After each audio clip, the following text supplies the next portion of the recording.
In the world of Pandemic World Online, massive armies clashed in large-scale battles for supremacy. A player named Kisaragi Tuya stood against his enemies, a lone warrior facing down a party of adventurers. His guild, belonging to the Generetta Kingdom, was locked in a bitter war with the Kingdom of Luneta. Each day was an endless war, with neutral kingdoms sending mercenaries to fuel the conflict. The battlefield was a brutal landscape of sieges and skirmishes, and at the forefront of this war was Tuya, a level 702 berserker, renowned as the strongest player in history. In this game, where the level cap was 999, his power was legendary. Even high-level players could only watch in awe as he effortlessly dodged their attacks. He was one of the elite few to surpass level 700, a feat that made his name known everywhere. To his opponents, fighting him was simply unfair. After another great victory, Tuya's guildmates celebrated his prowess. He had single-handedly opened a path for their attack. In the tavern, they raised their mugs to Tuya, the berserker who led them to glory, but in stark contrast to his fearsome battle persona, Tuya was incredibly modest. His friends commented on his drastic change in personality, noting how different he was outside of combat. He simply said that he had poured his heart and soul into the game to achieve his level. As the group planned their next hunt, Tuya considered his loot. The reward was a magic robe, completely useless for his berserker class. To deal with it, he announced he was going to log out for a moment. His powerful avatar vanished, replaced by a much younger-looking character. This was his second account. He explained to a friend that he'd made a mage character simply because he'd accumulated too many items. This alternate account served as a dimensional storage mule for all the gear his main couldn't use. After transferring the robe, he prepared to log back into his main account, but just as he was about to disconnect, a mysterious magic circle ignited beneath him. He wondered if it was a glitch as his vision was flooded with an unknown light. His surroundings began to dissolve. From beyond the light, an unknown woman's voice called out. When his vision cleared, he found himself in a grand hall, summoned by a princess. He was no longer in the game. He was physically there, and he had no idea where he was. The princess, Sharon von Generetta, knelt before him, calling him Hiro-sama. Overcome with emotion, she pleaded for him to lend them his strength. She explained that her kingdom was on the brink of collapse, at war with the Luneta Kingdom. As a last resort, they used their national treasure, the Jewel of Invocation, to summon a hero from another world. The princess noted his youth, but he was bewildered, explaining he was a 35-year-old man. He looked down at his own body, shocked to find he inhabited the lean, athletic form of his level 1 mage avatar. As a knight chastised him for his confusion, the princess calmly asked him to check his status. A familiar status window appeared, but the information was wrong. He was Tuya Kisaragi, age 16, level 1. His title was the one who was invoked. He frantically pointed out that the title hero was nowhere to be found. The court was stunned. He wasn't the hero they were looking for. The princess confirmed their fears. A true hero would have been summoned at a level far exceeding 100. They had summoned the wrong person. Tuya begged them to send him back to his own world. The princess assured him it was possible using a counterpart artifact, the Jewel of Counter-Invocation. However, they would have to perform the invocation ceremony all over again. The ritual required a full moon, a celestial event that only occurred once every few years. Fortunately, the full moon was the very next night, and he readily agreed. The princess commanded them to prepare the jewel for a second summoning. After a guard roughly shoved Tuya aside, the princess consumed a mana potion. She began the ritual once more. This time, the light from the summoning circle was blindingly intense. The strain was too much, and the priceless Jewel of Invocation shattered. But from the light, a new figure emerged, a powerful armored knight. The princess rushed to his side and confirmed his title, Sacred Knight and Hero. The true hero had arrived. The kingdom was saved. The princess and the entire court immediately turned their attention to the real hero, leaving Tuya forgotten. He was now just a loose end, a failed summon, even if he knew his character had great potential. As the princess led the hero away, Tuya was left completely alone. A maid appeared, coldly informing him that he would be taken to a guest room to await the counter-invocation. But the so-called guest room was a dark, filthy prison cell. They had locked him in the dungeon. A tray with leftover food was his only welcome. It was a pitiful meal of thin soup and stale bread. The meager portion left him in disbelief. He was trapped in this new world, in the body of a character he created for storage. He lay on the cot, wondering what would become of him. His stomach growled relentlessly, the hunger too sharp to allow for sleep. Then an idea sparked in his mind. He reached out, attempting to access his character's dimensional storage. It worked. An impossibly long list of items scrolled before his eyes. It was a treasure trove of legendary gear and priceless consumables. Everything he had ever stored on this mule account was here with him. Just as he made this discovery, the cell door swung open. The court mage had come for him, flanked by guards. It was time for the counter-invocation. The mage claimed the princess was busy, so he would be performing the ceremony. He told Tuya not to worry, that as a court mage, he was more than capable. They led him not to the throne room, but to a desolate courtyard. From a distance, Tuya could see the princess walking with the true hero. He watched them for a moment, a pang of sadness in his heart. But soon he thought he'd be back home, ready for work tomorrow. The mage began the ritual. He raised his staff, chanting words of power as runes lit up the ground. Tuya closed his eyes, ready for the feeling of being sent back to his world. He believed this was all just a strange dream he would soon forget. But the mage's spell wasn't for sending him home. It was a disposal spell, meant for the lost people of our land.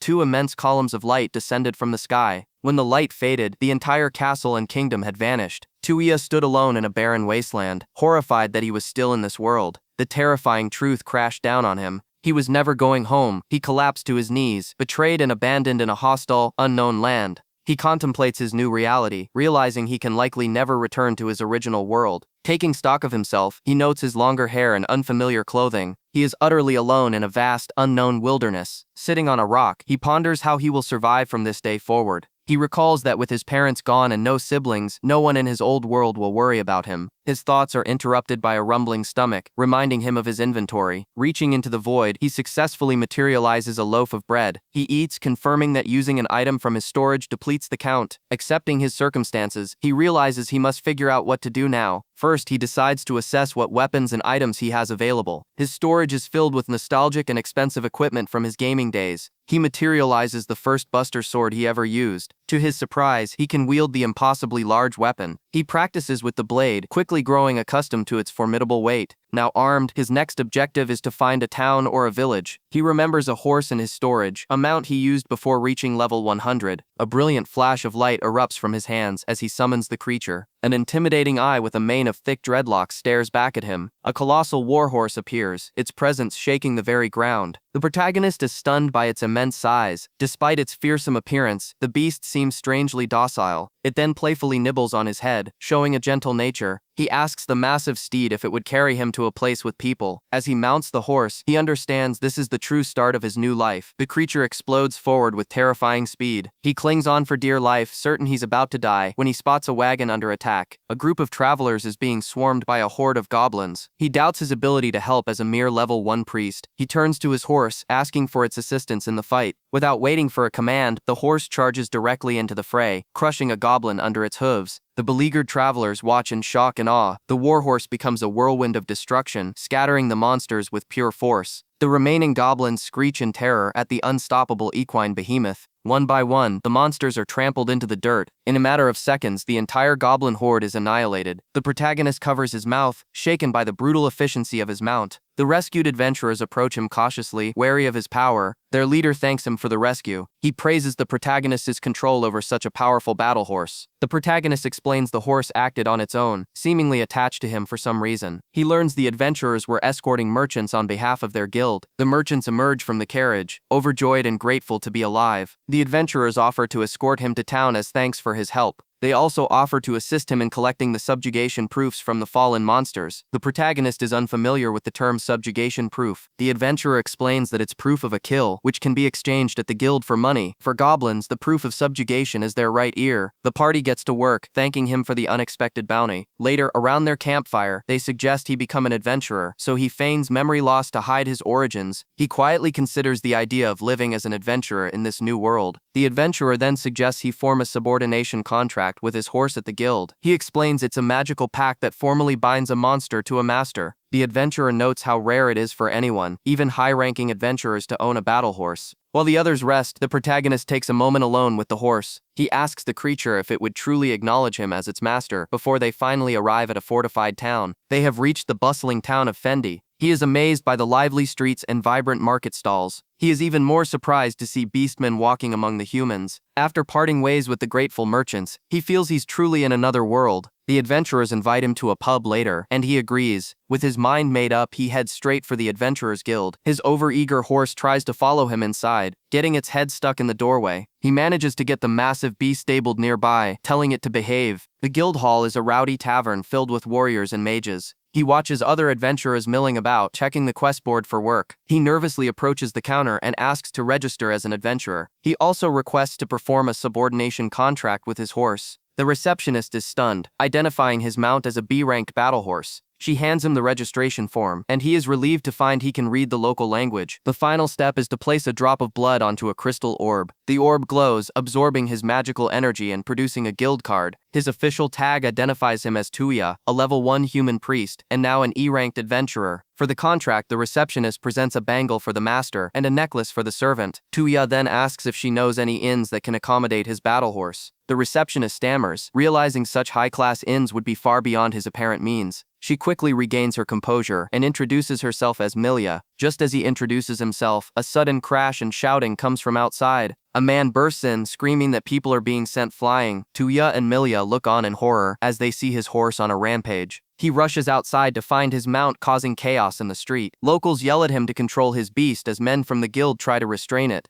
Tuya sternly tells the horse he won't take it with him, and it stomps its hoof in defiance. He stands his ground, facing down the enraged animal. A nearby food vendor explains that a man tried to steal the rare horse, provoking the rampage. The vendor offers him some specialty meat, remarking on the horse's fierce loyalty. It seems that familiars without proof of subordination are common targets for thieves. Tuya offers the meat to the horse, discovering with surprise that it's a carnivore. Sitting by the river, he tells the horse it's the first friend he's made since arriving in this world. He presents the subordination necklace, formally asking the beast to be his partner. The horse lowers its head, accepting the contract. He places the necklace on his new companion, deciding on a name, Kokuyu, for its obsidian color. Kokuyu rears back and lets out a triumphant cry, accepting its new name and master. The massive horse immediately resumes its habit of playfully trying to eat Tuya's head. From a nearby bridge, a young woman watches the scene unfold. The elf-eared girl takes a bite of her food, intrigued by the battle horse. She finds the powerful creature's attachment to the man to be a curious sight. She continues to watch them from afar, her interest piqued. After settling in at an inn called Fox's Tailstop, the young beastkin innkeeper brings him his meal. She wakes him the next day, informing him that he's slept straight through to lunchtime. He had been completely exhausted, sleeping more deeply than he had in years. He stretches, feeling truly rested for the first time in a long while. After checking on his companion, Kokuyu, he decides he needs to gather information about this new world. He discovers his in-game currency is valid here, paying for a 10-day stay, though the innkeeper is shocked by the large sum. He resolves to investigate the local economy to understand the value of his wealth. The innkeeper's daughter simply asks him to return in time for the orc stew dinner. Walking through the marketplace, he quickly realizes that money will not be an issue for him here. He explores the bustling town streets, getting his bearings. His eyes land on a weapon shop, and his interest is immediately piqued. However, upon inspection, he deduces that the weapons for sale are far inferior to the one he already carries. The blacksmith notes his priest-like attire and suggests he visit the magic tool shop instead. Intrigued, Tuya wonders if they sell magic books, a resource he never needed in the game. He follows the directions to a quaint but mysterious building called Twilight Hall. Entering the shop, he finds a small doll-like elf sitting perfectly still. The elf speaks, her voice ancient as she recognizes him as being from that time. He cautiously approaches, finding it hard to believe this small girl could be the owner. The elf erupts in fury, declaring she is a full-fledged adult, far older than any human. Tuya ignores the outburst and states his purpose. He requires books on magic. She calmly lists the prices for beginner, intermediate, and high-level tomes. She advises him to start with the beginner books, which cover basic livelihood magic. To her astonishment, he declares he will purchase all 3 sets. After introducing himself as Tuya, he prepares to pay. He carelessly summons the coins from his dimensional storage, revealing his rare ability. The elf, however, is unfazed, revealing that she possesses a similar skill. She proudly presents her Twilight Sage storage skill, which has a capacity of 5,000 kilograms. Tuya reflects on his own storage, which has a seemingly limitless capacity that defies all logic. He wisely decides to keep the true extent of his power a secret. As he prepares to leave, she tells him he can return anytime for assistance. She even offers personal magic tutoring, though she makes it clear it will come at a price. Back in his room, he opens the beginner's book, planning to master recovery magic first. But as he gazes at the pages, something incredible happens. The spells and incantations flow from the book, engraving themselves directly into his mind. He realizes with a shock that he might already be capable of casting high-level magic. There is only one way to be certain. He channels his power, unleashing an immense wave of healing energy that engulfs the entire building.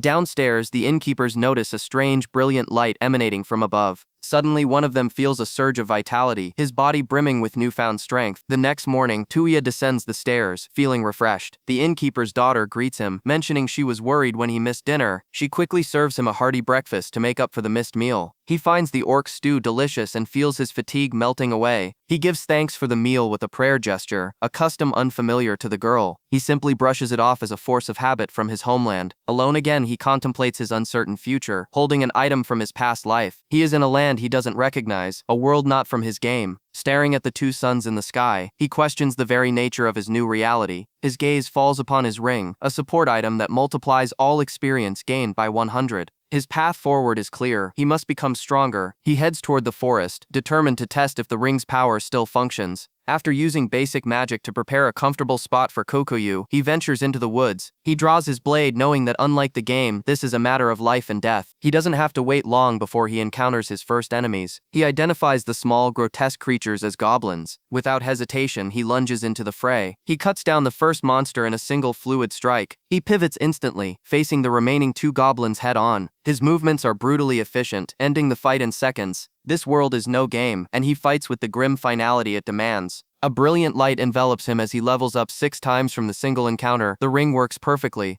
Now certain of his path to power, he continues his hunt with renewed determination. He carves a path through the forest, felling hordes of monsters. After dispatching another group, he decides it's time to head back. He uses his storage skill to collect the monster carcasses as valuable materials. He makes his way out of the dense woods. Emerging from the tree line, he calls out to his loyal steed. He finds that Kokuyu has not been idle in his absence. The battle horse has single-handedly defeated more than 30 goblins, which Tuya promptly stores as well. Covered in the filth of battle, he promises to clean Kokuyu once they return to the inn. At the guild, the receptionist is floored by the mountain of monster parts he unloads from a single day's work. He calmly informs her that he has whole orcs and much more still in his storage. A veteran adventurer advises him to keep his storage ability a closely guarded secret. The receptionist agrees, warning that such a rare skill would attract unwanted attention. They lead him to the guild's dismantling workshop. The man in charge, Dalek, greets the newcomer and asks to see the materials. Dalek boasts that his team can handle any amount and tells Tuya to bring it all out. With a slight smirk, Tuya obliges. The count begins with 200 goblin ears, then come 10 whole orc bodies. The number of wolves climbs into the dozens, and Dalek's confidence begins to waver. As the pile of monster corpses grows to an absurd size, the man finally screams for him to stop.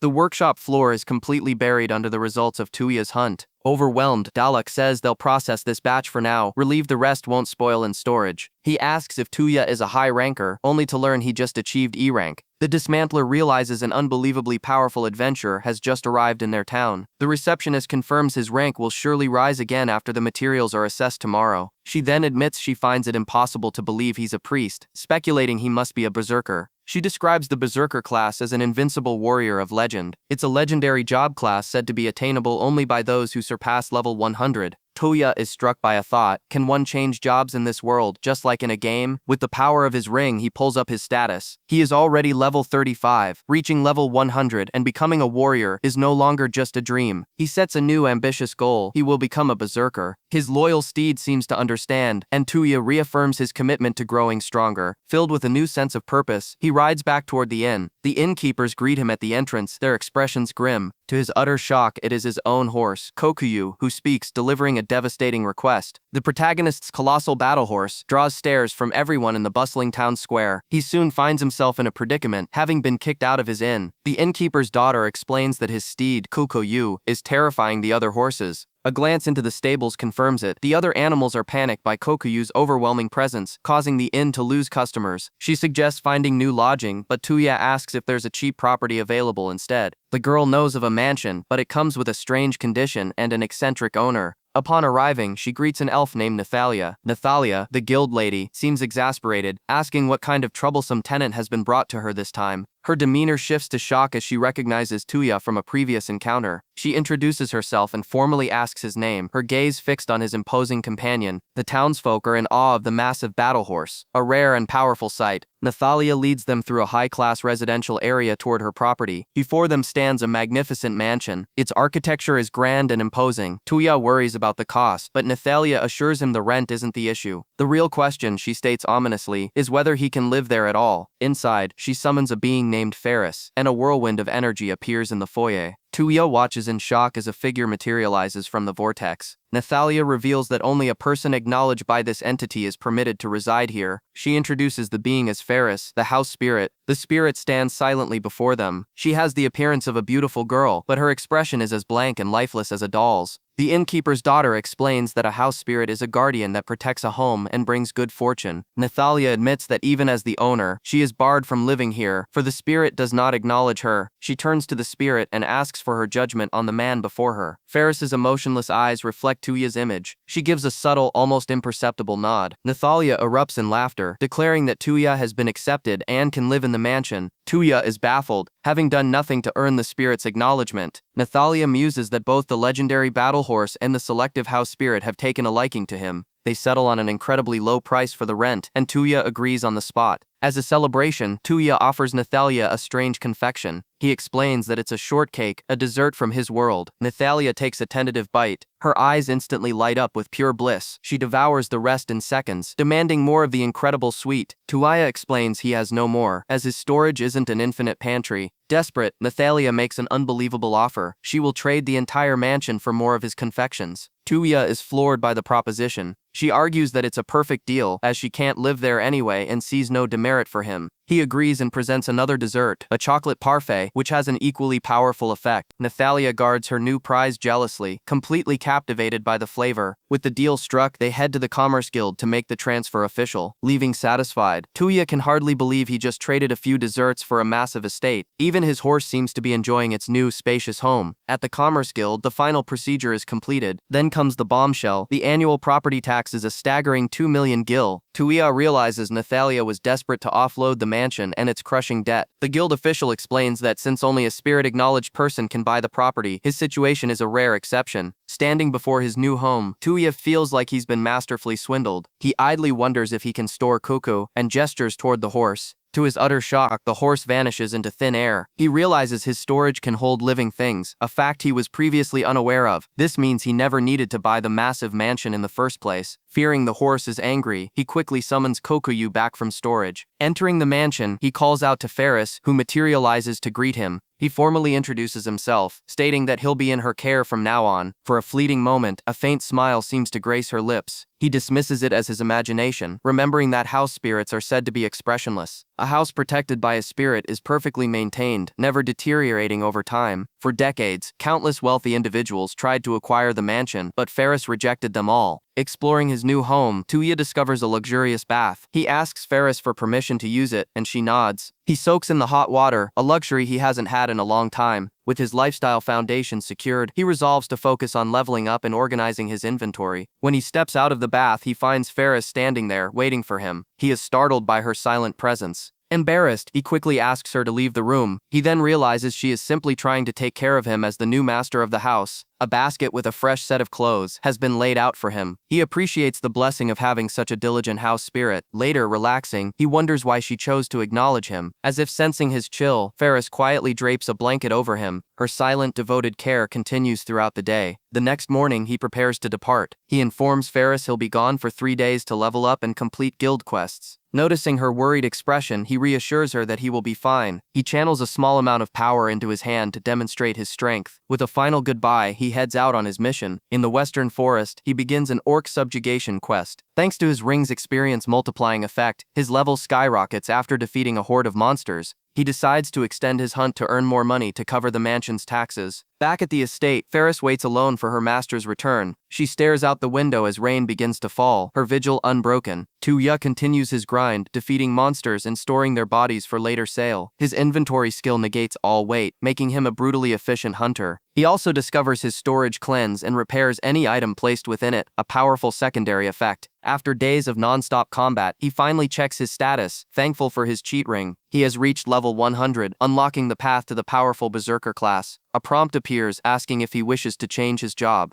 He immediately selects yes, ready to advance to a warrior-type class. But the only options available are Magician and High Priest. He is crushed. These are magic-related jobs, not the path of a warrior he sought. Dejected, he resolves to continue his hunt anyway. With no other choice, he accepts the job change to Magician, resetting to level 1. His new plan is to level this new job to 100 and see what class it unlocks. Exhausted from his long journey, he finally returns to his mansion, his goal of becoming a berserker still far away. He walks through the door, announcing his return to Ferris. He finds her with tears streaming down her face, quietly telling him he's late. She confesses how worried she was, and he apologizes for losing track of time while leveling. He is suddenly struck by a realization. Ferris is speaking to him. Overjoyed, he thanks her for watching over the mansion while he was away. Elsewhere, word spreads through the Adventurers Guild about a newcomer buying the famously inaccessible mansion. The sub-guild master sips his tea, pleased that a powerful adventurer has chosen to make this town his base of operations. The protagonist is stunned to learn his guild rank suddenly jumped to C, even though he just ranked up recently. A man approaches, introducing himself as Ebrand, the sub-guild master, and declares he has an order for him.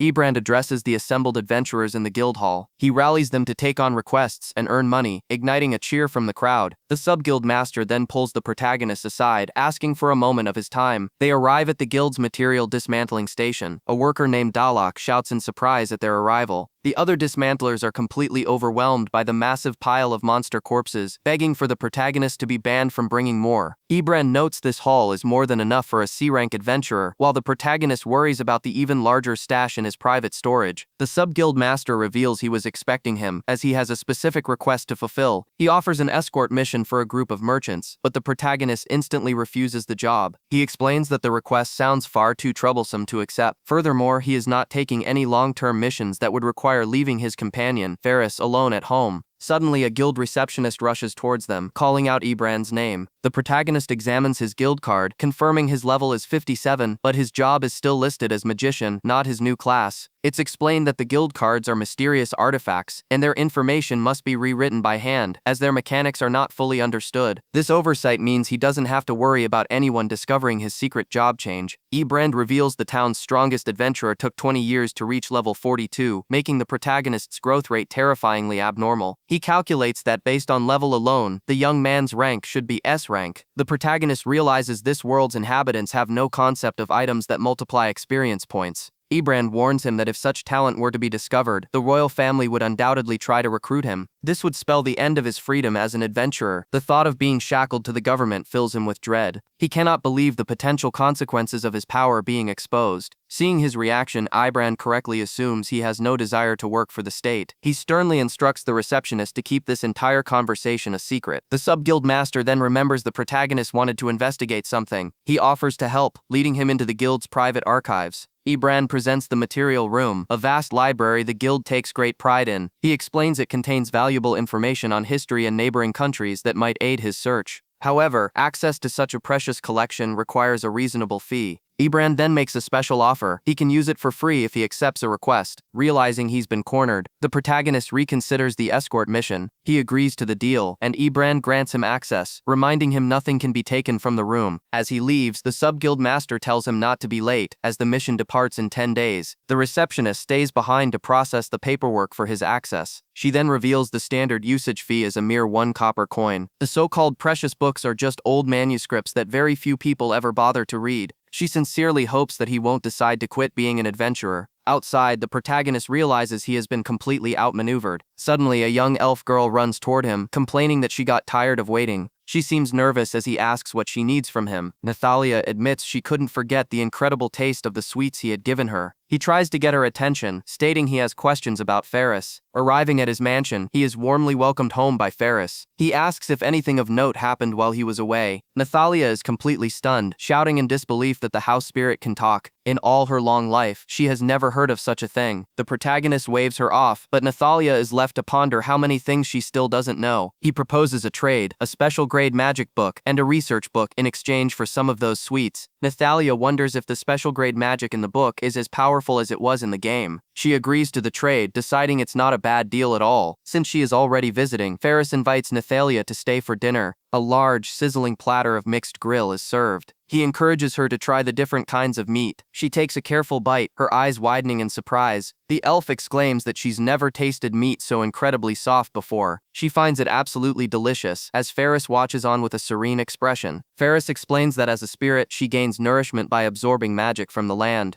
The protagonist speculates that if his magic power is delicious, then perhaps Ferris could enjoy it as well. Nathalia is overwhelmed by the new experiences of a talking house spirit and unfamiliar, delectable dishes. She muses that meeting this man of endless mysteries might be a turning point. After enjoying a slice of chocolate cake, Nathalia announces she is satisfied and should be going. She makes him promise to bring her souvenirs from time to time, then departs. He examines his new acquisitions, a special grade magic book and a magic research book. Reading through the research tome, he sees that space transfer magic, the very kind that brought him here, is theoretically possible. The theories are written by a genius, yet they are incredibly easy to comprehend. He freezes when he sees the author's name, Nathalia the Sage. He can't believe that the eccentric elf girl he just fed is the author of such an amazing book. Staring out the window, he wonders if Nathalia is truly a legendary figure. Before the escort mission begins, he returns to the archives to conduct more research. He unrolls a map and is shocked to find countries that existed in his game are also in this world. However, the kingdom he currently resides in, Sarandir, is completely unknown to him. A voice from the window below calls out his name. A woman waves up at him from the street. She introduces herself as Lumina, the leader for the escort mission. She complains about her hangover but confirms that their two parties will be working together. Lumina smirks, telling the newbie that she's expecting great things from him. He studies the map again, noting that the Generec kingdom is not far. He believes that if he can reach the kingdom, he might find a clue on how to return to his original world. But as he thinks about it, he questions whether he truly wants to go back. On the day of departure, he calls out for Ferris. The house spirit emerges from a swirl of magical energy. He expresses his relief that she finally came out to see him off. He explains that she's been hiding ever since he told her he would be away from home for a while. Ferris tearfully pleads for him to hurry and come home safely. At the caravan, Lumina briefs her team, the Grassland Fangs. The rest of her party consists of 3 D-rank adventurers. One of the merchants recognizes the protagonist, thanking him for his help in the forest. The protagonist stands silently next to another warrior. The mission officially begins. The caravan pulls out of town, heading for the open road. He tells his steed, Kokayu, to help them finish this job quickly so they can return home. The D-rank warrior beside him scoffs, accusing him of leeching off a strong party to achieve his C rank. The warrior arrogantly claims that his group will be doing all the real fighting anyway. This irritates the protagonist, who recalls that he has been doing everything completely solo up to this point. On a routine escort mission to Dumbler Town, one of the adventurers complains about the lack of action. His companion in the wagon reminds him that a safe journey is always preferable. But the brash warrior is disappointed, wanting a chance to display his power for their quiet companion. The party's vanguard, Lumina, explains that it's common for adventurers to look down on the priest class. She elaborates that while healers are essential, they are helpless if their protectors fall in battle. A priest who cannot attack is forced to flee, leaving them vulnerable and alone against any threat. The others agree, stating they couldn't bear to see a comrade abandoned on the battlefield. Lumina tells him that he will eventually understand the bonds forged in combat. The protagonist considers her words, thinking that joining a party might have its merits. Deciding to test a new ability, he finds a secluded spot in the woods. He activates Search, an original spell he perfected from an old magic tome. The incantation spreads his magical power into a vast invisible net, sensing all movement within its radius. His senses reach out 200 meters, instantly detecting a pack of 3 forest boars. Without hesitation, he unleashes a powerful attack spell. The blades of wind slice through the air with lethal precision. They tear through the beasts, eliminating the threat before it could even be perceived. With the danger neutralized, he calmly returns to the group. Lumina asks what took him so long, having noticed his brief absence. She dismisses the minor threat, eager to reach their destination without further delay. As night falls, the party sets up camp, their rations consisting of simple dried meat. The arrogant warrior, Dai, confronts the protagonist, accusing him of expecting a free meal. Unfazed, the protagonist simply decides to prepare his own food. He summons a full cooking set from his dimensional storage, shocking the entire party. While they eat cold rations, he enjoys a freshly prepared steaming hot meal. Lumina stares, commenting on how much better his food looks than her own. He generously offers to share, having prepared more than enough for everyone. The adventurers are stunned by the incredible flavor of the meal. Lumina offers some to Dai, but the prideful warrior stubbornly refuses. His party members can only shake their heads at his stubbornness, privately impressed by the protagonist's skills. The rest of the journey passes without incident, and they soon arrive at Dumbler Town. Lumina is slightly disappointed, having hoped to witness the protagonist's power in a real battle. To celebrate their safe arrival, the party heads to a local tavern. With the job complete and a day off tomorrow, they plan to drink through the night. Lumina encourages the protagonist to join the festivities. He finds the local ale to be lukewarm and unsatisfying. At times like this, he can use a simple application of magic. He offers the now chilled drink to Lumina, who is startled by his sudden action. She takes a sip and her eyes widen in amazement at the cold, delicious taste. Immediately, she asks him to chill her mug as well. The others try the chilled ale and agree it tastes far better, urging Dai to have some. Lumina playfully insists that he try it.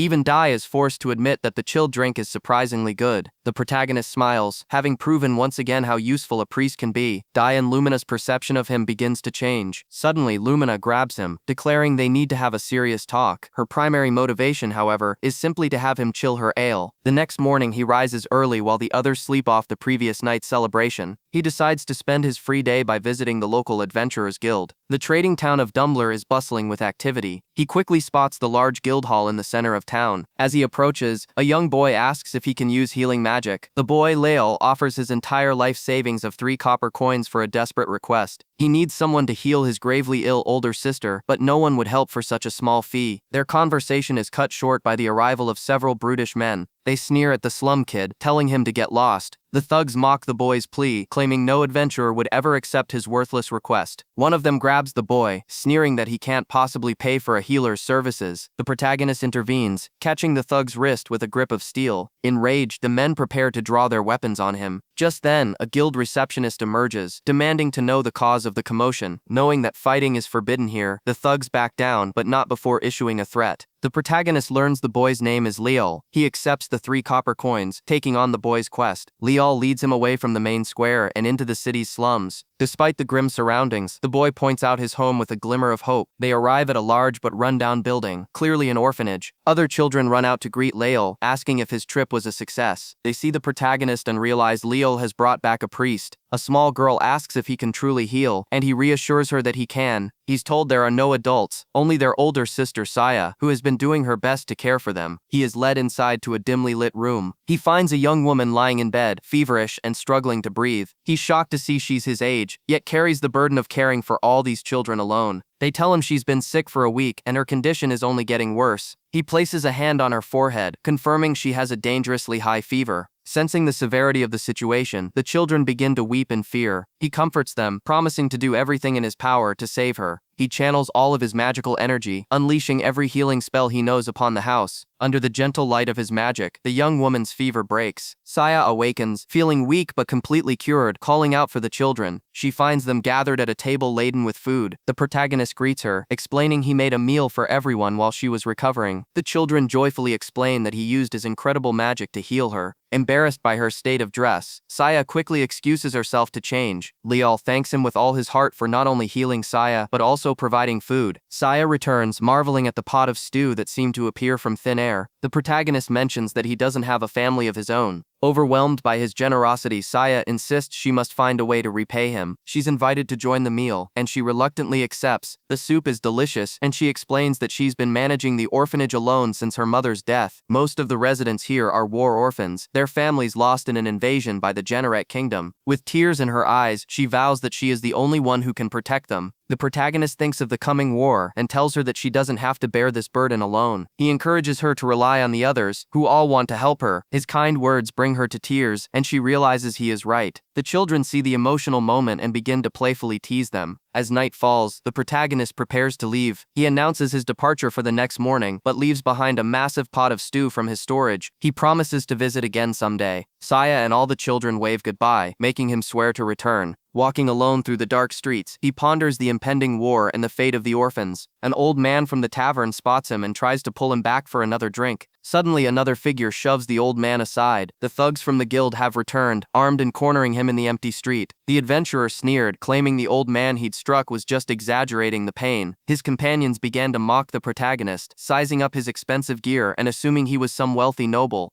The protagonist calmly assessed the situation, recognizing they were in a dangerous slum where a person could disappear without a trace. Ignoring the old man's pleas to flee, he instead cast a healing spell. The man was stunned as the pain vanished instantly, and the protagonist urged him to get away. The adventurer's leader scoffed, realizing he was a priest and taunting that they were only good for running. He grabbed the old man, threatening to harm the woman at the orphanage if he tried to escape. The thug leaned in close, challenging the protagonist to act like a real adventurer. In a flash, a massive buster sword materialized in his hand, and he sent the thug flying with a single powerful blow. He stood over them, blade in hand, and coldly asked if they had any complaints about his methods. He knew that if he let these thugs go, Saya would be in grave danger, forcing him into his first real-world player battle. Believing it was a bluff from a mere magic user, the remaining men charged forward recklessly. Drawing on his countless hours of in-game combat, he moved to intercept his first opponent. He expertly disarmed and tripped the charging thug, sending him crashing to the ground. Another of the brutes roared in fury. The protagonist easily dodged the next clumsy attack, his movements fluid and precise. He followed up with a brutal kick, neutralizing the second attacker. The last man stood in shock, unable to comprehend how a priest could command both swordplay and martial arts. The remaining thugs now saw him not as a priest, but as an unstoppable monster. Suddenly, the old man bravely stepped between the protagonist and the final thug. The adventurer screamed at the old man to move, raising his sword to strike him down. Before the blow could land, the protagonist's massive sword descended, shattering the thug's blade into pieces. As the adventurer stared at his broken weapon in disbelief, the protagonist quietly warned him to behave. He informed them that he had no intention of holding back. As the scene shifted to the adventurer's guild, the three thugs were now bound and defeated.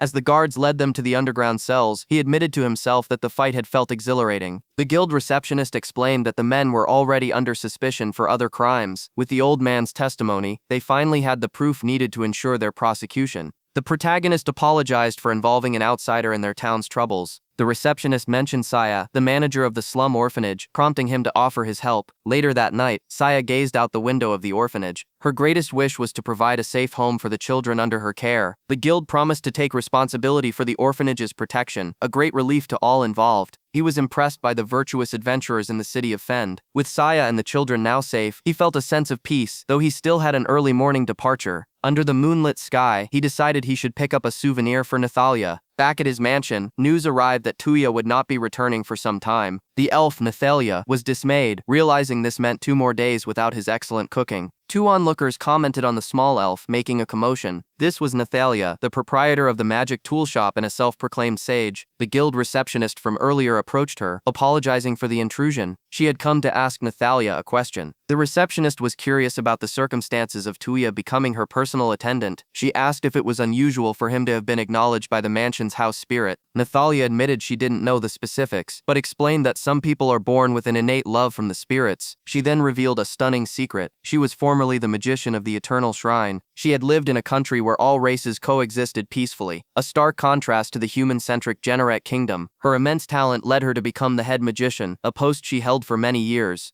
In a flashback, the king asked Nathalia if she truly intended to resign from her position. She explained that with peace restored, it was the perfect time to retire and open her own shop. Her other goal was to research the legendary path of the sage, mentioned only in ancient elven texts. The king had no doubt she would succeed in her quest. He asked her to visit his daughter Charlotte one last time, as the young princess was quite fond of her. Princess Charlotte possessed a unique power from birth. She was surrounded by tiny fairies, a sign of her gift. The princess had the rare ability to be loved by the spirits. Even the spirits seemed surprised by her presence. Nathalia found the young princess playing in the royal gardens. Charlotte asked if Nathalia had been confined to the castle her whole life like she had. The princess sadly asked when Nathalia might return, but was reminded of her great destiny as the future empress. Nathalia assured her that with her connection to the spirits, she would one day wield powerful spirit magic. A royal attendant suddenly appeared, having finally located the missing princess. The attendant insisted she return immediately, as her music instructor was waiting and quite furious. The instructor was known for his short temper. Nathalia mused that being a caretaker for a 5-year-old must be a difficult job. The attendant remarked on how quickly humans mature, and wondered why people called Nathalia the loose sage. Nathalia feigned anger, demanding to know who was spreading such rumors so she could punish them. She waved goodbye as the princess was escorted back to the castle. Sitting alone, Nathalia grumbled that she had told them to call her by a more familiar name. Returning to the present, she explained that 10 years had passed since she acquired the mansion after a conflict with the Commerce Guild. She had been intrigued by a mansion with a house spirit, but the spirit Ferris had initially refused to let her live there. The receptionist was humbled, realizing how much about the world and its spirits she still had to learn. Nathalia looked off into the distance, contemplating the path to becoming a true sage. She wondered if perhaps Tuya was the one destined to walk that path. Meanwhile, Tuya and his party were preparing their camp for the night. One of his companions was ecstatic to finally have a battle horse, a dream for many adventurers. Another adventurer commented that Tuya was just showing off, especially for a priest. However, he had to admit that Tuya's ability to chill their drinks was impressive. After tasting his delicious soup, the party's opinion of him had noticeably improved. Suddenly, the protagonist's senses flared, and he immediately cast a wide-range search spell. His magic revealed a massive horde of monsters approaching, too numerous for a direct magical assault. He shouted a warning to the group that a large monster party was closing in from the front. Lumina, the warrior, tensed as she heard the ominous sounds getting closer. A menacing group of orcs burst from the tray line. The beast's eyes glowed with savage intent as they prepared to charge the camp. The warrior recognizes the sound immediately. Orcs, the guard shouts for all merchants to take refuge inside the carriage as the adventurers prepare for battle. A massive, monstrous foot stomps the ground, filling the younger adventurers with dread. The group is completely surrounded by the encroaching horde. An unbelievable number of orcs emerge from the tray line. The adventurers can't believe their eyes. The sheer quantity is overwhelming. The warrior estimates there are at least 30 of them. Tuya identifies them as ravenous monsters who prey on anything they can find, asking his new allies to support him from the rear. The adventurers are frozen, confused as to why the horde hasn't attacked yet. They speculate the creatures are wary of the imposing battle horse, Kokuyu, but their relief is short-lived as the warrior spots a new, far greater threat. An orc general, a more intelligent and powerful species, steps forward with a cruel sneer. The protagonist notes that these higher species are not just unskilled brutes, they are cunning. The immense difference in fighting power is obvious, and despair begins to set in. The orcs drool, hungry for the slaughter to begin. One of the adventurers breaks down, but her comrade tries to comfort her. Their leader's face hardens with grim resolve. He turns to Tuya with a final desperate request. He asks him to take the girls and flee if the battle turns against them. He speaks of their shared dream to become great adventurers together. He is prepared to sacrifice himself so that his friends might live, but his comrades refuse to abandon him. Their bonds unbreakable. The party known as the Grassland Fangs stands united against impossible odds.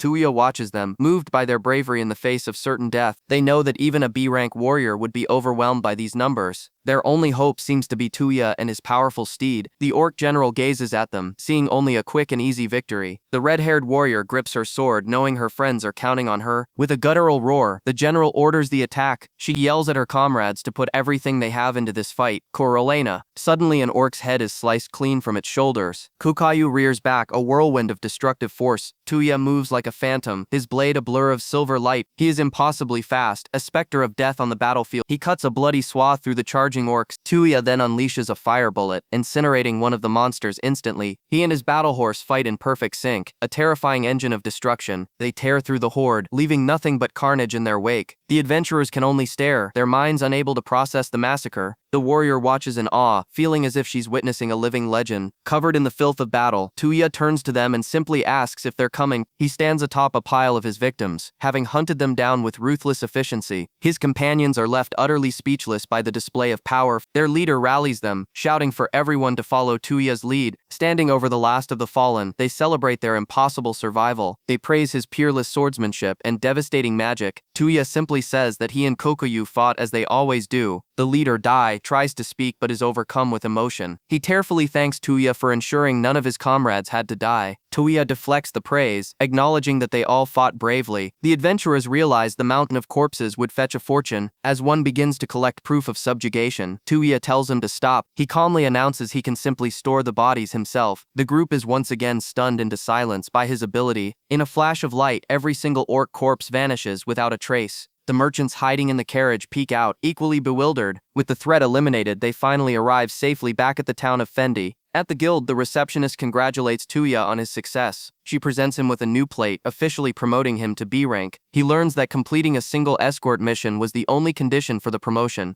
The guild master reveals he orchestrated the rapid advancement himself. Dai approaches Tuya and apologizes for being a burden on the mission. Tuya smiles, assuring him that he doesn't mind in the slightest. The guild master proposes a party to celebrate their victory and successful mission. The adventurers, now with Tuya among them, agree that this camaraderie feels good. Later, Tuya arrives at a grand mansion and announces his return. A woman named Ferris greets him, her voice filled with relief and longing. He tells her that he always wanted a home to return to, with her waiting for him. Tears of happiness stream down her face. She is startled as he steps closer. He reaches out, recalling the legend that humans can never touch a house spirit. He gently takes her hand in his. He looks surprised at the physical contact. Ferris gazes at him, her expression full of affection. She raises his hand to her cheek. A pulse of brilliant energy emanates from the ring on his finger. Ferris explains that her power is spent for the day, but she is ecstatic that he was able to touch her. Outside, Kokuyu faints from the sheer emotional weight of the moment. Back at the guild, the warrior reports the details of the mission to the guild master. She recounts their encounter with the orc general, a fight they should have lost. She credits their survival entirely to Tuya and his demonic horse. She reflects that his strength is on a completely different plane from her own. The warrior confesses her burning desire to have a true match with him,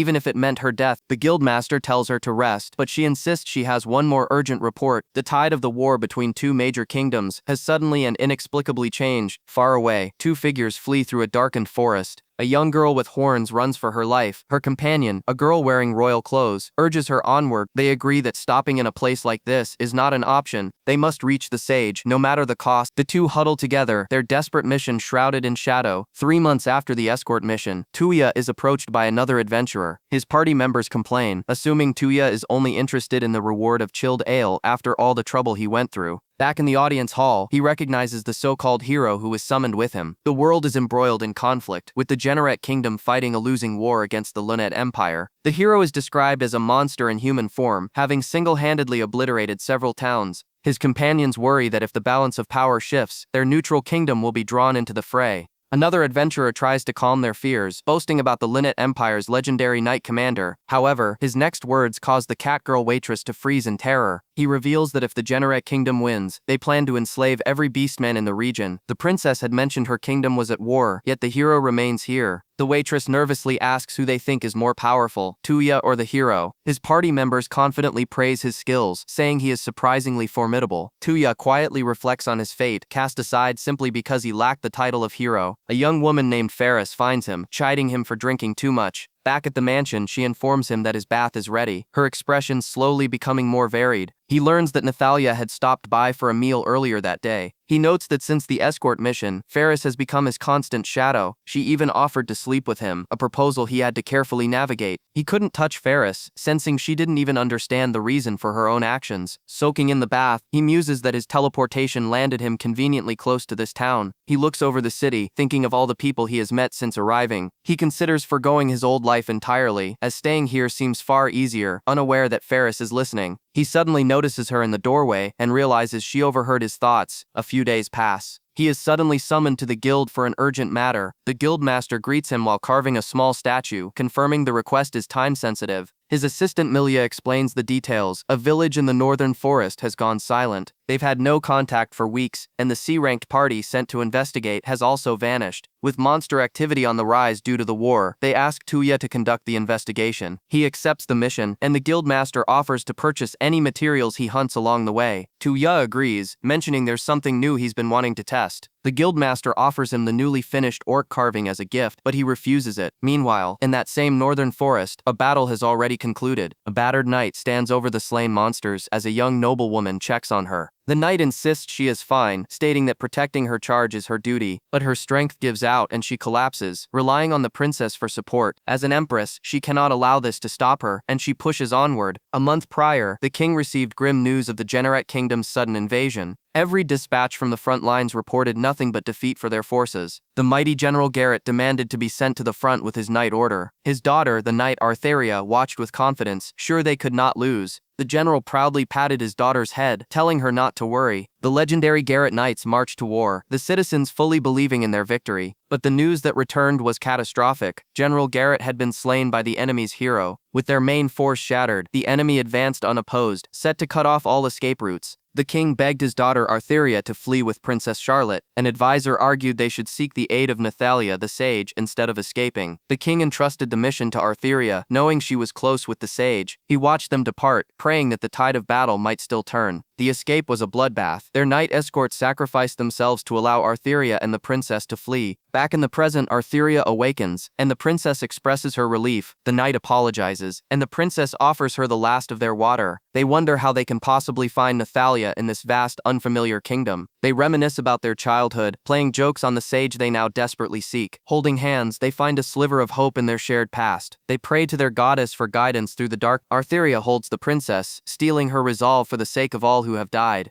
As a royal knight, she swears she will never give up, no matter the cost. Suddenly, their attention is drawn to a thin column of smoke in the distance. They've found a village, a beacon of hope that they have finally been saved. As they approach, they find the settlement eerily empty until Artheria spots a figure. Her hope turns to dread as she recognizes the hulking, monstrous form. The village is infested with orcs. A pack of them are gathered, feasting on the remains of the villagers. The entire settlement has been turned into a grotesque orc den. The two royals immediately turn and flee for their lives. The princess trips and falls, crying out in sheer terror as the monsters gain on them. Artheria stands her ground to protect the princess, but she is outnumbered and exhausted. The princess screams for help, praying for any savior to appear. Just as an orc's club descends, a flash of steel intercepts the blow. A lone swordsman carves through the monster with impossible speed. Touya lands gracefully, dispatching another orc without breaking a sweat. Artheria and the princess can only stare, utterly stunned by his sudden arrival. He stands over the fallen beasts, glad he found survivors after sensing a human presence. He then notices the bodies of the previous C-rank party lying nearby. He instructs the girls to take cover, grimly telling them the orcs have already eaten the villagers. He turns to face the remaining horde, announcing he will clean up the rest. His search skill confirms 10 enemies remain, and he decides to test his new ability. He gathers wind magic in his left hand. A swirling vortex of air begins to coalesce around his arm. In his right hand, he simultaneously channels the element of fire. He declares his intent to fuse the two elements into a devastating combination magic. The princess and her knight watch in disbelief, having never witnessed such a spell. Touya unleashes his attack, a devastating firestorm. The princess watches in shock as a vortex of magic ensnares the beast. The powerful spell tears the creature apart with overwhelming force. He remarks that his first attempt at fusing fire and wind magic was more successful than he anticipated. He then turns his attention to the two girls he just rescued. As he asks if they are all right, one of them screams a warning about the danger behind him. A far more menacing creature, a higher species of orc, looms over the adventurer. He braces himself, planting his feet for the coming conflict. With a single command, he summons his powerful battle horse, entrusting the monster to his partner. Turning back to the stunned girls, he calmly asks again if they are okay. The princess thanks him, clarifying that they stumbled into this devastated village during their travel. She introduces herself as Charlotte and her horned companion as Artheria. The protagonist is slightly taken aback by the introduction. Without hesitation, Artheria brazenly asks if he has a wife. Charlotte desperately tries to silence her friend, who offers to do anything for him if he accepts. Artheria quickly apologizes for her sudden and aggressive proposal. Charlotte explains that Artheria's tribe has an instinct to seek out powerful partners. The protagonist introduces himself as Touya. Charlotte states they are adventurers from the town of Fendi. Touya is surprised to learn he's in the kingdom of Sarandir. Gazing at the ruins, Charlotte asks if Touya would escort them to Fendi. She explains that it is imperative they meet with the sage Nathalia.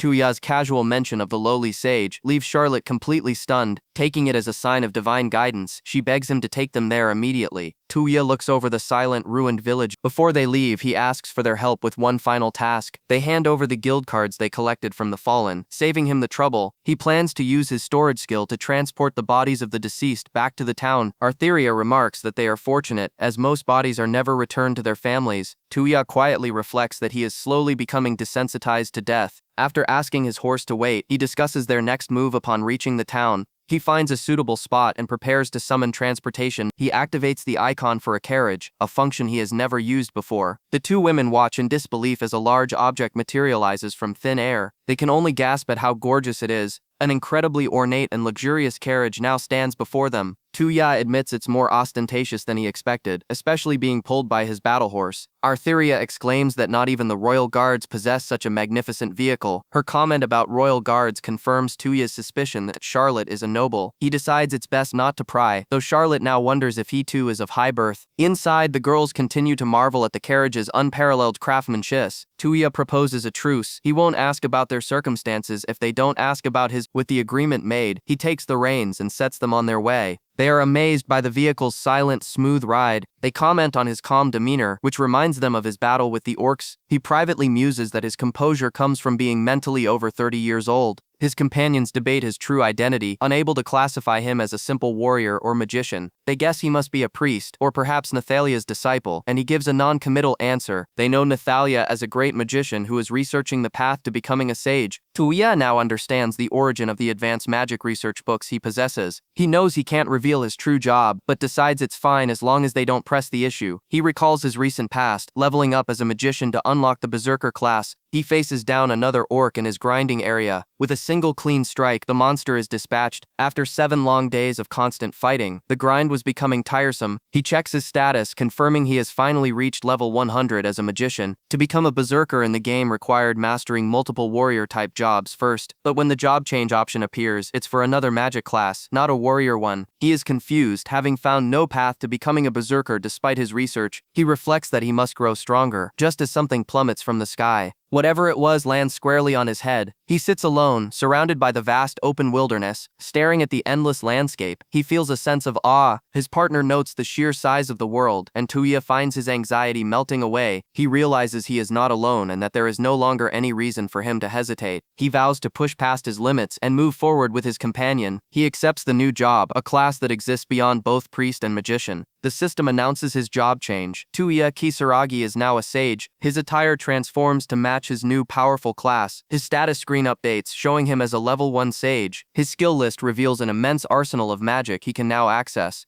As a sage, his ability to combine different forms of magic has increased exponentially. He wonders if Nathalia is a sage as well, knowing that people of this world can't achieve this through levels alone. He looks over at his sleeping passengers, noting their exhaustion. He examines the cheat ring that multiplied his experience points, an item now useless to him. He can't help but smile, thinking about how overpowered the item truly was. As rain begins to fall, he urges his horse to pick up the pace. Back at their home base, a young woman frets about their lateness. Another woman tells her not to be selfish, reminding her that Tuya is an adult and is out working. She then teases Nathalia, noting how attached she has become to him. She asks Nathalia to recall the day they first met. Nathalia remembers being shown the mansion by a deceitful member of the Commerce Guild. The agent had deliberately hidden the fact that a house spirit resided within. The spirit Ferris had been shocked that Nathalia couldn't see her, which made living there impossible at first. Nathalia remembers her initial frustration with the situation. Eventually, the guild apologized, fired the agent, and they reached a new rental agreement. Nathalia asks the spirit Ferris a direct question. She wants to know how Ferris perceives Tuya. Ferris gives a simple, unwavering answer. Tuya is Tuya. As the storm intensifies, their worry for the travelers grows. The carriage presses on through the torrential downpour. Tuya pushes his battle horse to move even faster through the storm. Inside the carriage, the girls look into a mirror when one of them freezes in shock. Her eyes widen with terror at what she sees. A group of mysterious cloaked figures blocks the road ahead. Their leader speaks, confirming they had placed sentries on the highway, expecting them. The girls realize they've been ambushed as Tuya demands the identities of their attackers. The figures reveal their armor. They are soldiers from the Generate Kingdom. The knight captain taunts them, questioning how they ever thought they could escape the kingdom's elite army. Tuya's face hardens as he confronts this new deadly threat. Miles away, Ferris looks out the window, sensing the danger as she calls out his name. The remaining knights report that their comrades have already fallen. The protagonist recognizes their armor. They are soldiers from the Generate Kingdom, the very nation that summoned him to this world. One of the knights charges forward, intent on cutting down the demi-human girl. She parries the blow, urging Tuya to escape with the carriage while she holds them off. The noble girl protests, refusing to abandon her protector, but Ara is adamant that she must survive. The soldiers surround them, declaring that none shall escape their grasp. In a flash, the protagonist decides to act. A helmet clatters to the wet ground, its owner collapsing as Tuya appears behind him, sword already drawn. Another knight raises his weapon, warning him to withdraw or face the consequences. The squad's leader acknowledges his strength but states that they cannot abandon their mission. R screams a warning, identifying them as the kingdom's elite squad. The leader tightens his grip, declaring his men will fight to the death rather than retreat. The knights unleash a complex sword skill, a synchronized attack far beyond that of common bandits. He knows with chilling certainty that if he hesitates, he will die. As the knight asks if he is prepared for a battle to the death, Tuya's blade begins to emanate a dark power. The knight declares his intention to seize their horse and carriage. Tuya's resolve hardens. He has been preparing for this moment since the day he was summoned and forced to draw a sword. He accepts the grim reality of this world. It is kill or be killed. He explodes forward, moving with blinding speed past the lead knight. The squad leader can only watch in shock, realizing he had fatally misjudged his opponent as his men fall around him. A cold, unwavering focus fills the protagonist's eyes. He activates his boost skill and leaps into the air, descending on his foes. His speed is overwhelming, cutting down a soldier before they can even react. He becomes a whirlwind of steel, engaging the entire squad simultaneously. Shards of shattered armor fly through the rain under his relentless assault. In moments he stands alone, surrounded by the bodies of the kingdom's elite. The last two survivors sees R holding a blade to her throat and demanding he stop. They question who he is, as the girl in the carriage cries out in terror. Tuya calmly suggests they make a deal, but R insists they are beyond reason. The knight shoves his blade against her neck, ordering her to be silent. He demands Tuya drop his weapon if he wants the hostage to live. Without hesitation, Tuya lets his massive sword fall into the mud. The knight scoffs, thanking him for making their job easier. He mocks the now unarmed hero, believing he has won. But Tuya simply raises his hand and unleashes a spell with a single command. He reveals he is also capable of attack magic, a fact his youthful appearance conceals. His discarded sword suddenly flies from the mud, impaling the second knight. At the same time, his magic slices through the lead knight's helmet, ending the threat for good. The battle over, Charlotte rushes to check on R's injuries. R dismisses her wounds, but the pain is evident. Tuya watches them, his expression unreadable in the rain. The girls turn to him, apologizing profusely for dragging him into their conflict. He looks down at one of the fallen soldiers, the rain washing over the battlefield.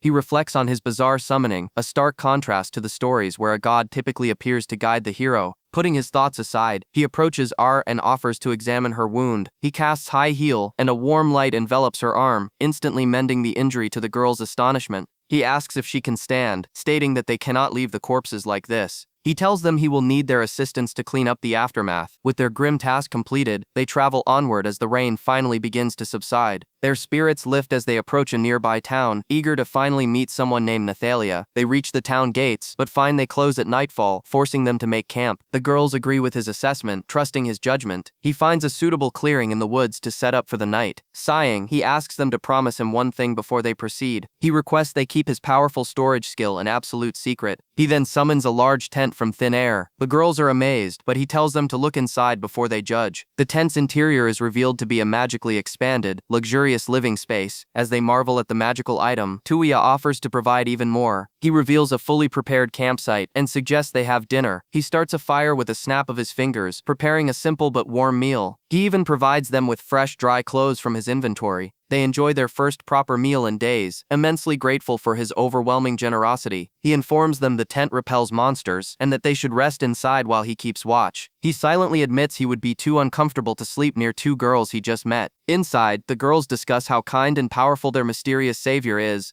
R recalls his combat prowess with a blush, excited for what lies ahead. Charlotte also finds herself thinking of Tuya's heroic figure. By the fire, Tuya sits exhausted, realizing he still needs to gather information from his new companions. He speaks to his horse, Kokayu, preferring its company to being watched. The flames crackle in the quiet night. He stares into the fire, wondering if he has truly reached a point where he can never return home. He knows that whatever lies ahead will be just as dangerous as what he's already faced. His gaze drifts towards the stars in the night sky. He finally finds some rest, leaning against his loyal steed. The next morning, they arrive at the gates of the town of Fendi. A familiar guard greets Tuya, surprised to see him pulling such an extravagant carriage. Tuya quickly fabricates a story about finding the girls after a bandit attack. The guard expresses sympathy but insists he must check their identification as per his duty. Inside, Charlotte begins a dramatic performance, feigning distress over her stolen belongings. She theatrically proclaims that she is blessed to still be alive. Tuya realizes she is a surprisingly good actress, easily fooling the guard. The guard, completely convinced, ushers them through the gate. They arrive at their destination, where a small elf girl is waiting for them. Nathalia teases Tuya for being late, but he simply tells her he brought guests. She turns to see the two unfamiliar girls standing behind him. Wary, she steps back to protect her precious magic books from the strangers. Suddenly, Charlotte rushes forward and embraces her in a crushing hug. The force of the hug sends them both tumbling to the floor. Nathalia angrily demands to know who is calling her old lady. The man accompanying them finally reveals their identities, Artheria and Charlotte. Tears well up in R's eyes as she greets Nathalia after so long. Nathalia is left speechless, annoyed by the comment about her unchanging size. The elf is surprised to see Er and Char, who greet Nathalia with tears of joy. When asked why they are with Tuya, they explain that his disciple rescued them in the forest. His disciple laughs heartily, patting the protagonist on the back as he winces. Nathalia formally requests his power, explaining that her country is in a desperate situation. He learns that her father is still alive. A small bit of relief amidst the grim news. Nathalia glances at the two girls, a plan forming in her mind. She then asks Tuya if he would be willing to shelter them at his mansion for a while. She explains that her own residence is not safe, as visitors might discover the girl's presence. The girls, a noble and her escort knight, are being pursued by the kingdom, and she pleads for him to consider it. To his shock, Nathalia bows her head, begging him to help. She assures him that as long as the house spirit acknowledges him, he can take in as many residents as he needs. His companion with glasses confirms this, stating the spirit will not refuse if the owner approves. One of the girls, who has a strong connection to spirits, is excited by the prospect of meeting a house spirit. Seeing that they are being hunted, Tuya agrees to let them stay for a short while. He departs for the guild to file a report, promising to speak with them later. At the guild, a man named Dalok is instructed to prepare for burials as the guildmaster examines a dog tag. Tuya arrives and tells the guildmaster he has one more thing to report. He places a heavy dented helmet on the table. The guildmaster is stunned, recognizing the armor of Genrit's soldiers. Tuya explains he was attacked and brought the corpses with him. He omits the details about the girls, keeping his report brief and to the point. The staff whispers about people fleeing the Luna Empire, realizing the border crossing is an international incident. The guildmaster deduces that the soldiers were trying to eliminate witnesses but tragically underestimated their target. He tells Tuya to have someone trustworthy collect the bodies, stressing the absolute secrecy of the matter. As a parting gift, the guildmaster offers him a bizarre wooden pig sculpture, which Tuya flatly refuses. Leaving the guild, Dalok apologizes for the guildmaster's strange behavior. Tuya inquires about the guildmaster, Ebrand, learning he is the son of the town's lord. Dalok does not mince words, describing the lord's son as a fool. He explains that Ebrand forces others to do his work and then claims all the credit. Despite this, the staff prefers him, even with his habit of carving strange figures. This habit, they reveal, is how he calms his nerves when he's worried about the safety of adventurers. From his window, the seemingly eccentric guildmaster proves he is, in his own way, a reliable man. Back at the mansion, Nathalia brushes the tangles out of R's hair. R quietly remembers a brave man named Garrett who was lost. Nathalia comforts her, acknowledging the immense hardship she has endured. A memory of a shining blade flashes through their minds. Nathalia scoffs at the very concept of a hero. She declares that returning to their homeland is futile. Her power alone cannot change the course of the war. No nation will help a losing side, but she concedes that a true hero could alter their fate. R suggests asking Tuya for aid, noting his immense strength had even prompted a marriage proposal. Char blushes furiously, embarrassed by the memory. Nathalia recalls the destructive power he wielded, fusing two different types of magic into an unimaginable force. R excitedly points out that the spell was based on something Nathalia herself had taught him.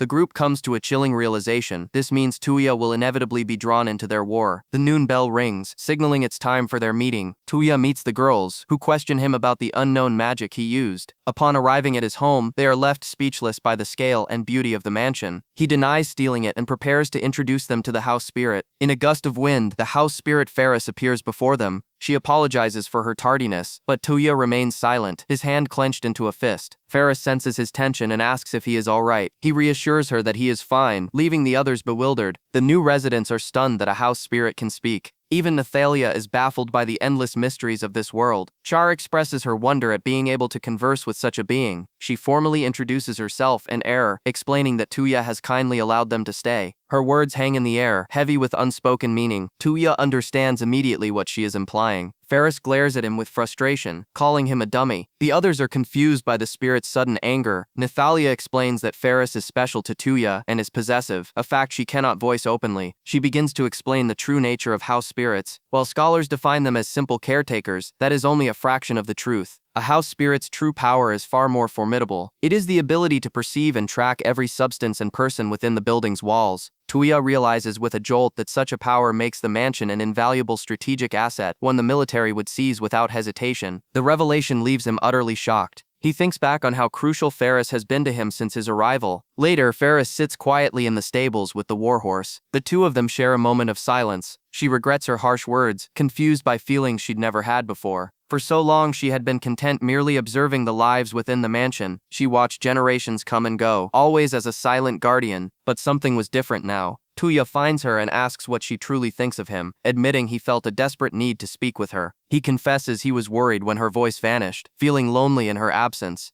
Overjoyed that her voice reached him, and that he felt the same, she is overcome with emotion. The warhorse Kokuyu watches them. Suddenly the massive horse feigns a dramatic collapse, startling Ferris. Tuya and Ferris apologize to one another, resolving the misunderstanding. He admits he acted rashly without considering her feelings. He knows the girls are in danger and got caught up in trying to help. The girls interject, insisting that they were the ones who asked for his help. They explain their desperate situation, being hunted by the kingdom with nowhere else to turn. Cher adds that, more than anything, she just wanted to become friends with Ferris. Ferris accepts their heartfelt words, and the tension finally breaks. With peace restored, the group stands together outside the stables. Nathalia then cheerfully declares that she'll be moving in as well, much to Tuya's annoyance. She jokes that someone needs to supervise him around the new residence. She asks Ferris if it's okay, and Tuya questions if her presence will truly make things safer. Nathalia proposes a celebration with sweets, and even Kokayu reacts with excitement. The girls are astounded by the otherworldly deliciousness of Tuya's sweets. They quickly figure out this was the same method he used to acquire the mansion from Nathalia. Tuya sighs, accepting that he willingly walked into this chaotic new arrangement. A small smile forms on his face. Kokuyu notes that the once quiet mansion has suddenly become quite lively. The new larger family stands together, ready to face the future, and so their life together began in the grand mansion, full of noise and new bonds. Meanwhile, the guildmaster's son Sinance confronts him, holding the soldier's helmet. He calls the incident a large-scale problem. He furiously rejects any excuses and threatens to report the failure to his father. Sinance orders his father to take full responsibility and personally deal with the adventurer. Tuya, left alone, the guildmaster places the helmet on his own head. Contemplating his next move, the Empress considered her only option, asking Tuya to intervene and save their nation. This decision, however, would inevitably draw Nathalia into the coming war. Despite knowing this, the Empress resolved to do whatever was necessary for her empire's survival. A few days later, the protagonist brought Cher and Er to the Adventurers Guild to get them officially registered. They introduced themselves to the guild receptionist, who noted that Tuya was planning some kind of event. The receptionist playfully commented on the beautiful women now accompanying him. From across the guild hall, a familiar adventurer observed the group. The man Dai looked on in surprise. As he moved to intercept them, the girls questioned if he was someone Tuya knew. Stepping outside, they expressed their relief, finding the guild a much friendlier place than they had anticipated. In fact, they were swarmed by friendly adventurers, all eager to welcome them. With their registration complete, the two were now official adventurers. R turned to him, acknowledging that he understood the gravity of her country's situation.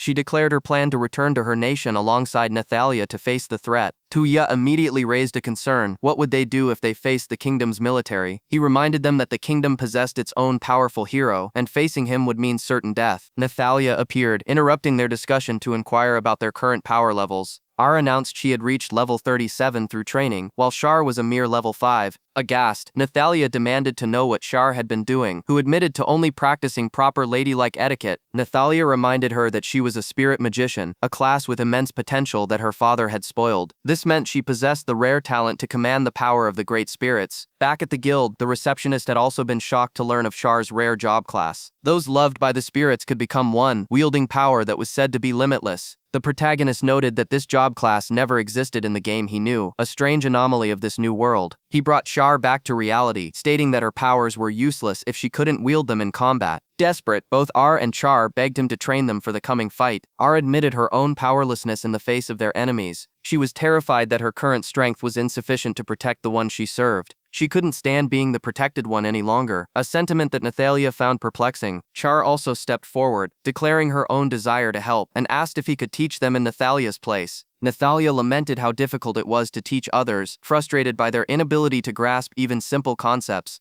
Unable to leave them to their fate, the protagonist agreed to help them with their level grinding. Nathalia declared their first step would be to gather supplies, as their training would take place deep within the forest. The group made their way through the town's bustling marketplace. A local butcher warmly greeted the protagonist, offering him fresh cuts of meat. Other vendors chimed in, freely giving him supplies for his journey. His companions were amazed by his popularity, but he simply stated it was standard practice to prepare for a long expedition. As they browsed, Char's attention was caught by a stall filled with beautiful accessories. R watched her with a smile, remarking that as a noble, Char never had the freedom to simply walk through a town like this. The protagonist found it difficult to imagine such a restrictive lifestyle. Back at the mansion, he presented them with high-level equipment for their training. They were stunned to see the gear was imbued with powerful special effects. He explained they were rare items from a past event, one set boosting magic power and the other guarding against all attributes. These were national treasures, and he made it clear they were only borrowing them for now. He then produced 2 more items for them. They were cheat rings that multiplied experience gained by 100, a secret he urged them to keep. His comment that the rings were just excess baggage left the girls utterly bewildered. Later that night, the two stood on the balcony, examining the rings he had given them. R was flustered, realizing that in this world, giving a ring was tantamount to a marriage proposal. Char, however, seemed to believe that the protagonist had thought this through carefully. Suddenly filled with resolve, R declared she would accept his proposal and become his wife. Char sighed wistfully, lamenting that her royal duties prevented her from doing the same. Shaking off the moment, they agreed to focus on the immediate task, their training. Their training began in the northern forest, the prime location for level grinding. They were immediately swarmed by monstrous boars that viewed them as nothing more than prey.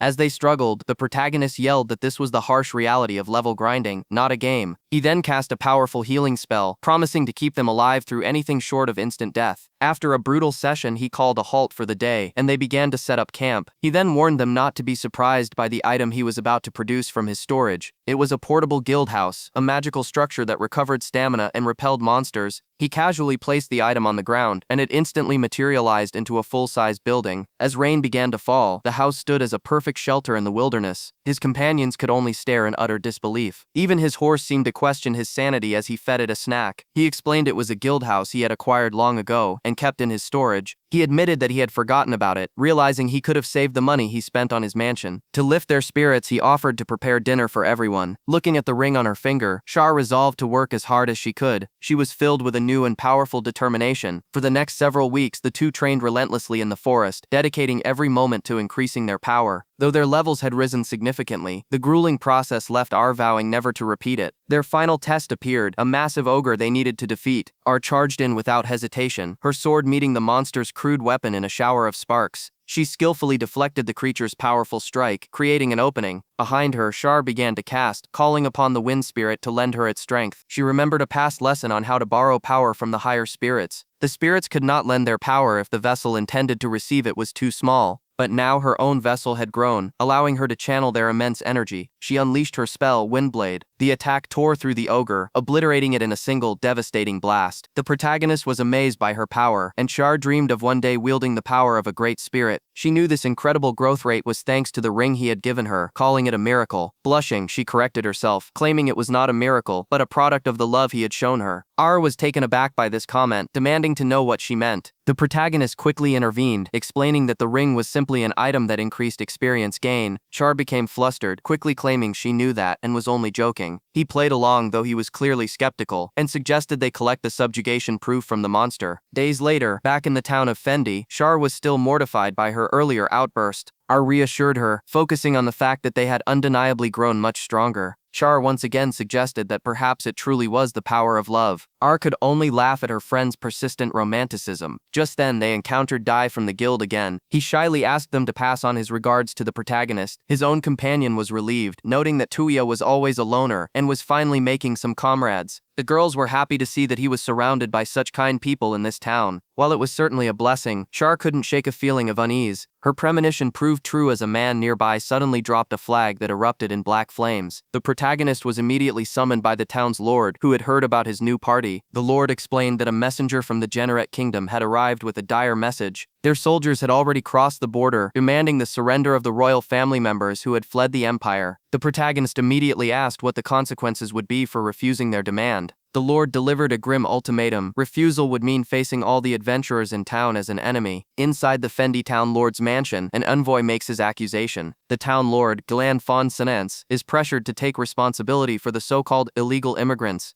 An arrogant official asks if the town plans to feign ignorance of the matter. He claims his soldiers only crossed the border by accident during a critical mission. The mission's true purpose is revealed. They are hunting for the daughter of the Lunate Empire's royal family. The envoy's subordinates suggest they can settle the border dispute peacefully if the town helps them find the girl, mentioning Tuya by name. The town lord questions the timing, having heard that the imperial city had already fallen to their forces. The envoy admits they've captured the emperor, but the empire is comprised of 4 autonomous regions. The elves and beastmen continue to resist their invasion. Their plan is to use the emperor's daughter to force him into a full surrender. The emperor himself remains defiant, chained within a dark dungeon. The protagonist is outraged, realizing they intend to use Char as a political pawn. The guildmaster confirms that his understanding of the grave situation is correct. The Generate Empire is threatening both the town and the guild to force them to hand over Char. The protagonist questions why they should bend to these demands when it was the Empire's soldiers who crossed the border first. He clenches his fist, declaring he has a personal reason and will not abandon them. The guildmaster gives him a 3-day deadline, the length of the Generate ambassador's stay in the city. When asked why he's buying him time, the guildmaster looks concerned. He admits he fears what the protagonist might do to the town if he were to refuse him. He tells him to follow his own path as an adventurer, even if it costs the town its greatest asset. The guildmaster tells him the decision is his alone, noticing the adventurer is trembling. As he turns to leave, a familiar voice calls out to him. A red-haired woman greets him, saying it has been a long time. He recognizes the warrior Lumina, now in more casual attire. She explains her usual combat gear is just for her job. She came to the guild to retrieve a sword from the craftsman. He notes the blade is unlike her usual weapon. Lumina explains it is a family heirloom, kept ready for a time when she must risk her life for someone. The protagonist remembers her overwhelming skill in battle from a past mission. She dismisses the compliment. She then speaks of an unrequited love, much to his confusion. She quickly changes the subject, asking about his other party members. Meanwhile, his companions discuss the arrival of pursuers from the kingdom. The Empress confirms that it is the Generate envoy hunting them. She decides she must officially request the protagonist's aid as an adventurer to escort them back to their homeland.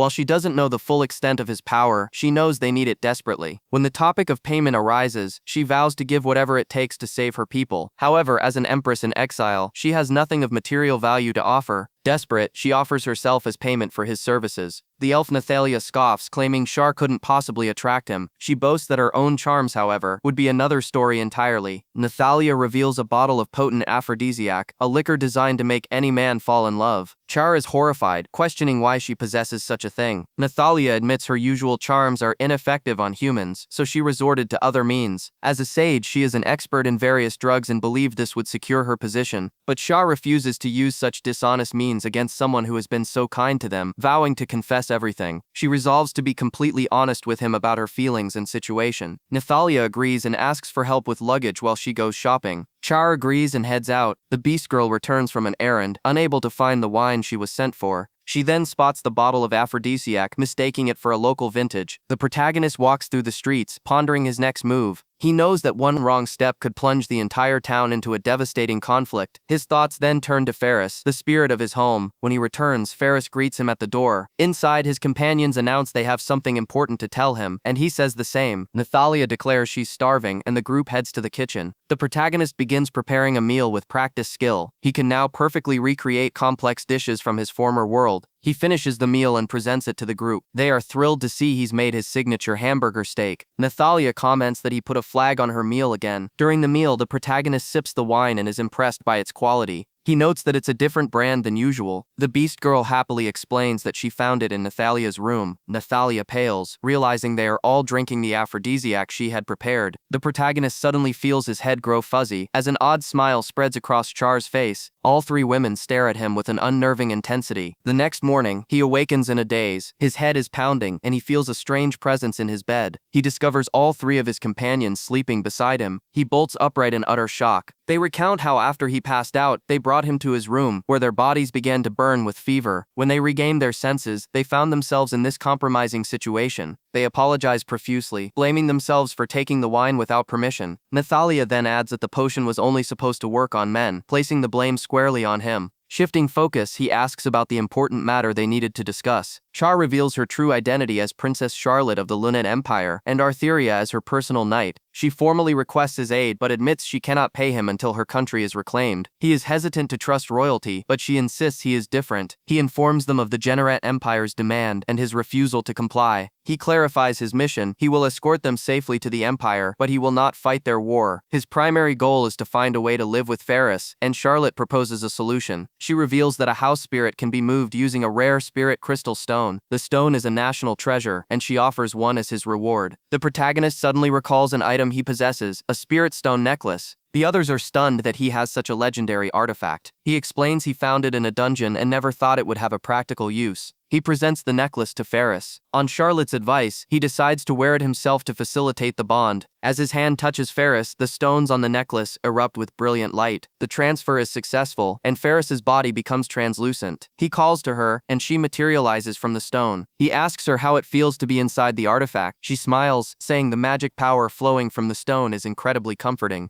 Nathalia watches, a tear welling in her eye. The protagonist suddenly lifts a surprised Nathalia into his arms. Ferris confesses she lied. She instinctively knew she could reside within the stone alongside him. As long as he wears the necklace, they can always be together. She wonders if this desire is a form of greed. With his primary concern resolved, he formally accepts their request. With newfound determination, he announces their destination, the Linnet Empire. The guildmaster muses that the protagonist is an unpredictable man who has somehow acquired 3 wives in one fell swoop. The woman is stunned, realizing he's the kind of man who cannot be underestimated. They confront him, claiming he took their first time and must now take responsibility for his actions. The elf explains that sleeping together has a very specific meaning. He's utterly bewildered, questioning why all 3 of them were involved. The elf then admits that it was her first time as well. The others are shocked to learn that Nathalia, for all her knowledge, was also inexperienced. He never suspected she could be so naive. Even as she continues to argue, he interrupts, stating that they have all gravely misunderstood what transpired. He begins to explain what sleeping together truly means. He pulls Nathalia aside, deciding she needs to hear the truth directly from him. As he whispers the explanation, the other 2 women watch with intense curiosity. He continues to quietly detail the facts. Nathalia's eyes widen with understanding. The other 2 women are left speechless. He confirms it was all a false alarm, and Nathalia fumes, realizing she was deceived. She recalls her elders tricking her with a false definition of the phrase. Changing the subject, Nathalia thanks him for his help and offers a valuable book as a reward. She presents an ornate, ancient-looking tome as a token of her gratitude. The book, she explains, was left behind by a hero summoned to this world centuries ago. His companions are stunned by the revelation, as Nathalia admits she cannot decipher its script. She asks if he can read the diary, a desperate hope in her eyes. He confirms that he can, explaining it's written in Japanese, the language of his homeland. They are shocked, immediately questioning if he is also a summoned hero. He flatly denies being a hero, prompting Nathalia to ask for his wisdom. He begins to recount his story, admitting his own confusion about this world. He was summoned by a kingdom, but cast aside as trash for lacking the proper qualifications. He declares that now he is a summoned sage. Nathalia is shaken. She recalls tales from her village elder about the legendary job of sage. The elder's words describe the sage as one who stands at the top of reason, a far cry from the man before her. A memory surfaces of her as a child, captivated by the same wild tale.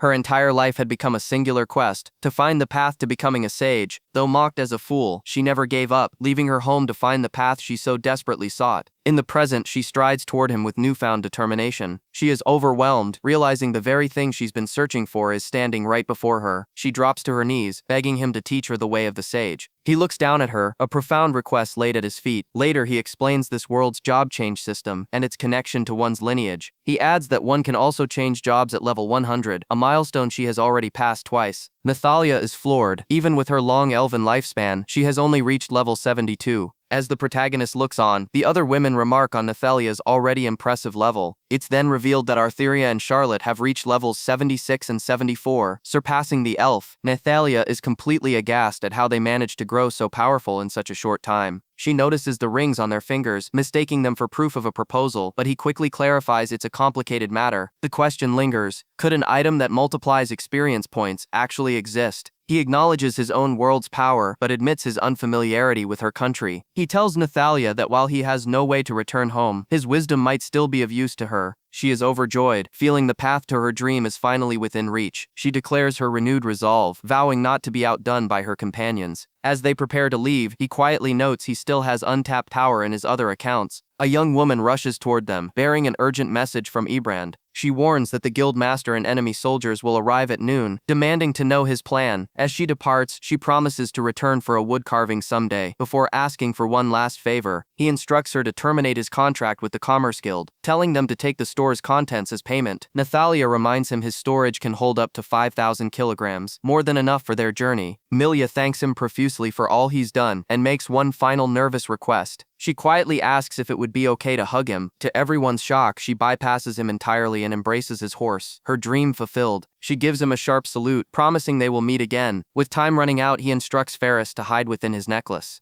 The group finalizes their plan, walk to the edge of town and then procure a carriage. His companions lament leaving such a grand mansion behind. He remarks that it was because of the mansion that he was able to meet Ferris. He raises his hand and snaps his fingers. He smiles, musing that while it's an impossible dream, it's a dream nonetheless. The ground where the magnificent estate once stood is now completely bare. The entire party stares, utterly baffled by the empty plot of land. The mansion has vanished into thin air. He feigns shock, pointing at the impossible scene. The truth is revealed when an icon of the mansion appears, showing it safely tucked away in his storage. He plays dumb, claiming ignorance of this world's limits, while Nathalia facepalms. He laughs, promising to explain the many strange things about him once they are on the road. Claiming an emergency, their carriage is quickly waved through the city gates. The guard wishes them well, completely oblivious to the truth of their departure. The carriage rumbles out of the city, leaving the stone walls behind. He takes one last look over his shoulder. With a silent thought, he bids farewell to the town of Fendi. Meanwhile, the ambassador is enraged to learn the protagonist has escaped with the girls. Furious, he orders his men to prepare for departure. He declares his intention to sever all friendly ties with the town over this incident. The ambassador decides to take matters into his own hands, deeming the local guildmaster a failure. Just as he's about to leave, a summons from the guildmaster arrives, a highly unusual event. A massive crowd of adventurers has been gathered, all wondering about the high-priority job. Two adventurers chat casually, eager to finish the job and head to the pub. A powerful warrior named Lumina stands before the guildmaster, ready for her orders. News travels of a military carriage heading towards the perilous northern forest. An official questions the plan to traverse the forest to reach the empire. Noting the difficulty, a warrior expresses confidence in her party's ability to navigate the route and rendezvous with the princess. The path to the Lunette Empire lies through the forest, a region infamous for its powerful monsters.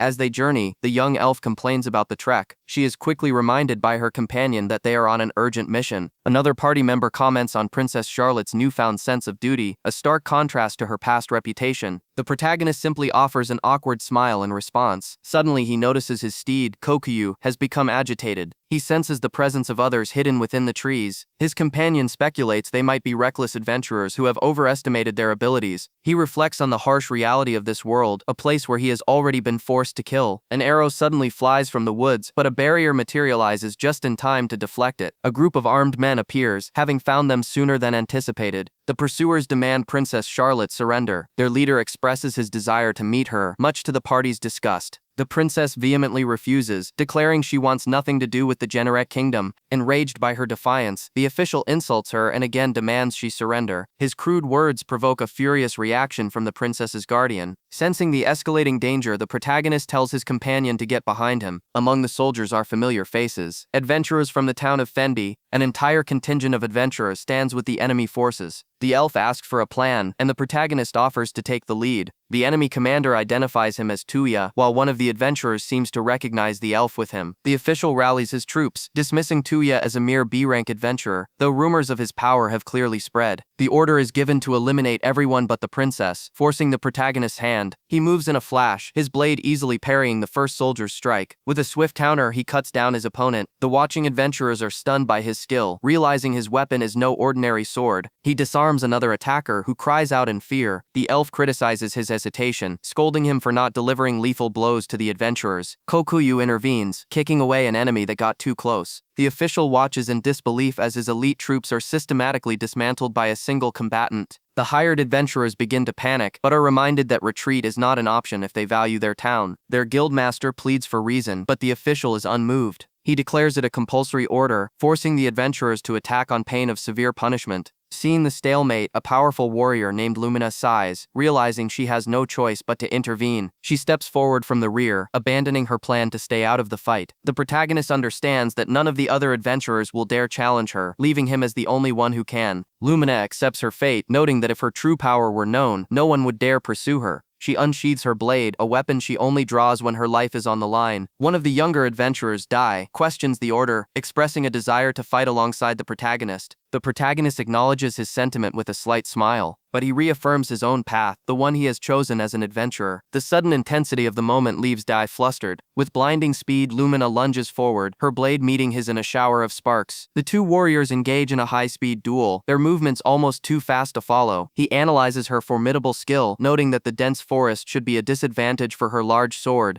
Lumina presses her advantage, but the protagonist seems to be enjoying the challenge. He intentionally creates an opening, appearing to lower his guard and baiting her to strike. As she moves in, he catches her blade and begins to conjure magic in his free hand. He shoves her back and she instantly realizes she was being lured into a trap. He explains that the feint was merely to create distance, so he could switch weapons, stating it would be disrespectful to use a lesser blade against her. He prepares to summon his true weapon. She agrees to face him at his full power, as the other adventurers look on in confusion. He summons a legendary weapon, the adamantine buster sword known as Dragon Killer, a level 300 weapon. Its very name implies the power to slay even the mighty dragons. Lumina feels her body tremble under the sheer pressure emanating from the blade. He warns her that this fight could be fatal, explaining the vast difference between simply wielding a weapon and truly mastering it. He admits that ever since he first witnessed her fight, he has been captivated by her potential. The challenge excites her. She declares that a true match with him is something she has desired, even at the risk of death. The official impatiently orders his men to capture Lumina and kill the protagonist. Ignoring the noisy official, Lumina proposes they end their duel. The protagonist reflects on his choice. He could walk away from this conflict if he abandoned the princess and her guardians. He contemplates his place in this new world, torn between two realities, but he concludes that this is his reality now, and inaction is a choice he would regret forever. With his resolve solidified, he activates a skill and charges forward. The impact of their blades sends a devastating shockwave through the forest, shattering the ground and uprooting trees. The sheer force of the blow sends him reeling backward. Lumina is also thrown off balance, her own weapon knocked from her grasp. The Guildmaster reveals Lumina's personal grudge against the Generate Kingdom, but the protagonist declares his own resolve is absolute. He issues a final chilling warning. He will slaughter anyone who stands with them without a shred of mercy.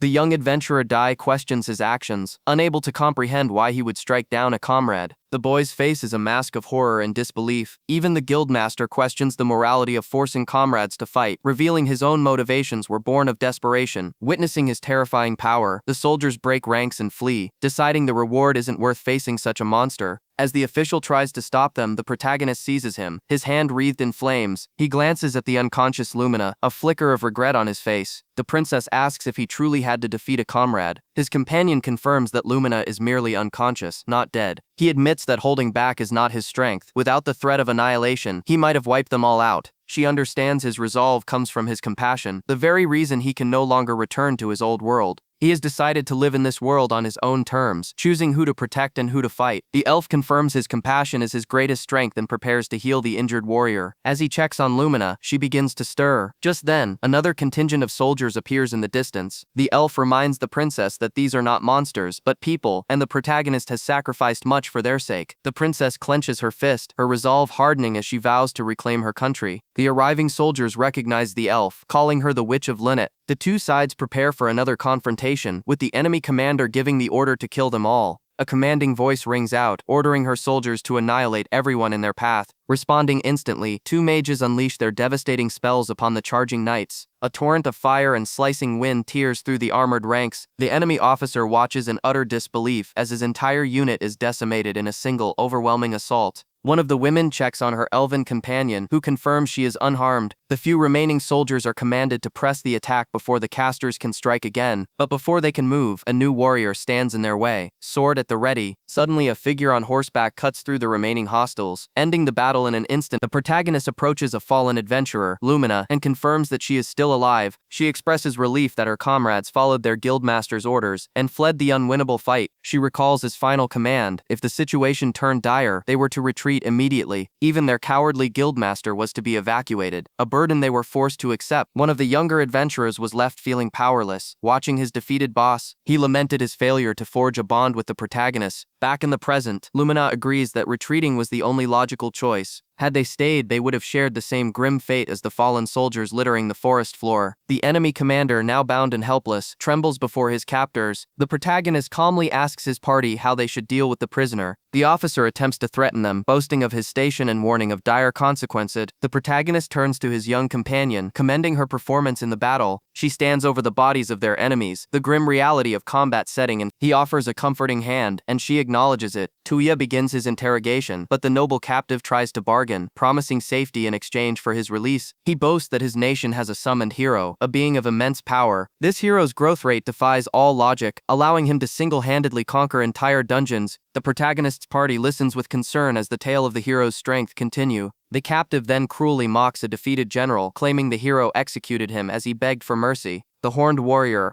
explodes in fury, revealing the mock general was her father. The others quickly restrain her before she can strike the man down. Tuya holds her back, explaining that killing their captive could ignite a full-scale war. The officer, sensing an opportunity, arrogantly demands to be healed and escorted to the nearest town. Tuya offers a different option, an endless cycle of near-fatal beatings followed by recovery magic. He coldly asks how long the man's mind could withstand such a horrifying ordeal. Now utterly broken, he demands the man apologize for insulting R's father. The terrified noble begs for his life and is allowed to flee after giving up all his information. With the captive gone, the party discusses the disturbing intelligence they've gathered. The enemy plans to invade the southern beastman's territory. Using this skirmish as justification, a map reveals the strategic importance of the fort at Ryan. Its fall would open the path to the entire kingdom. R confirms that Ryan is her grandfather's domain, and they must confirm its status immediately. Lumina declares that she will join them on their journey. She then reveals that her sword, a priceless heirloom, was broken during the battle. When she mentions it was a gift from the king, the protagonist is horrified by the loss. As compensation, he gifts her a powerful enchanted wind sword from his inventory. She dryly notes his tendency to solve every problem by throwing valuable items at it. With that, Lumina departs on a separate mission given to her by the guildmaster. She thinks back on her original quest to find Tuya in the first place. Shar remarks on Lumina's selflessness, risking her life for the other adventurers. A few days later, the party journeys towards the fortress of Ryan. They stop for the night at a guild house, and the elf is stunned by its interior. The building is equipped with shockingly advanced modern facility. Tuya explains that the house somehow possesses modern utilities, a phenomenon he has simply learned to accept. The elf is overjoyed, while Ferris materializes from her stone. Ferris finds the house exceptionally comfortable, a rare match for her own pocket dimension. Tuya notices R seems troubled. She voices her fears about the hero her father once faced. Worried he might appear at Ryan, Tuya stares out the window, contemplating the threat of this hero. A dark memory flashes through his mind, a blood-soaked blade and its aftermath. He questions if he is strong enough to face such an enemy. He steels his resolve, knowing he must grow even stronger for the inevitable confrontation. His training is relentless, leaving piles of slain monsters in his wake. After several more days of travel, the party's carriage finally nears its destination. They emerge from the forest to see the formidable walls of Ryan ahead. R expresses her relief that the fortress appears to be standing strong. A sentry on the wall spots their carriage and alerts his commander. The commander, Raoul, looks down from the ramparts with a suspicious gaze. The carriage is halted at the main gate. The guards demand the travelers identify themselves. Princess Charlotte steps forward to address the soldiers. She announces her true identity and her return to save her people from the encroaching darkness. With a confident smile, she commands them to open the gate. The guards are hesitant, finding it impossible that royalty would travel in a carriage pulled by a monster. But then, Raoul and the other soldiers recognize not only Charlotte, but R and Nathalia as well. Their identities are confirmed, and disbelief turns to shock. The cry goes up from the walls as the soldiers cheer the miraculous return of Princess Charlotte. Tuya is stunned to learn that Cher is in fact a princess.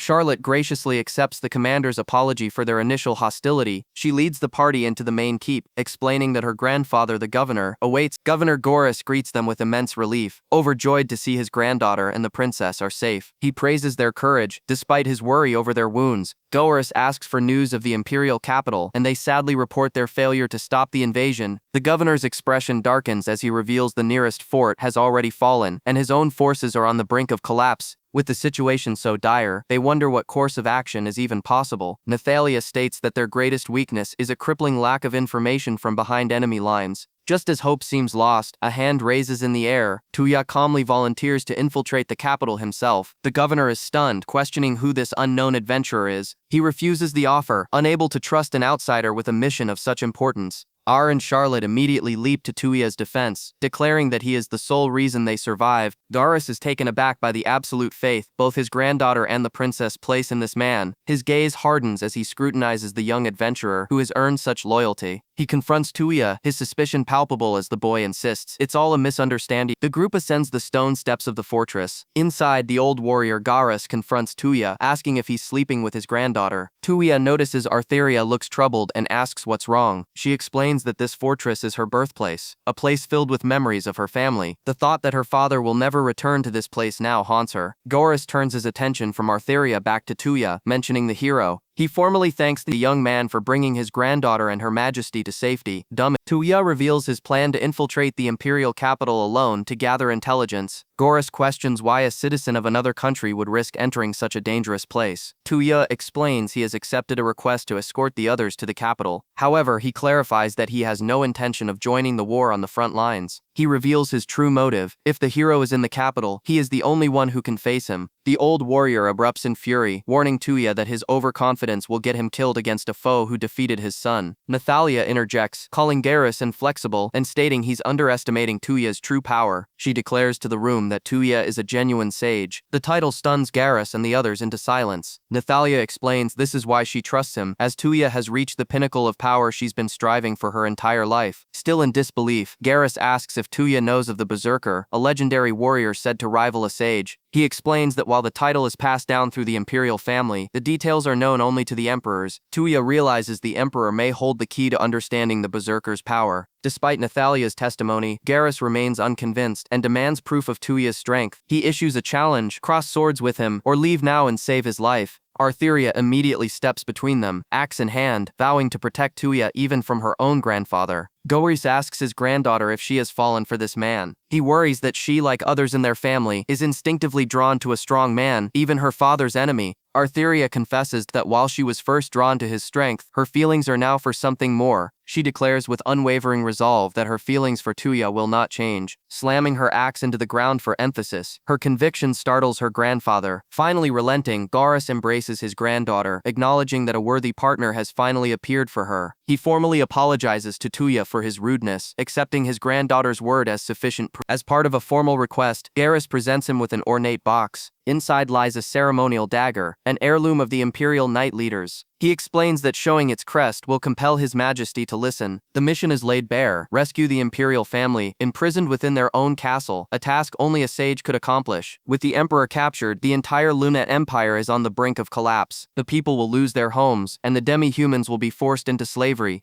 Thinking of the children in the orphanage, Tuya accepts the dagger and the heavy burden of the request. Goris proudly proclaims him a worthy groom for his granddaughter, causing a stir. The others point out they also received rings, leading to a frantic misunderstanding about Tuya's new grand mission. He thinks back to Ibren's warning that adventurers are not charities, but a reward has been promised. Later, Tuya stands alone in a graveyard, contemplating his path forward. He observes the state of the war-torn town. His companions find him, demanding to know why he plans to go to the imperial capital alone. He explains that their faces are too well known in the capital, making the risk of discovery too high. Furthermore, with the Generate army approaching, they have a duty to defend the fortress of Rayan. Nathalia argues that he doesn't know the capital, but Tuya reveals he has already arranged for a guide. Garrus confirms this, stating he will introduce him to a trustworthy merchant who knows the city well. He then calls out for the guide to reveal themselves. Princess Charlotte suddenly pleads to be taken along, since it is her family he's going to rescue. The townspeople recognize the princess, and her presence even draws a reclusive child out of his home. Her return seems to be a beacon of hope for the beleaguered citizens. Tuya is surprised by how deeply the imperial family is loved by the people. Charlotte apologizes for her selfish request, but Goris tells her she is the hope of this town. She steels her resolve, determined to fulfill her duty as a member of the imperial family. Standing before the crowd, she prepares to give a speech to rally their spirits. She calls out to the people, thanking them for enduring so much. Vowing to use the town as their headquarters, she declares they will take back the imperial capital together. Though she stumbles over her words, she manages to shout a powerful call to fight. Her companions watch on, moved by her heartfelt, if clumsy, speech. The crowd erupts in cheers, their morale renewed by the sight of their princess's courage. Charlotte looks back at her friends, flustered but successful. She calls out to Tuya with renewed hope. His companions promise to protect Rayan, entrusting the fate of their families to him. Later, Tuya makes his final preparations in the stables. He brings a meal to his demonic horse, Kokayu, apologizing for the delay. The massive beast playfully lunges, nuzzling its owner with great force. A passing girl cries out, mistakenly thinking he's being eaten alive. She quickly realizes it's just an affectionate battle horse. Intrigued by the powerful steed, the girl asks if he would be willing to sell it. He gently refuses, explaining that Kokoyu is family and not for sale. The girl muses that family isn't always defined by blood. Noticing his food, she asks for a bite, revealing she knows he's heading to the imperial capital. She introduces herself as Alice, a merchant. She happily begins eating his meal. Goris arrives and explains that Alice is a merchant from Sarandir who evacuated to Ryan when the war began. Tuya expresses concern for her safety, but she brushes it off, noting that merchants must be mobile. Goris assures him she's a useful guide, as she knows the castle's interior and is skilled in martial arts. Tuya agrees to the new companion, but Alice wants to confirm with another of his party members first. He then summons the spirit Ferris from his earring. Both Garrus and Alice are stunned, realizing he commands an impossible-to-carry house spirit. Alice immediately asks how much he wants for her, but Tuya again insists she isn't for sale. The merchant whispers something to the spirit, causing Ferris to react with embarrassment. Alice cheekily warns Tuya that his companion is shy. They agree to depart in the morning, and Tuya introduces Ferris to the others. Alice waves goodbye, promising to meet him at the north gate and warning him not to be late. The next morning, Tuya parts ways with his friends at the mansion. He finds Alice waiting for him, sitting patiently on a merchant's cart. He arrives just as she begins to look disappointed, thinking he had broken his promise. He explains he can't ride his highly conspicuous demonic horse behind enemy lines. With a surge of dark power, Kokuyu begins to transform. The horse's mane whips around Alice, startling her. Kokuyu now appears as an ordinary horse, and Tuya asks if she understands. Alice is shocked, asking if he put the creature in his storage. She frantically tries to stop him, believing it's impossible to store a living being. She insists she heard Kokuyu would be in a bad mood if kept in storage. Tapping her ear, Alice boasts that as a merchant, information is her life, and she won't miss a thing. As their journey begins, she promises it won't be boring, as she has many questions for him. The scene shifts to the grand imperial capital of the Lynette Empire. Inside a lavish room, the hero is being ordered to return to his home country. He calmly refuses, stating that his fight against the demi-humans is for the ideals of Princess Sharon. Following Alice's suggestion, they traveled along a busy highway to blend in with the many merchants heading to the occupied imperial capital. Thanks to her clever disguise, they passed through several Generette checkpoints without any suspicion. They finally reached the imperial city without any trouble, with Alice already dreaming of the delicious food. As the city came into view, the protagonist surveyed the towering walls. Their destination was the Lynette Empire's pride and joy, the magnificent castle gate known as the Gate of Happiness. A long line of wagons and merchants waited to enter the bustling capital. The gate's architecture was a testament to the empire's former glory. It was a famous landmark, renowned for its artistic value as a symbol of equality among all races.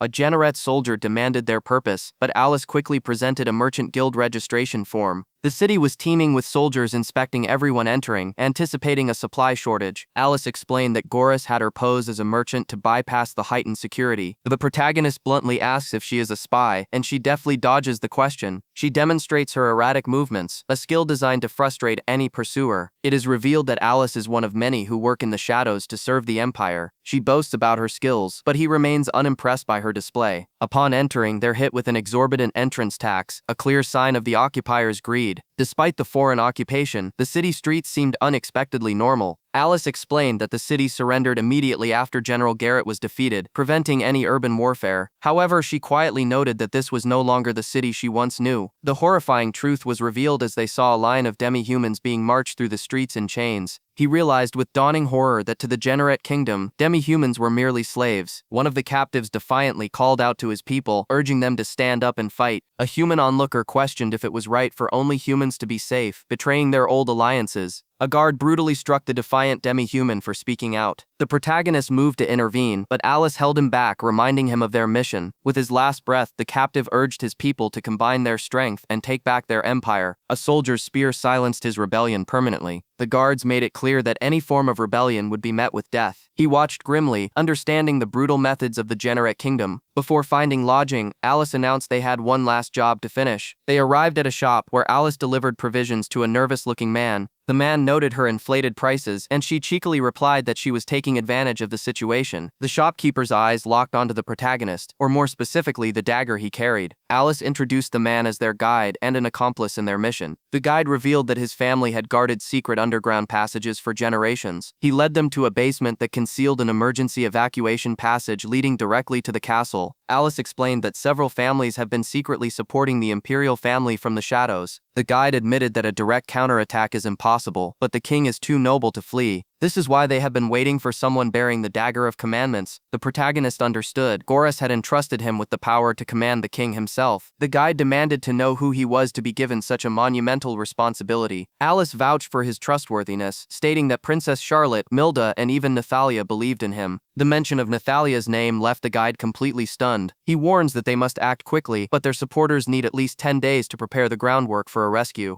Their greatest challenge is the Generate Kingdom's third prince, Lisette, who has the castle under heavy guard. To make matters worse, the summoned hero is also in the city. The scene shifts to the hero, Larks, as he arrives at the castle. He is brought before the third prince, who has a message from his sister, Princess Sharon. Prince Lisette confidently tells the hero to return, claiming the remaining enemy forces are no threat. He dismisses the hero, insisting he can handle the occupation by himself. Lisette waves him off, declaring his intent to personally purge the despicable demi-humans from the capital. The hero reflects on his past, remembering there were no demi-humans in his original world. He recalls being summoned to this world while in the middle of fighting a horde of monsters. When he awoke, he was greeted by the tearful Princess Sharon. She embraced him, proclaiming him the true hero she had been waiting for. The princess told him stories of the evil demi-humans and the crisis that threatened her kingdom. To live up to her expectations, he trained relentlessly every day. Soon he was leading the kingdom's armies to take back the territory stolen by the Empire. During a crucial battle, he searched for the enemy's commander. The Lunette Empire's knight captain, Garrett von Milde, stepped forward to challenge him to a one-on-one duel. While the hero's army was certain of his victory, Garrett's own allies urged him to be cautious. The hero knew he was summoned for this exact purpose, to defeat the Empire's greatest warrior. He accepted the challenge, believing Garrett's defeat would instantly end the war. Their blades clashed 1,000 times in a furious exchange that left both warriors battered. Despite his overwhelming status as the hero, Larks found himself almost equally matched against the veteran general. Garrett called out the hero's inexperience and wasted stamina, sensing his exhaustion. The general refused to lose, wanting to see the young hero grow stronger through battle. But the hero, refusing to die in this world, prepared to unleash his final resort. He activated the powerful magic hidden within his sacred sword. To him, the only proof of his existence was to continue being a hero. He lunged forward, channeling all his power into a single decisive strike. Mortally wounded, Garrett acknowledged the hero's strength and thanked him for the battle. The general's only regret was losing to a warrior as magnificent as the hero. His final thought was of his daughter, whom he would never see in her wedding dress. After Garrett's death, rumors were spread to demoralize the Imperial army, crushing their will to fight. The prince reflects on the pride of the warrior he fought and defeated. He resolves to be the hero who crushes all enemies for Princess Sharon and her kingdom. With his mind made up, he orders a carriage to be prepared for his return journey. Meanwhile, Alice learns that the hero has appeared, forcing them to adopt a wait-and-see approach. The protagonist stares off into the distance, quietly wondering if the hero will remember him. They finally arrive at their designated inn. The innkeeper rushes out to greet Alice, relieved to see she is safe. Seeing the protagonist, the woman immediately assumes he is Alice's partner. Thinking fast, Alice claims they just got married to secure a room for the night. The overjoyed innkeeper agrees to prepare a room for the newlyweds right away. He is shocked by her lie, but she insists it's the fastest way to get what they need. Suddenly, the protagonist senses flare, and he feels a presence that is out of place. He questions if they can truly trust the inn. He explains his unease, telling her that something strange is lurking within the building. The protagonist notes something is amiss with their inn. He senses a large number of people concealed on the third floor. He quickly clarifies that they are not necessarily enemies. The landlady approaches, mistaking them for a newlywed couple. He cuts to the chase, asking if she's hiding fugitives. She confirms her allegiance, revealing she secretly supports the imperial family. The protagonist correctly deduces the people in hiding are victims of the recent demi-human hunt. Inside the room, a crowd of terrified and injured demi-humans are huddled together. The landlady confirms they are not hostile, lamenting their tragic situation. She explains that many who couldn't escape the capital are now hiding for their lives. The recent hunt was exceptionally vicious, with their homes and districts burned to ash. The protagonist steps forward and casts High Heal, instantly mending one of the wounded. Amazed by his power, they beg him to save their other comrades hiding at the Adventurers Guild. His companion reminds him of their mission, questioning his deep involvement. He counters that she also wishes to help, refusing to abandon the persecuted demi-humans. His resolve leaves her speechless.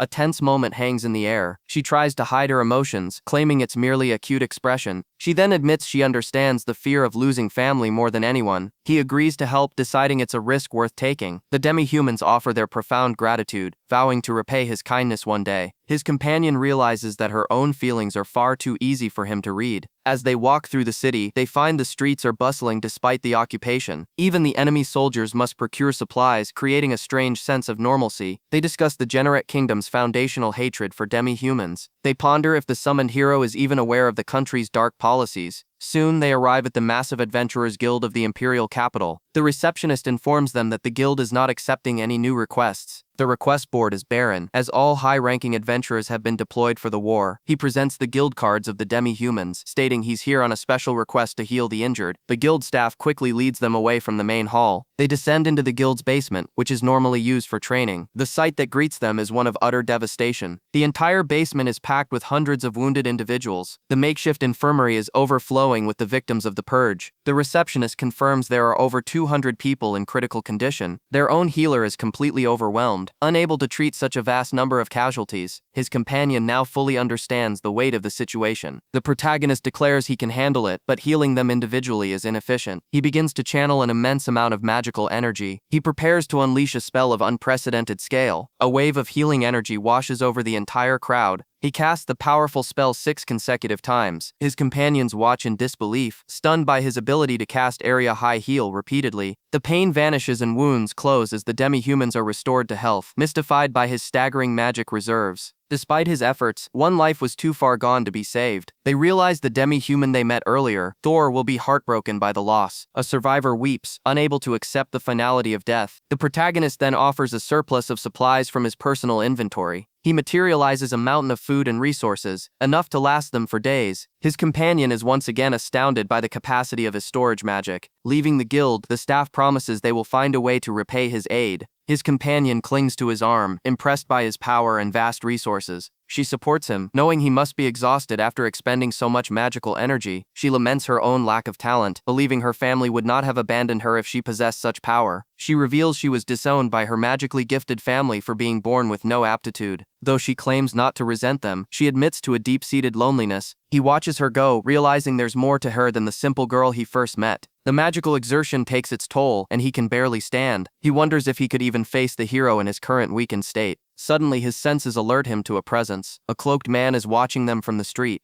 The observer keeps his distance, his motives unknown. A carriage arrives for the figure, who is addressed as a person of high rank. A chill runs down the protagonist's spine. For a brief moment, his eyes meet those of the hero. The hero dismisses his subordinate's concern, his gaze fixed on the sky. He watches a bird fly overhead before departing in the carriage. The protagonist watches the carriage disappear, a sense of dread lingering. Back at the inn, the landlady expresses her thanks. She reports that even in his grief, Thor was grateful for their help. Alice finds the protagonist in the barn, needing time to think. He confers with his familiars, admitting that in his current state, he is no match for the hero's strength. His companion, however, expresses absolute faith in his power to win. His loyal steed, Ferris, shares the sentiment. He vows to become even stronger, a promise his companion overhears from outside. He is moved by their unwavering belief in him. Alice reflects on the meaning of family, clutching the ring on her finger. She thinks of the one who raised her, wondering what could have been. With the hero having left the capital, the plan to rescue the emperor is set in motion. The operation is scheduled for 5 nights from now. The team reviews their strategy, aware that a single mistake could lead to disaster. As they discuss the high stakes, a visitor from the guild arrives for him. The man claims he is here to repay the debt from the other day. He introduces himself as the sub-guild master, already intoxicated in the middle of the day. He insists on sharing a drink, but says he has an important question first. The guild master reveals a shocking truth. He knows the protagonist is Tuya Kisaragi, the man who annihilated the Generate Kingdom's special forces. The Imperial Capital's sub-guild master reveals he knows everything, from the wiped-out special envoy troops to the protagonist's real name. He assures the young priest that he is the only one in the capital who has noticed his presence. The guildmaster explains he learned of the situation through an old acquaintance, a sculptor named Ebrand.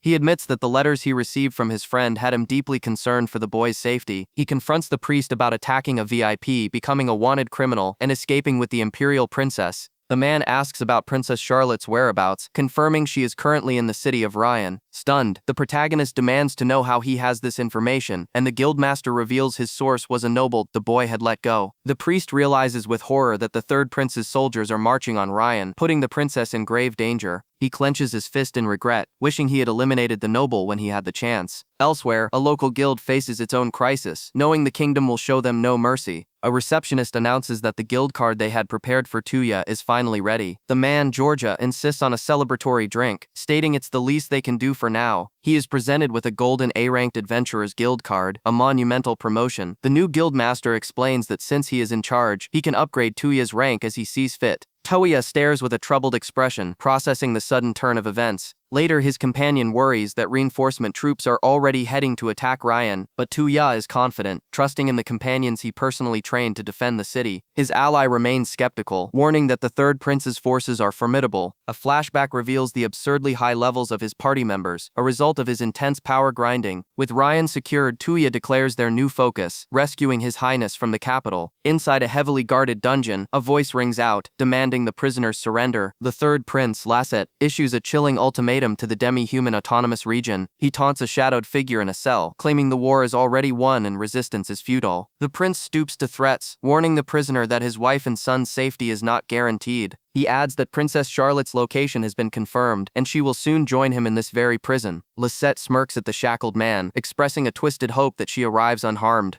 Several days later, under the cover of darkness, the rescue team prepares to infiltrate the castle. Tuya equips his companion Alice with a set of covert garments, boosting her stealth and agility. She also receives the legendary King of Thieves knife, which increases her luck and speed. After reminding her the gear is only a loan, Tuya announces to their allies that they are ready to move. The demi-humans ask if he will truly help them, knowing they cannot remain hidden forever. Tuya outlines the plan. They will create a diversion while his team infiltrates the castle, a risk the demi-humans are willing to take for their home. The grim sight of crucified victims serves as a stark reminder of the kingdom's cruelty. He and Alice stare resolutely, determined not to let the Generate Kingdom's atrocities continue. His two companions venture into the city, vowing to succeed in their rescue mission. They move toward a secret entrance, knowing this is their only opportunity for success. Their local supporters see them off, having arranged everything for the infiltration. A guide warns them that a special ore within the dungeon nullifies all magic, including Tuya's healing abilities. This means they'll be moving blind, unable to use search spells, but his allies place their faith in him completely. Two men lead them down into a dark, torch-lit tunnel, happy to guide the way. Alice takes the lead, her movements so erratic that Tuya finds them annoying. She warns him to stay close, as the underground tunnels are a dangerous maze. Alice then reveals a secret. She used to live in this castle, and is intimately familiar with its passages. Tuya correctly deduces that her family must have held a high-ranking position. She leads them to a dead end, and for a moment, Tuya believes they are trapped, but Alice was only joking. With a smirk, she pushes open a hidden door concealed within the stone wall. They emerge into a dusty storeroom, now officially inside the castle grounds. Suddenly, Alice freezes, admitting the layout is completely different from how she remembers it. She tries to laugh off her mistake, but Tuya is not amused by her blunder. Lost and needing a new plan, Tuya summons a spirit named Ferris for assistance. A powerful house spirit materializes before them, ready to receive her orders. Tuya asks if she can locate the prison, and Ferris silently affirms that she can. Alice is stunned that a house spirit can speak, earning a swift shushing from Ferris. Tuya relies on Ferris, entrusting the mission's success to her unique abilities. The spirit extends her hand, activating her power. Her greatest skill is complete structural control of any building she inhabits. This allows her to sense every single movement within the castle walls. She can perceive the most minute changes across the entire structure. Her senses are so precise she can track a single particle of dust among countless people. Ferris locates 3 prisoners in a cell, but warns that guards are everywhere, making a stealthy approach impossible. Alice sheepishly asks if her role as a guide is now redundant. They encounter 2 guards blocking their path, and Alice volunteers to neutralize them. The guards mutter to each other, planning to call for reinforcements if they run into trouble. Tuya hands Alice a set of golden bee paralysis needles, a non-lethal solution. He also provides sleeping incense, a potent tool for disabling enemies below a certain level. Impressed by the rare items, Alice momentarily gets distracted by their market value. She quickly refocuses and unleashes a paralyzing needle with expert aim. The specialized tools work flawlessly, incapacitating both guards without a sound. Alice moves with the fluid grace of a trained operative. She dispatches another set of guards with a volley of precisely thrown needles. Tuya quietly praises her proficiency, acknowledging her skills as a spy are genuine. Ferris confirms the prisoners are just ahead, near a ring of keys hanging on the wall. With the path clear, Tuya dismisses Ferris back into her necklace and prepares to free the captives. The scene flashes back 10 years, where a young Alice learns her aunt Nathalia is leaving. The child cries, believing she's being abandoned for her inability to use magic, but the king comforts her. He explains Nathalia is on a dangerous quest to become a sage and left to protect her. To repay the king's kindness, a young Alice vowed to live her life as a spy in his service. Back in the present, Alice spots their target through the prison bars and rushes forward. But as they get closer, a horrifying realization dawns on them. The man in the cell is not the High Highness they came to rescue. They stare in utter shock at the wrong prisoner, their entire mission thrown into chaos. The narrative shifts back to Tuya's meeting with the Subguild Master, who knows he killed a Generate envoy.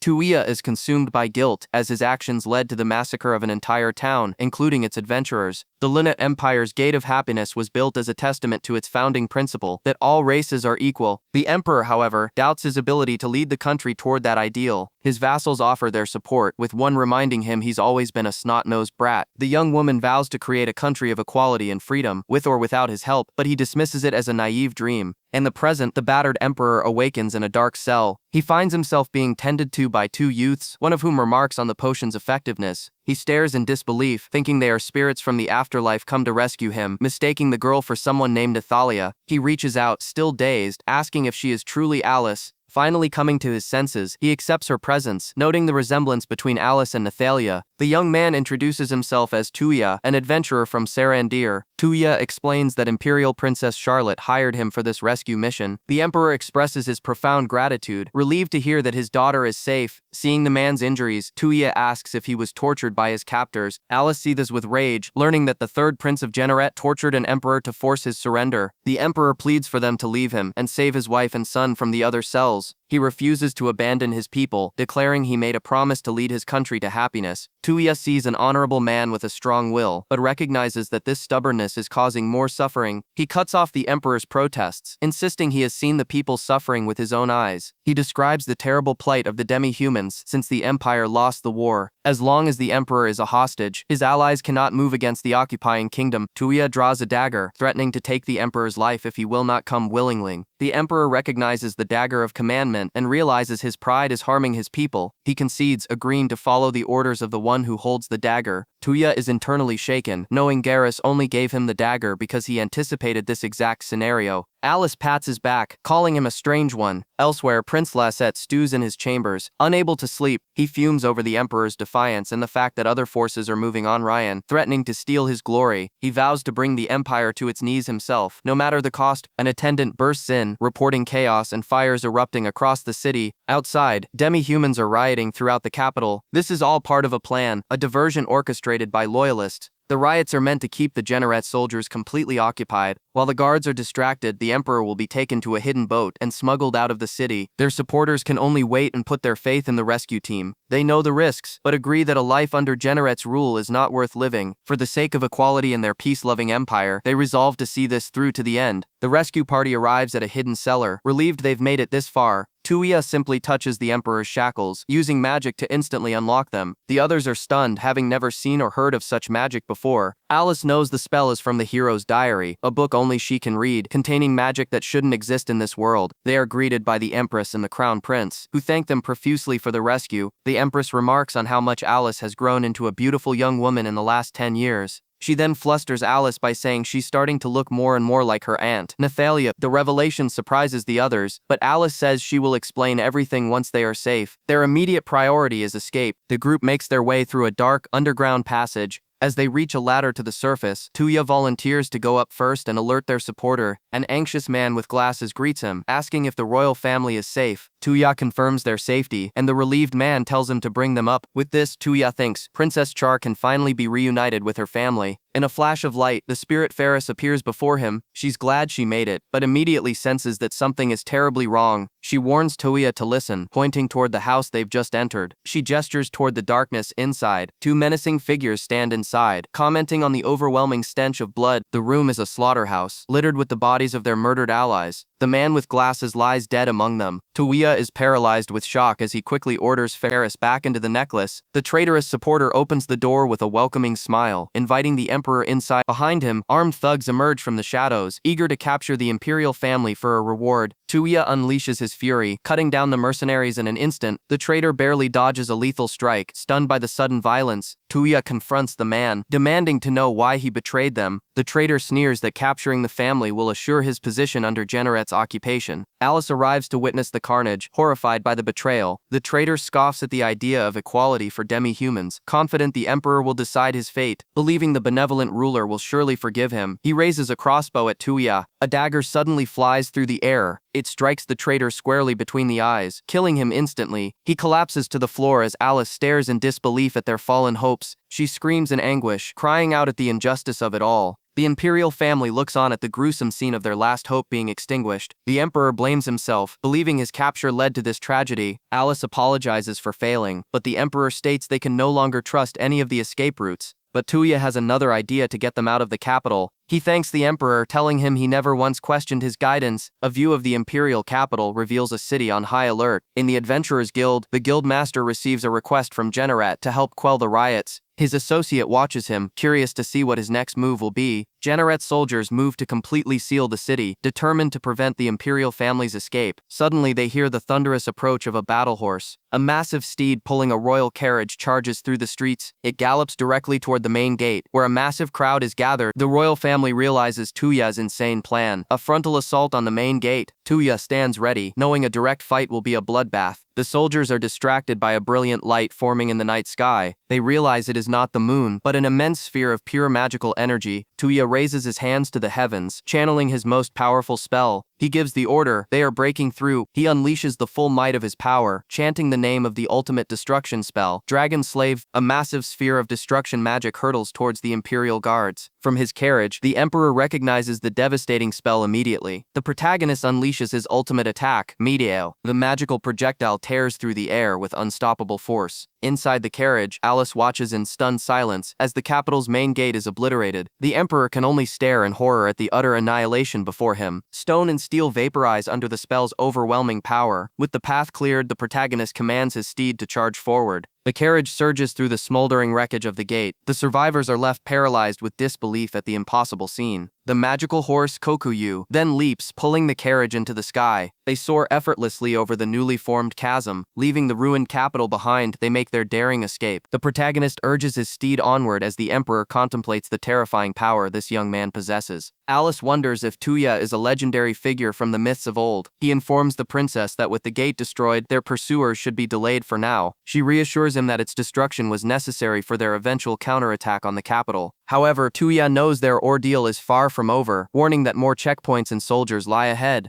He is resolved to complete his mission to save the imperial family as they approach the next garrison. Guards at a forward checkpoint hear the distant explosion from the capital, unaware of what is coming. Sensing the enemy, the protagonist tells his companions to brace themselves. He unleashes a barrage of invisible blades, casting Air Cutter. The spell rips through the soldiers, cleaving a path through their ranks. With a grim expression, he cuts down anyone who stands in their way. Back in the palace, a nobleman receives the shocking news. The emperor has escaped. Prince Lasset is told that the task was far beyond his capabilities, and he panics about reporting the failure to his father. He had assumed capturing the emperor would be a simple task to secure his claim to the throne. An advisor reports in, stating that while he will withdraw troops, they must capture the emperor by any means necessary. Having smashed through yet another checkpoint, the party continues their flight. Alice notes that they are finally approaching the Beastman's autonomous region. Tuya admits that the constant use of magic has left him and his steed exhausted, weakening his ability to protect the princess. He is also deeply concerned for the friends he was forced to leave behind in Ryan. Alice offers to take the reins, insisting that he get some rest. She declares with confidence that she will get everyone to safety, even if he collapses. He recalls her mentioning a relative and asks if the ring she wears conceals her elven heritage. She says the ring is a special gift from her aunt, Nathalia. Removing it, she reveals her true elven ears. She explains that her family placed her in Nathalia's care as a child. The truth is, she doesn't know how to face her family after her aunt taught her to survive alone in the wild. Being an elf unskilled in magic, she had to master the arts of trapping and stealth. But one day, her aunt suddenly left on a journey, abandoning her. She still can't believe Nathalia disappeared without saying goodbye. The thought of being forgotten by her only family terrified her. Tuya makes a solemn promise to find her aunt and remind her of her duty. While Alice frets about her aunt's magical retaliation, the emperor's son asks about Tuya. The boy describes him as a legendary hero capable of impossible feats. Tuya cuts the conversation short, directing everyone's attention to the fortress ahead.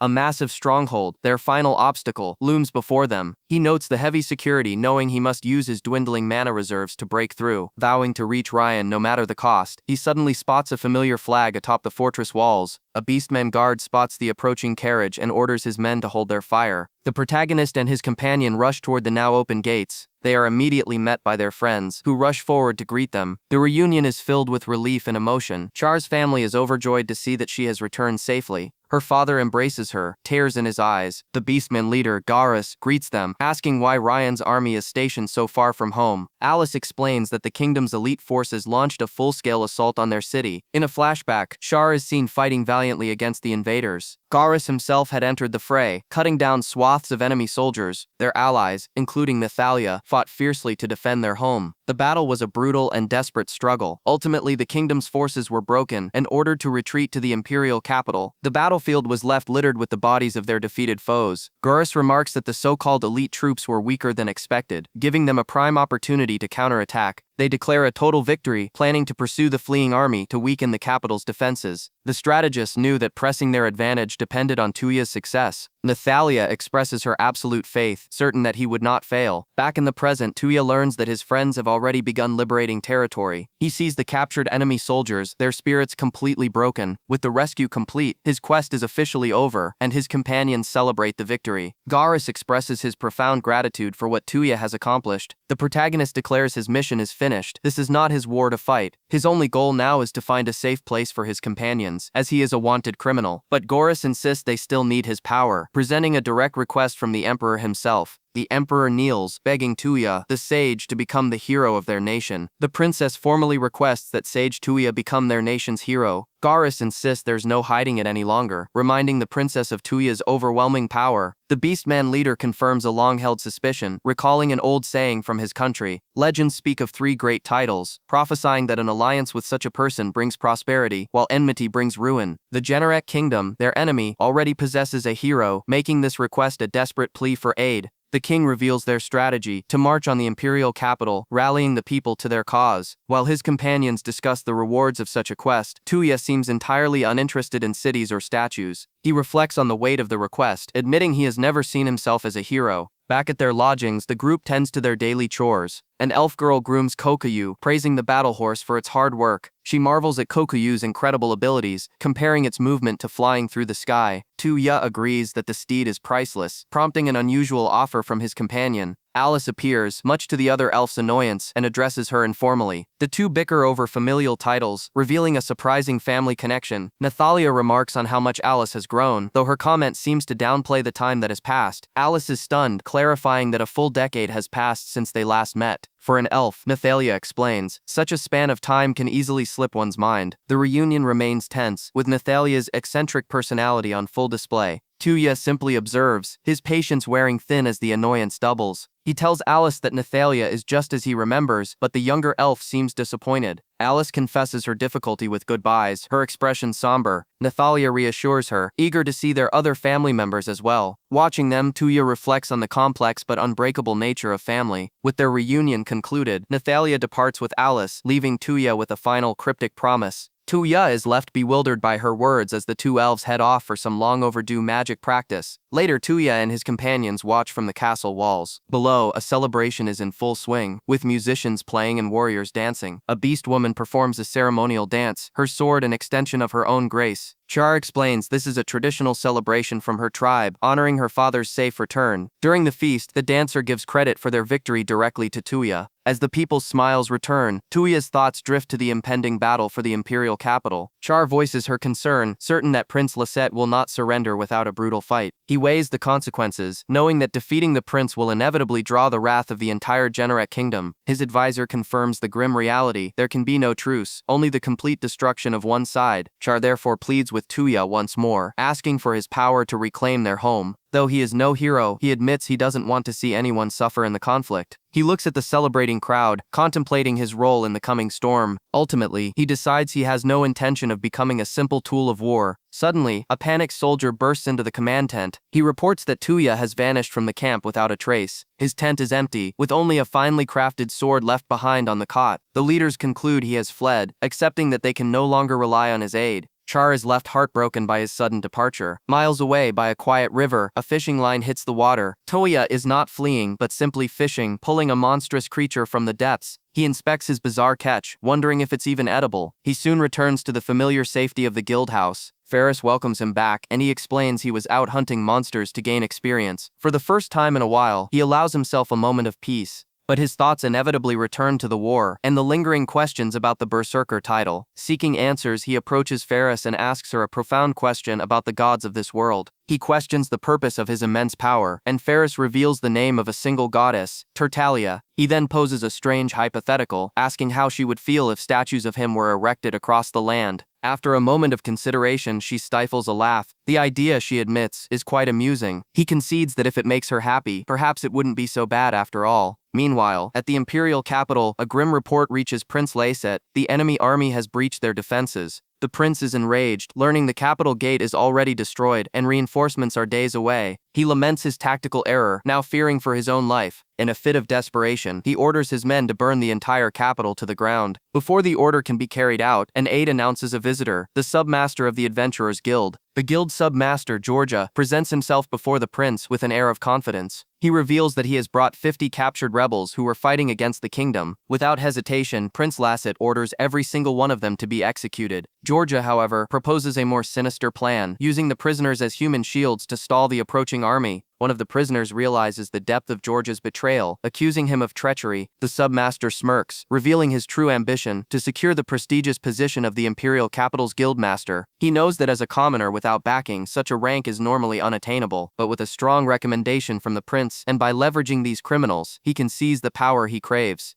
Desperate, the prince agrees to George's scheme, seeing it as his only chance. With the emperor's return boosting their morale, the Lunate army advances, smashing through the kingdom's defenses. Their forces gather in overwhelming numbers, a tide of steel and determination. The two opposing armies finally come face to face before the capital's main gate. On the front lines, the emperor's allies observe the scene, acknowledging Tuya's contribution. The emperor rallies his soldiers, but his daughter correctly deduces the enemy is merely stalling for time. One of the generals spots movement above the gate and alerts his highness. Prince Layset appears atop the battlements, addressing the citizens of Lunate with a mocking smile. He reveals his hostages, threatening to execute them one by one for every step the army takes. Georgia pushes a young demi-human forward, urging the prince to make an example of him. The prince agrees, preparing to demonstrate the price of defiance with his own hands. The emperor and his daughter can only watch in horror, enraged by this cowardly act. Tuya reappears beside them, having declared he wouldn't be a tool of war. Yet the princess apologizes for the situation. He reassures her, stating he will end this conflict, but he will do it his own way.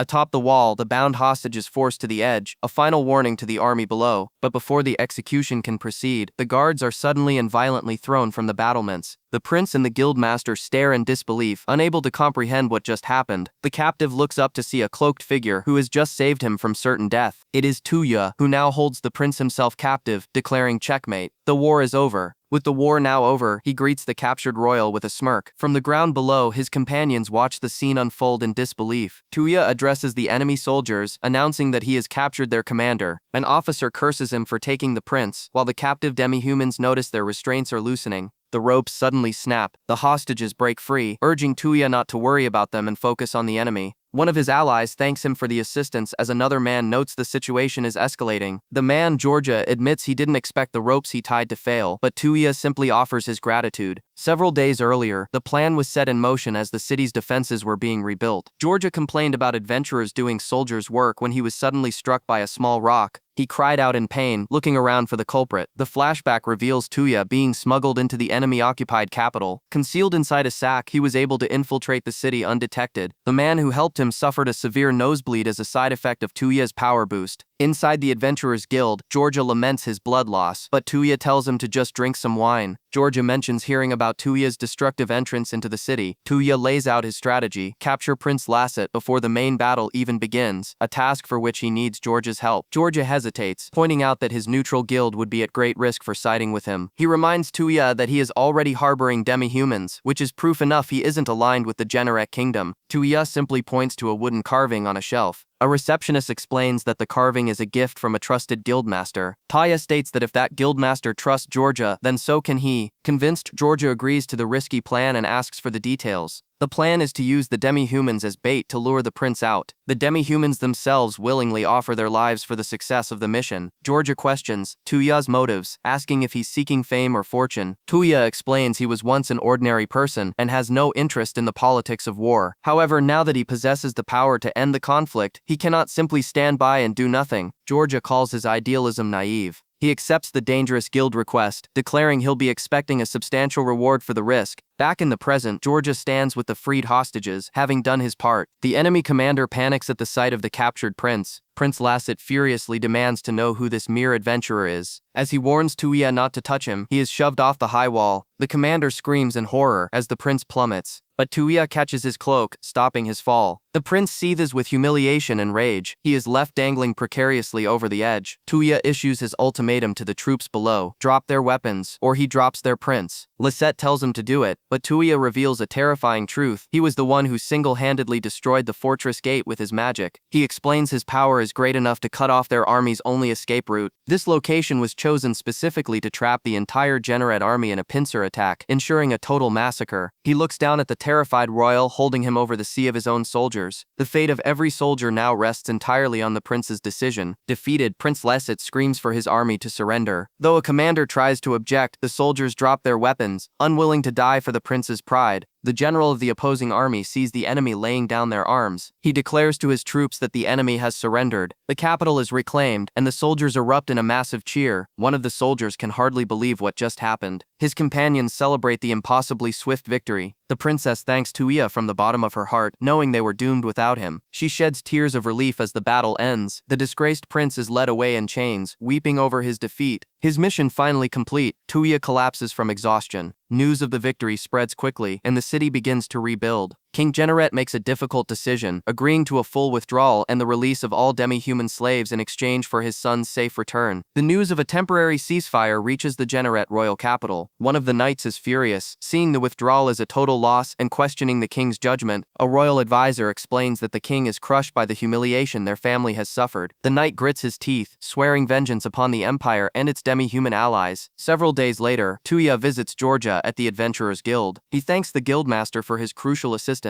As a reward, Georgia presents him with several bottles of extremely rare wine. However, he implies that this is not the only reward. He admits he had hoped to share a drink and discuss their mutual acquaintance. Unfortunately, he is swamped with work and has little time to spare. He reveals Tuya's true reward, a formal summons to the castle from the emperor himself. Minstrels are already singing tales of Tuya, the hero of the Linnet Empire, a symbol of hope the people desperately need. Walking through the city, Tuya contemplates his new reputation. He suddenly encounters the very people who sold him out to the Generate kingdom. They attempt to justify their betrayal, claiming they did it merely to survive. The confrontation grows heated as another demi-human grabs the traitor in a rage. Tuya steps in to see what the commotion is about. Just then, a royal attendant arrives to escort him to the palace for his audience with the emperor. Dressed in formal attire, Tuya prepares to receive his reward before continuing his journey. He is brought before the emperor, the princess, and the queen. He is formally announced to the court as Sir Tuya Kisaragi, the hero of the empire. The audience hall is packed with countless nobles, all watching him. The emperor expresses his profound gratitude and declares he will bestow upon Tuya the greatest reward in his power to give, shocking the entire court. Tuya himself is stunned into silence. The elf girl erupted in laughter at the unbelievable news. Her friends watched as Nathalia clutched her stomach, completely overcome with amusement. Though it was an appropriate reward for Tuya, his companion admitted he never expected this out. The hero could only blush as he was named the new Marquis.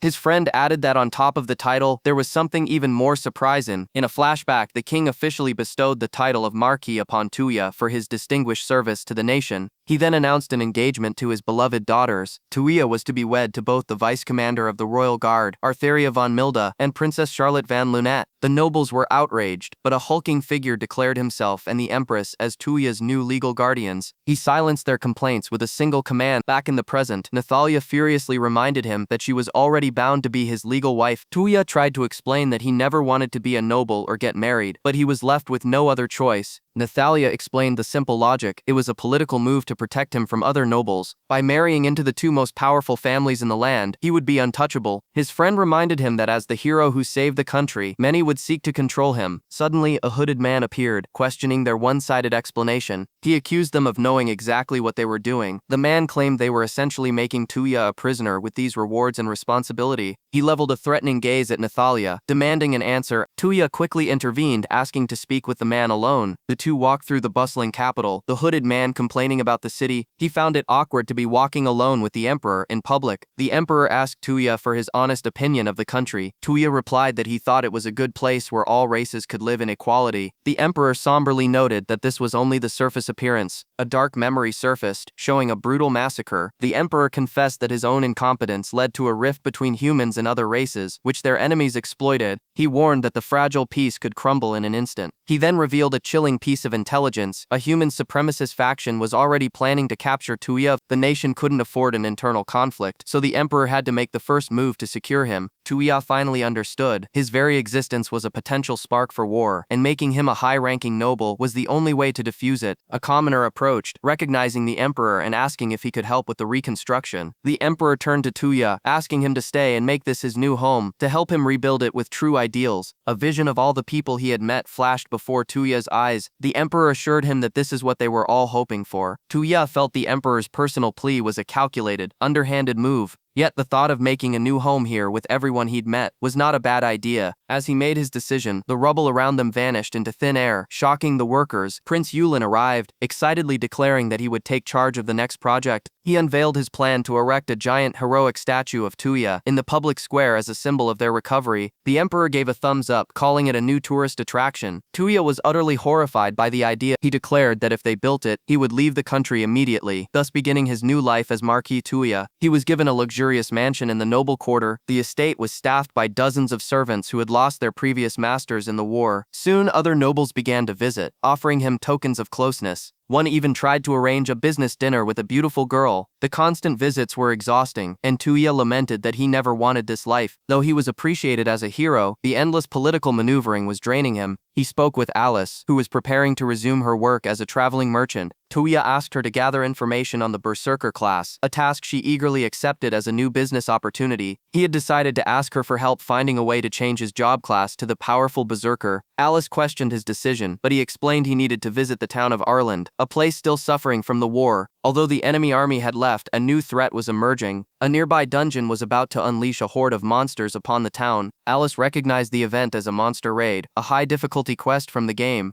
Tuya leaned in, desperate to know every detail about the dungeon. Meanwhile, in the Generi kingdom, the princess was informed of the same monster flood near their border. Princess Sharon knew the Lunate Empire would send troops, so she decided they had to act first. She issued an order from the king. Their own hero, Sir Larks, was to conquer the dungeon before Lunate could claim the prize. The king, she added, was looking forward to the entertainment. Back at the mansion, Tuya donned his adventuring gear once more. He was finally leaving, much to the delight of his companion, Ferris. She was overjoyed to be traveling with him again. Having dealt with his duties for the day, Tuya left a note for the others. With grim determination, he prepared to depart. He and Ferris mounted his horse and galloped out of the capital, heading for Arland. Their steed raced across the plains. His sentient horse asked if he was afraid of the powerful monsters they would face. After a moment of levity, they continued their journey. They rode through a vast and beautiful wilderness. Tuya's true purpose was clear. He would not be trapped in a mansion, but would instead seek power and a path to becoming a berserker. He declared his goal was to defeat the dungeon boss and claim his experience points.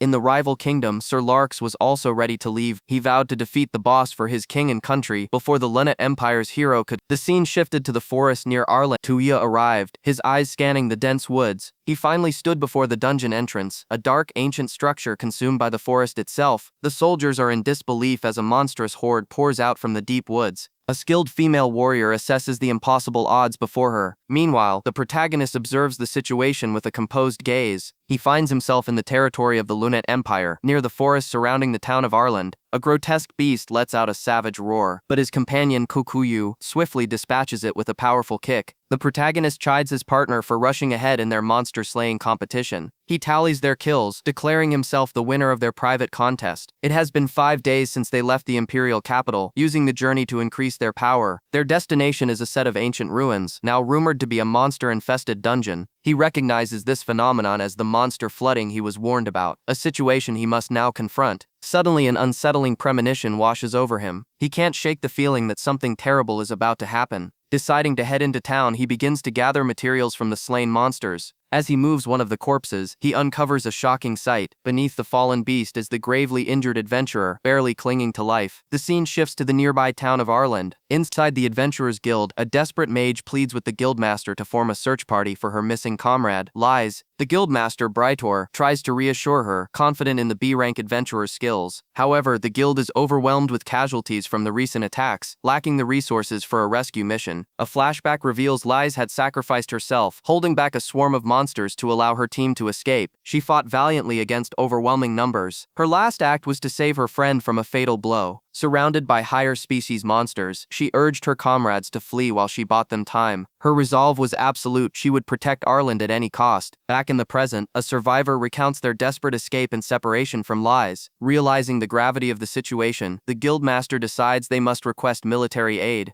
Just then, a staff member bursts into the room with urgent news. To everyone's astonishment, Lies has returned. She is carried into town by the protagonist, much to the relief of the cheering crowd. Inside the guild, Brighter expresses his profound gratitude to the young man who saved their hero. But his aid doesn't stop there. He unleashes a powerful area of effect healing spell, mending the wounds of every injured person in the hall. He humbly explains that as a priest, he couldn't simply ignore their suffering, though the sheer scale of his magic leaves the guildmaster speechless. Putting the pieces together, Brighter realizes the true identity of their savior, Sir Tuya Kisaragi, the hero of the Lunate Empire. The guildmaster admits he should have known, as a priest riding a legendary battle horse is a dead giveaway. Tuya requests that his presence be kept a secret, explaining he's only in town for a vacation. The guildmaster reveals Liza's irreplaceable importance to Arland, blaming himself for sending her on such a dangerous mission. He explains that while they'd heard rumors of a monster flood, the recent war prevented any proper investigation. Tuya explains the source of the problem is likely a dungeon core, a concept he knows from his past life. This jewel is formed from a massive concentration of magic that gathers over time. Researchers in this world believe that monsters are born from the core's overflowing energy, naturally forming a dungeon around it. When a core accumulates too much power, it releases the excess into the surrounding area, causing a monster flood and driving creatures into a frenzy. For a town still recovering from the war, such a catastrophic event would mean certain doom. The guildmaster desperately asks if there is any way to stop it. Tuya states the only way is to defeat the dungeon boss and seize the core, a high-level task that Liza's team was sent to prepare for. Their strategic meeting is interrupted by news that Liz has finally woken up. She immediately apologizes for all the trouble she has caused. Tuya and the guildmaster check on her condition, and she assures them she is fine. Her friend thanks him profusely, while Liz explains she collapsed from exhaustion after the battle. The mage is overcome with emotion, relieved that her friend escaped a terrible fate. The mood darkens as they learn that 2 others were killed during the monster attack. The guildmaster takes full responsibility, admitting his poor judgment led to the tragedy. Despite her condition, Liza's resolve is unbroken, and she asks to be allowed to conquer the dungeon herself. Her request stuns the room, but the guildmaster cannot allow her to go on such a reckless mission. He urges her to focus on her recovery for the time being. Brighter arranges lodging for Tuya and asks for a private word with him before he departs. The hero agrees and asks to be shown the way. Outside, Liza's companions marvel at Tuya's magnificent battle horse. Liza's friend realizes this was the horse that found her, and she thanks the creature for saving her life. Walking through the town, Liz observes the widespread destruction left in the wake of the kingdom's invasion. Tuya recounts the story he heard from a merchant. The previous lord was executed for protecting his demi-human citizens. Now the former lord's son has returned to take his place, a man known for his fairness and respect for all races. The group is curious about their new leader. When Liz asks where he's from, Tuya's answer accidentally exposes his connection to the imperial capital. The revelation excites Liz, who eagerly asks if he has ever seen the legendary Lord Kisaragi. Her friend reveals that Liz is a massive admirer of the hero, much to her embarrassment. Tuya listens as Liz admits her admiration, noting how embellished the stories about him have become. Standing in a graveyard, she laments that if she only had the hero's strength, she could have saved everyone. The weight of her words hangs heavy in the air between them. Later at the inn, Tuya overhears other adventurers planning to abandon the town due to the monster threat. He understands their reasoning. Being an adventurer is a high-risk profession. The innkeeper's daughter tells him about Liz, who fights not for money, but to protect her home. Unlike the mercenaries passing through, Liz was born and raised in Arland. She tragically lost her entire family when the kingdom's army invaded. Now she pushes herself to the brink, feeling solely responsible for the town's protection. Tuya shares a meal with his loyal partner, contemplating the situation. He looks out over the town walls, his mind made up. Just as predicted, Liz is already training relentlessly, preparing for the fight to come. The protagonist returns to the guild, where Brightor is struggling to form a new investigation team. He cannot risk sending Liz again, but she and her friend are his most capable adventurers. Tuya correctly deduces the guildmaster's unspoken request for him to protect Liz and the others. He realizes that if a monster exists that even the town's best can't handle, then all of Arland is in grave danger. Knowing that a devoted fan and the guildmaster are counting on him, he cannot turn away. He informs his partner that their vacation will have to be extended. The hero of the empire prepares to enter the fray once more. In the imperial capital, Princess Charlotte reads a letter with disbelief. She immediately orders a carriage, intent on pursuing her fiancé, but she is stopped by a horned warrior, who explains that Tuya has been summoned by His Imperial Highness. A messenger from the Generet Kingdom has arrived, a matter of grave importance. Meanwhile, in the town of Arland, the protagonist thanks a man named Brytor for agreeing to protect Lies. With supplies scarce, this monster hunting mission is a welcome opportunity. Brytor has posted a guard at the forest entrance, but he still feels uneasy and mentions there is someone important the protagonist must meet. The protagonist questions who this person could be. They soon arrive at the opulent residence of the town's lord, Jade von Lithart. The lord lounges lazily, barely acknowledging the arrival of the forest investigation team's leader. Brytor desperately pleads with Jade to take charge of the crisis, reminding him that the lives of his people are at stake. The arrogant lord scoffs at the idea, stating he'll simply flee to the capital for reinforcements if things turn dire. He then insults the protagonist, sneering at his status as a mere adventurer. Brytor seethes with rage, barely restraining himself from striking the cowardly noble. The protagonist calmly suggests that if the lord refuses to lead, his younger sister can take his place. Outside the mansion, Brytor curses the pathetic lord. He confirms to the protagonist that Jade does indeed have a little sister. Her name is Lizelot von Lithart.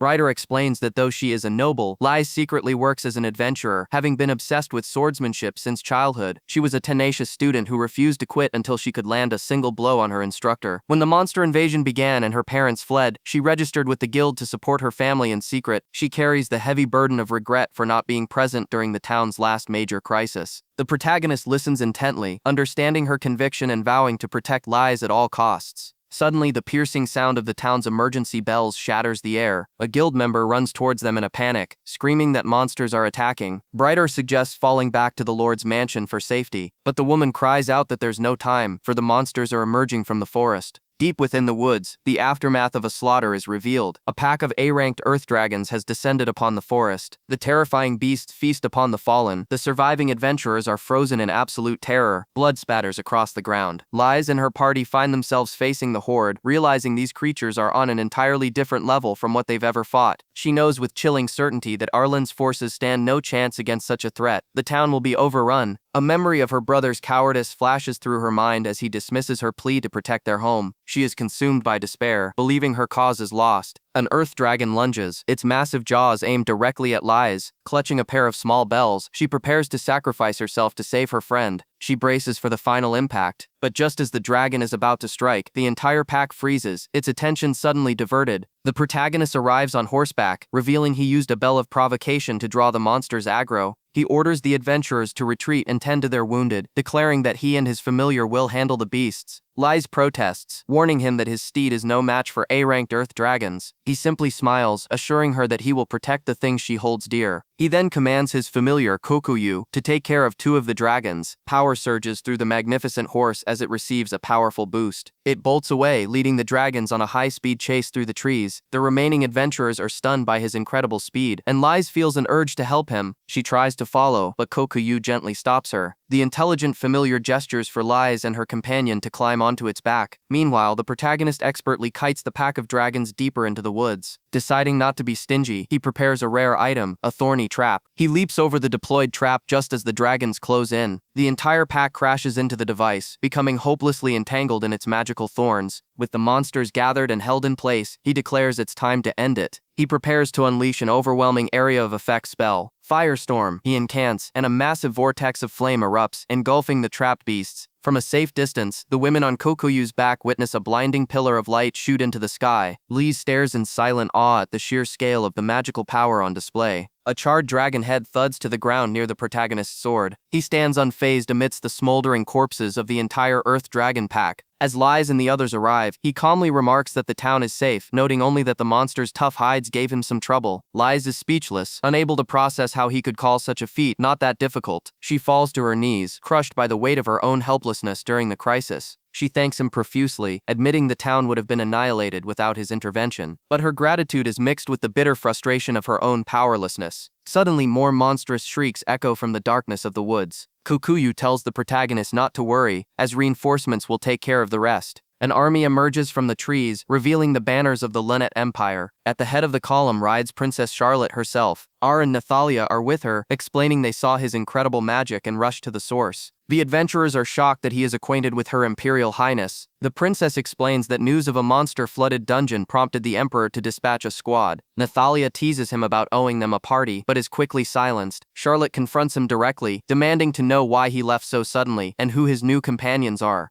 He claims he just needed a vacation, leaving Lies utterly bewildered by the scene unfolding before her. The princess smiles knowingly, remarking that he can never resist helping someone in trouble. She then reveals the true reason for their arrival. They were invited. A ceasefire has been called with the Generet Kingdom to deal with a dungeon threatening both their borders. The king of Generet proposed a joint conquest, with a massive reward for the party that retrieves the dungeon core. Nathalia explains that Generet's weakened royal family desperately needs this victory to maintain their authority. R realizes with dread that this is why their rivals are bringing that bastard into the conflict. Elsewhere, an old knight from the Generet Kingdom's forces stands ready for battle. He calls out to their champion, the Hero Larks. The hero effortlessly cuts down a monster, his power clear to all. Lies is stunned that the Generet Kingdom also possesses a summoned hero. The protagonist introduces Lies as a future leader of Arland and declares their intention to join the dungeon squad to defeat the Generet Kingdom. With their new objective clear, the party rallies to join the dungeon attack team. Lies's resolve is unshakable, willing to risk her life for the city she loves. A member of the noble house Lithart, she reaffirms her duty to protect her people. The elf, however, finds this sentimentality a waste of time, especially with the monstrous threat they face. Though he understands her concern, Tuya's abnormal strength is a known factor. The two women join hands, forging a pact to defend the town of Arland together. With no time to return to town, the party presses on toward the dungeon. Half of the allied troops are dispatched to Arland to bolster its defenses. A young woman named Myra begs to join them, but Tuya instructs her to carry a message back to town instead. Myra refuses, bound by a promise to Liza's late parents to protect her at all costs. The group discusses the source of Tuya's incredible power. It is revealed that the great sage Nathalia personally trained him, a fact that inspires the elf to join their quest and grow stronger. Nathalia argues she has more to offer than Myra, pleading to be allowed to help. The protagonist finally relents, agreeing to look after both of them inside the dungeon. They learn that other adventurers were ambushed at the forest entrance and arrange for the bodies to be recovered. With their course set, the party steels their resolve for the battle to come. They stand united before their soldiers, vowing to halt the tide of monsters. Tuya quietly reflects on the title of hero as he pats his faithful steed. Their strategy is to carve a path through the forest, eliminating monsters as they advance toward the dungeon. The first squad is ordered to prepare for battle. At the command, the soldiers charge into the fray. Their spear wall meets the first wave, impaling a grotesque beast. Their allies are impressed by the soldiers' skill, a result of new training regimens that involve hunting monsters for experience. The horned warrior recalls the bitter memory of her capital falling, a history that shocks her companions. They are equally surprised to learn that Princess Charlotte will be joining them in the dungeon. The others voice their concerns, worried that the princess is using a powerful item to artificially inflate her level. Nathalia asks them to state their current power levels. Charlotte reveals she is a level 87 spirit mage, while her horned companion is a level 89 warrior. Tuya is stunned, acknowledging that reaching levels that high is the stuff of legends. To prove her astonishing claim, Charlotte presents her guild card. They reveal they trained to the brink of death, which makes their companions wonder about Nathalia's own level. Suddenly, a soldier cries out a warning. An A-ranked ogre smashes through the trees, towering over them. The group is in shock. They have never faced a monster of this rank before. A sense of dread fills the air as they realize this forest has become something far more dangerous. An ordinary soldier stands no chance against such a beast, and the horned warrior prepares to intervene. But a hand stops her. Nathalia steps forward, a smirk on her face as she claims the ogre's experience points for herself. With a surge of power, she prepares to reveal her true strength. A massive aura erupts around her as she announces she is level 90. The others can only watch in awe, witnessing the raw power of chantless magic. Nathalia unleashes a torrent of magical projectiles straight at the monster. The ogre is frozen in place, unable to react to the overwhelming assault. The blasts strike with pinpoint accuracy, completely obliterating the A-ranked monster's head. Its massive body collapses, defeated in a single devastating attack. Her allies are speechless, stunned by how effortlessly she dispatched the threat.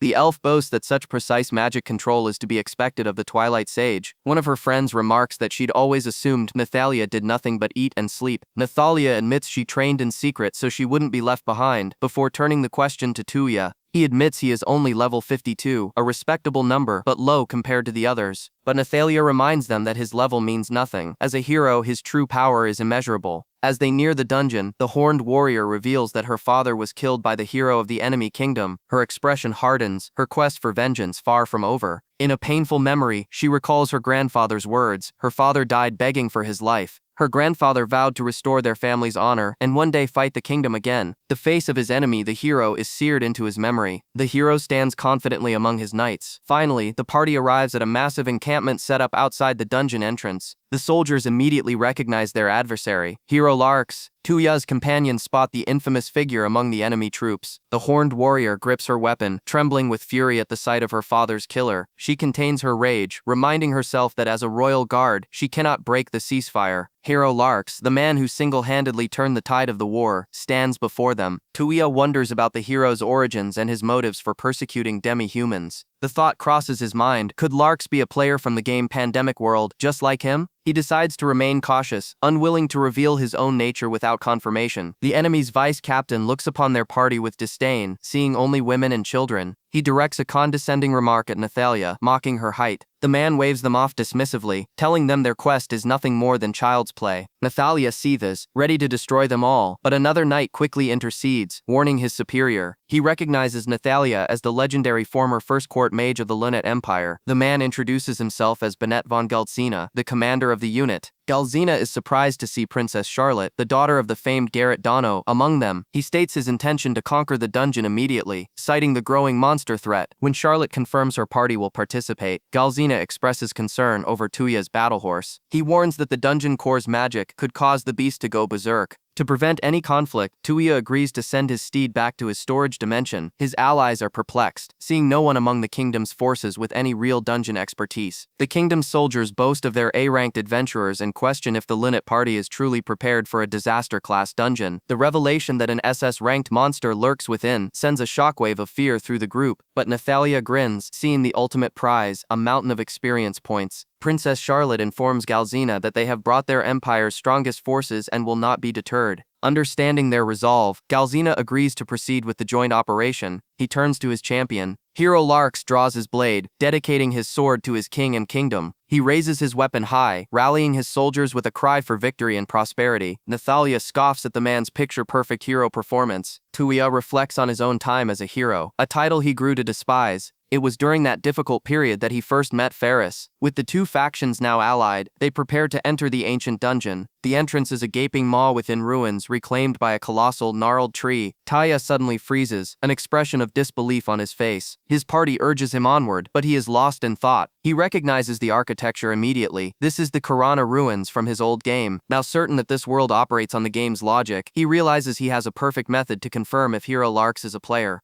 Taya recognizes the dungeon's layout, recalling it as a place to farm materials in the game. For now, however, he decides to simply enjoy the moment. While his companions are amazed to see the ruins in person, he is already familiar with every detail. The others are perplexed by his unusually cheerful mood. Meanwhile, the rival party's soldiers grumble about the other team's excitement. One soldier reminds his comrade to be objective, since the witch Natalie is on their side. His companion expresses concern specifically because of Nathalie, the witch of Lunette. Tuya's party discusses the infamous witch, having only seen her on the battlefield twice. The soldier remembers her immense power, effortlessly wielding advanced magic. His comrade remains unconvinced, believing an elf past her prime is no longer a threat. The first soldier points out there are other powerful individuals to worry about. Tuya mentions another formidable warrior, the demi-human daughter of General Galette. A flashback reveals the general's last regret was not seeing his daughter in a wedding dress. Tuya remembers that she possesses extraordinary skill in martial arts. The memory of demi-humans triggers a painful flashback for the hero, Larks. He recalls fighting for peace, only to be left with a permanent wound in his heart by the demi-humans' tricks. He tells himself there's no reason for their actions, concluding they are simply evil by nature. This conviction is why he took up his sword to protect humanity from their deceit. He remembers the life-or-death battle he had against General Galette in the capital. Princess Sharon watches him train, admitting she can't understand his hatred since there are no demi-humans in her country.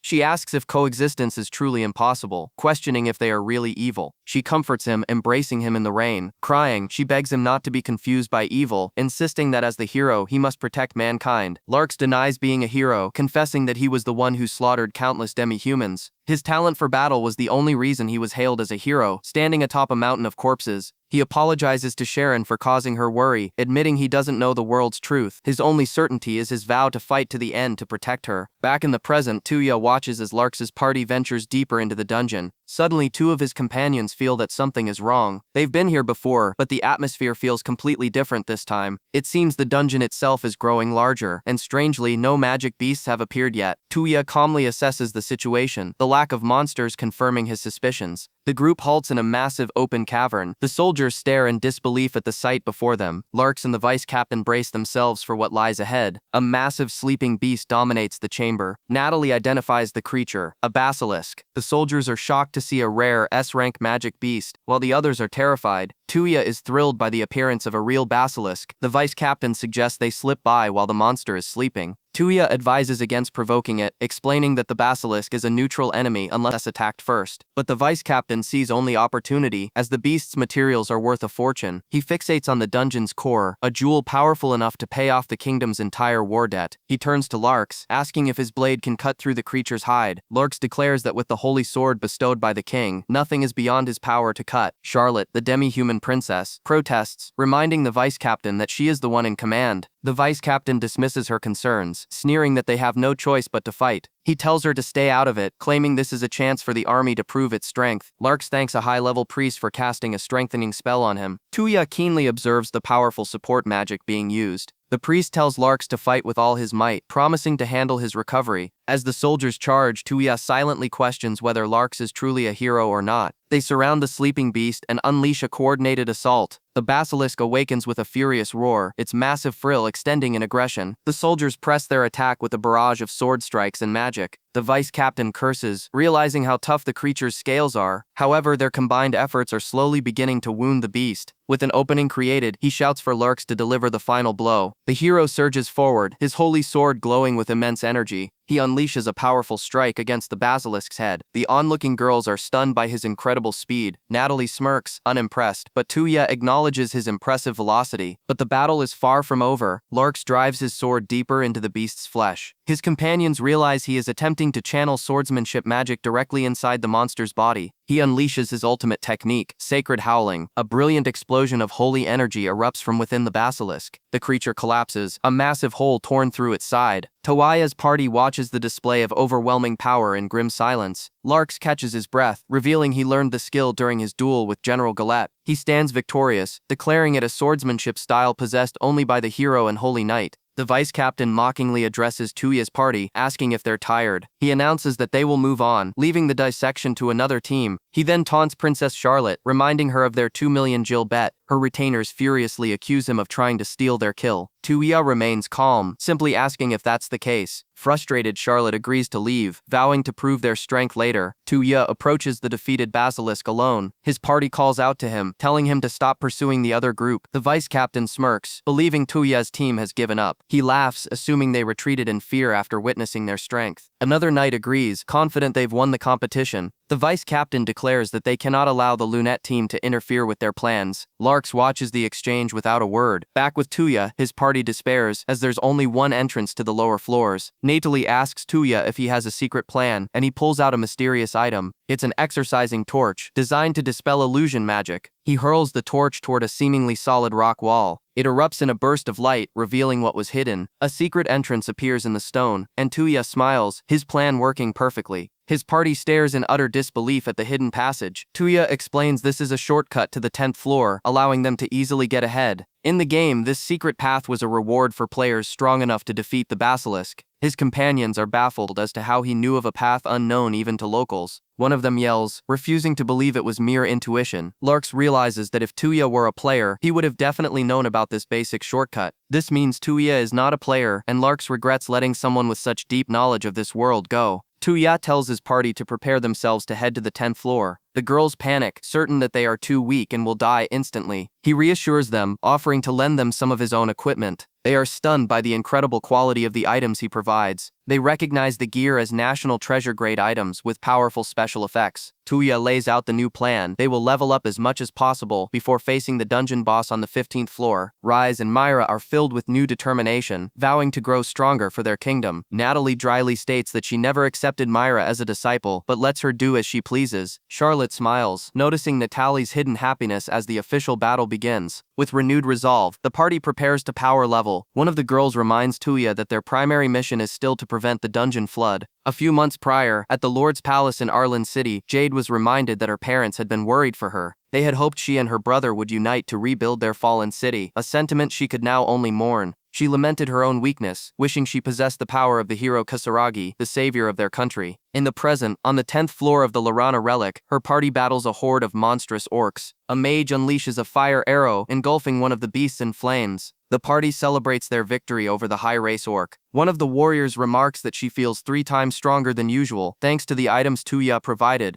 Confident, she declares that only one remains, but then she sees the carnage that lies ahead. Tuya has already single-handedly annihilated the remaining monsters, much to his companion's frustration. The rest of the group can only stare in disbelief at the sheer number of defeated beasts. He apologizes for getting carried away, promising to let Rise and Myra take the lead next time. With a simple gesture, he prepares to collect the spoils. The entire mountain of monster corpses vanishes into his storage, shocking everyone present. They question the impossible capacity of his storage, but one of the elves hints that this is merely a glimpse of his true power. A companion realizes Tuya's strength is like that of a hero, fearing their party will be left behind if they don't grow stronger. She then recalls that her friend Rise was once betrothed to Kisaragi, the very hero who liberated the capital. At the mention of his name, Rise's eyes light up with excitement, eager to hear tales of the hero's feats. Her friend tries to calm her down, but Rise is an ardent admirer of the legendary hero. As Tuya cringes in embarrassment, another party member asks about the source of these grand stories. Rise explains that merchants are selling hero statues that are rumored to bring good luck. Tuya notes that in any world, people will find a way to profit from fame. The elf's gaze falls upon him, asking if he is a relative of the famed hero. He quickly denies the outlandish rumors about Kisaragi's supposed feats. Changing the subject, he sternly tells Rise and Myra to focus on leveling up. He warns them that while his power can accelerate their growth, they must be able to keep up with his pace. Both women nod in grim determination, accepting the challenge. The party ventures deeper into the dungeon's treacherous depths. On the 11th floor, they are immediately confronted by a B-rank rock lizard. Rise meets its charge head-on, her shield groaning under the force of the blow. A fireball explodes against the creature's armored hide. The mage grits her teeth, knowing her magic alone isn't enough to fell the beast. The enraged lizard roars, readying a devastating counterattack. Suddenly, a blade of wind slices through the air, cleanly severing the monster's head. Tuya stands behind them, having ended the threat with a single effortless spell. He then cast advanced healing magic, mending their wounds from the brief battle. They are amazed at his power, watching their injuries vanish in an instant. He ignores their praise and simply commands them to move on. The relentless assault continues deeper within the dungeon. Soon, the entire floor is littered with the corpses of defeated rock lizards. While the others are pushed to their absolute limit, Tuya remains completely unfazed. They look on in disbelief as he once again casts advanced healing magic. When they request a break, he coldly reminds them of their promise to become stronger. He explains that true growth demands sacrifice, but so long as they don't die, he will ensure their recovery. His party is stunned by his ruthless demeanor when it comes to leveling. The elves are reminded of a past where they fought like puppets, their bodies forced to move even after their minds had given up. One of them realizes that Tuya's path to power was forged in unimaginable hardship. He commands them to see every monster as mere experience points, urging them forward. The scene shifts back to Jade, who has been told she must inherit the position of Lord. She resists, but is informed it was the dying wish of her parents, who gave their lives for Arland. Her brother scoffs at her noble act, reminding her that she also abandoned the city to save herself. While he believes death is the end, her resolve only hardens. She must become stronger. Back in the dungeon, the party reaches the 13th floor, a massive ancient ruin. Tuya recognizes the vast underground lake as a safe zone, identical to its layout in the game. The two warriors have been fighting all day and have clearly reached their physical limit. One insists they must keep going, but the other says they need to rest and eat. Tuya steps in, telling everyone they must recover their strength to prepare for the boss battle. The elf offers to cook, but Tuya decides it's better to let them rest properly for a few hours. They find a large, open area within the dungeon, spacious enough for their needs. He tells the party he will prepare the resting place, warning them to keep what they see a secret. A massive, fully formed house materializes from thin air in the middle of the dungeon ruins. The party stands in utter shock, baffled by the sudden appearance of the nostalgic structure. Tuya calmly instructs a spirit named Ferris to prepare a bath and clothes for his guests. His companions are stunned to see a talking family spirit, an incredibly rare and powerful entity. Soon after, a perfectly prepared meal is served. They can't believe they're eating meatballs and enjoying luxuries like a bed and bath deep inside a dangerous dungeon. Another party member reminds them not to get careless, as their mission isn't finished yet. Tuya brings the conversation to a serious topic, the information regarding the dungeon boss. The women are confused, stating that since this dungeon has never been conquered, no such information should exist. He recalls information from his past life, remembering a major update that added a new raid boss to this very location. One of them wonders if the boss could be a multi-headed dragon, a Hydra. Tuya is surprised they're unaware of the creature, but confirms he knows how to defeat one. The elf explains that the Hydra is a legendary beast with 7 heads that regenerate, an immortal creature with power rivaling an ancient god. If such a beast is known in this world's history, Tuya believes it could very well exist here. The realization dawns on them that such a monster would be an SS rank, nation-level threat. Regardless, they have to fight the boss to prevent the impending flood, so they must prepare for the worst. Later, Tuya stands before a door in the magically summoned house. He instructs Ferris to use her magic to seal the room, preventing anyone from entering. The rest of the party is having a celebration, but Tuya's too lost in thought to rest. He asks Ferris for a moment of her time to discuss his observations of the valiant Larks. While he cannot forgive the man's actions, he admits the valiant's strength was the result of immense legitimate hard work.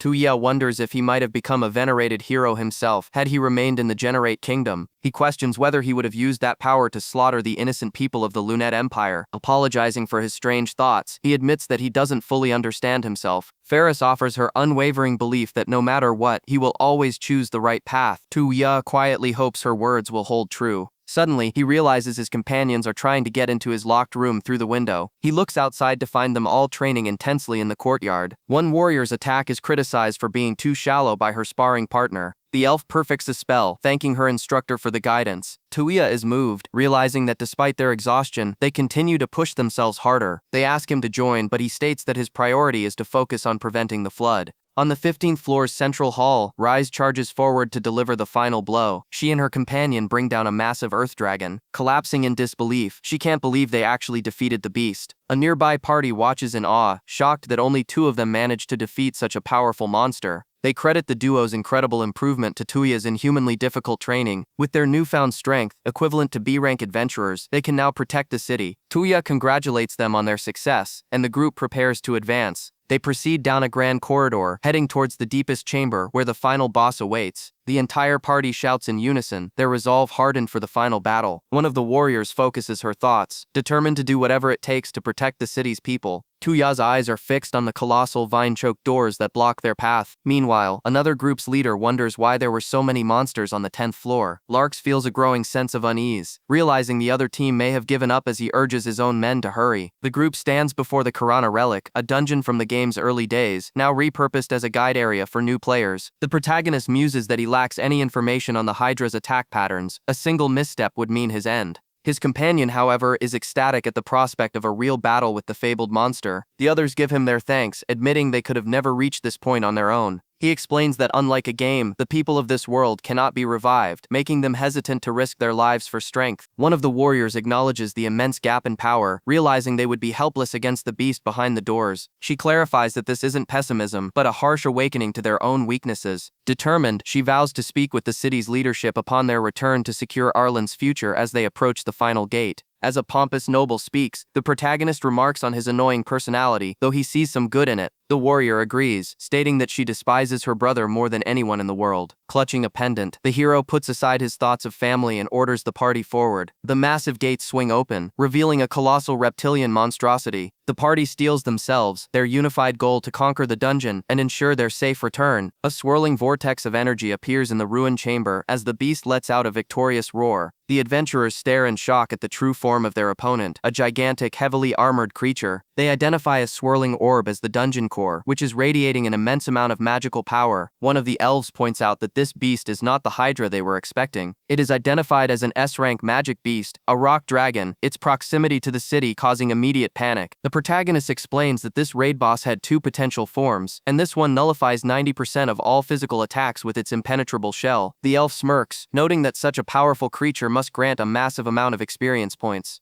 A story is recalled of a rock dragon that appeared 30 years prior, effortlessly destroying an entire city, defended by the Empire's strongest mercenaries. Panic sets in as they realize Arlen City will be annihilated if the beast escapes, but the protagonist remains calm. He confidently states there is a specific method to defeat it and instructs Nathalia to prepare her attack magic. His party shouts in alarm as he fearlessly charges the monster alone. As he suspected, his sword is useless against the dragon's shell, and it unleashes a powerful spray from its mouth. He knows the beast's pattern. After every major attack, its head falls back, leaving it momentarily vulnerable. He shouts for Nathalia to aim for its throat, and she unleashes a torrent of magic. The spell strikes true, confirming his strategy of targeting the creature's less defended neck with repeated magic attacks. He confirms the strategy works just like it did in the game, and orders the mages to continue their assault from a distance. He then calls for the other frontline fighters to help him distract the beast. They readily agree, preparing to defend the magic users. The party is united, ready to take down their first ever raid boss. A look of pure excitement crosses the protagonist's face. His companion watches in awe, marveling at his courage against a beast that even legendary warriors feared. She reflects on his selfless nature, helping a city of strangers without asking for anything in return. In her eyes, he is destined to become a great hero. He calls out her name, telling her that he's counting on her support. Filled with newfound resolve, she declares it her mission to protect everyone, and raises her shield. She activates her protection wall skill, erecting a massive barricade from the surrounding rubble. With the defenses secured, she tells the party to focus on the attack while she handles protection. The team charges forward as one, ready to unleash their full might. They bombard the rock dragon relentlessly until its mighty shell finally begins to crack under the pressure. The protagonist leaps high into the air, poising for the final strike. But another party member shouts, asking to be the one to finish it. She unleashes a final decisive blast of energy that completely shatters the beast's head. The colossal body of the rock dragon crashes to the ground, utterly defeated. Panting from exhaustion, the shield maiden asks if their victory is real. From atop the creature's corpse, the protagonist confirms it, announcing that Arlen City is finally safe. Tears of relief stream down her face as she celebrates saving the city and its people. The elf eagerly asks about a celebration party, and he agrees to make an exception just this once. Their celebration is cut short by the arrival of another group, whose leader rudely demands to know what they are doing there. As the man questions if the magic beast was actually Princess Charlotte, one of the women points to the dragon's corpse. The two factions face off, with the newcomers claiming to be the strongest force from the Lunette Empire. Their captain declares his intent to seize the dungeon core and its reward, fearing the consequences of failure. One of his subordinates quietly suggests that losing to the party that slew the monster wouldn't be a disgrace. The captain ignores him, arrogantly demanding they hand over the core and leave immediately. The protagonist coldly points out that the man is threatening to break a truce while a princess is present. A massive warrior from the opposing side steps forward, asking if they are all prepared to die. The hero and his companions draw their weapons, the air thick with tension. The adventurers learn that the hero party is their next opponent. The Hero Larks declares it will be a fine warm-up before their victory celebration. Deep within the dungeon, a powerful core of energy pulses ominously, vowing to avenge her people. Ar swears that the hero will die by her hand. She dashes forward with killing intent, her sword aimed directly at the hero's heart.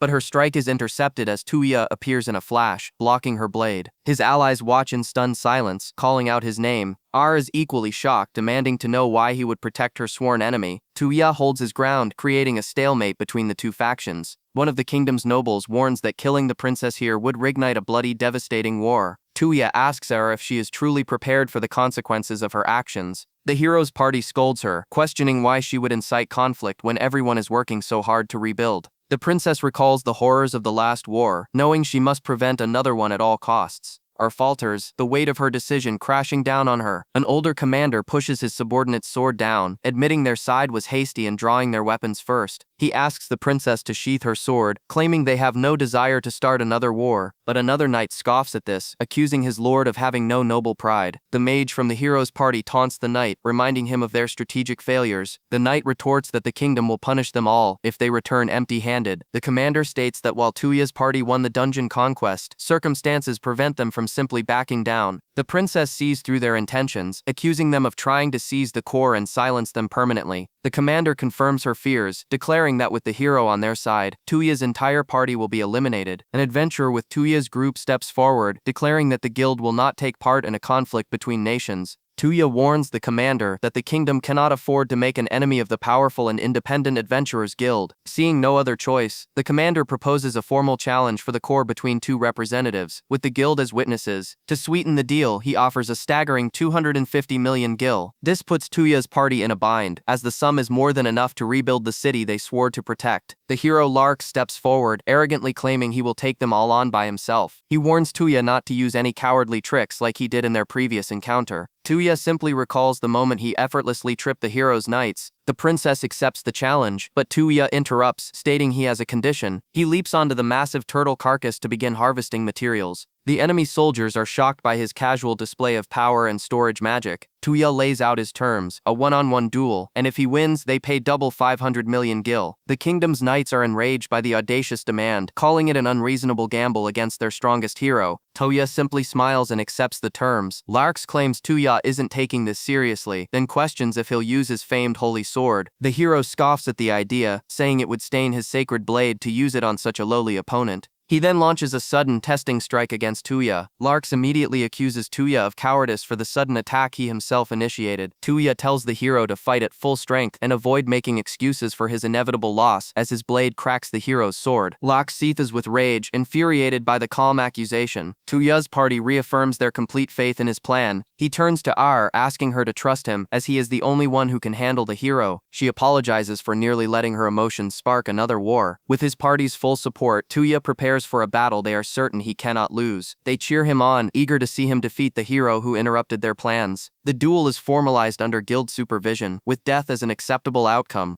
Tuya summons his own weapon, unleashing an immense pressure that stuns the soldiers. He reveals his legendary weapon, the indestructible adamantine buster sword, Giant Killer. The colossal demonic blade materializes in his hands. Its special effect unleashes a terrifying bloodlust, debuffing the speed of everyone nearby. Even Tuya's allies find their bodies shaking uncontrollably from the cursed aura. The hero, however, plants his own sword in the ground, preparing a counter. His title as hero allows him to generate a holy aura, nullifying the debuff's effects. Larks demands to know who Tuya is and where he acquired such a demonic weapon. Tuya promises to tell him everything. The hero narrows his eyes, his focus absolute. The two warriors ready their legendary blades for the coming clash. A single pebble is tossed, the signal for the duel to begin. As it hits the ground, they move faster than the eye can see. Their swords meet with the force of an explosion. The sheer power of the impact forces Tuya back. A massive shockwave ripples through the battlefield, staggering the onlookers. His companions can only watch in awe at the incredible display of power. Tuya spins out of the lockup, using the momentum to create an opening. He flows around the hero, seeking an angle for his next attack. Larks expertly parries Tuya's assault, blocking both a kick and a sword strike. The hero is thrown back by the force of the exchange, crashing into a stone pillar. Before the dust can settle, Tuya is on him again. Larks prepares to unleash a skill from his holy sword. He launches a flurry of airblade projectiles. Tuya grits his teeth, preparing a defense. He summons a massive earth wall, but the hero's relentless attacks begin to tear it apart. The magical barrier shatters under the overwhelming assault. The hero is stunned, realizing Tuya can activate offensive and defensive magic simultaneously. This means he isn't a player from the game. He gained this power through sheer effort in this world. Tuya calls out the hero, questioning how much he's truly trained since his arrival. The kingdom's soldiers are speechless, having never seen anyone fight the hero to a standstill. His party realizes they are witnessing something legendary. They are told to watch closely, for this is a rare sight indeed. It is a battle between the two strongest titles in the world, the hero and the sage. Everyone is shocked to learn that Tuya holds the legendary title of sage. The hero demands to know why someone of his power never joined the war. Tuya calmly states that the war simply had nothing to do with him. Enraged by this answer, the hero clenches his fist. He recalls his own brutal training regimen, born from the humiliation of a past battle. Yet Tuya matches his strength, even as the cursed sword slowly drains his own life force. Larks knows that if this battle of attrition continues, he will lose an unacceptable outcome. With his only path home on the line, he has no time to play around. He decides to end the fight with his strongest and most secret technique. Tuya's party recognizes the stance. It's the same move that felled the mighty basilisk. A blinding light erupts from the hero's holy sword as he concentrates his power. His allies scream a warning for Tuya to be careful. But Tuya's eyes are calm. He's seen this technique before. He knows it's a top-tier magic sword skill that unleashes explosive destructive power. The hero unleashes his ultimate attack, Sacred Howling. As the commander yells for Larks to slaughter him, Tuya simply whispers, "Boost." A massive beam of pure energy tears across the battlefield toward him. Tuya braces himself, meeting the attack head-on. The resulting explosion engulfs the entire area in a blinding flash. The hero's soldiers stare in utter disbelief at the devastation. Through the smoke, they see Tuya still standing, having taken the full force of the blast. His party sighs in relief, admitting that without his legendary weapon, the outcome would have been very different. The exhausted hero asks why Tuya insisted on a one-on-one fight. Tuya smirks, a new fire in his eyes, as he asks if that was truly the full extent of the hero's power.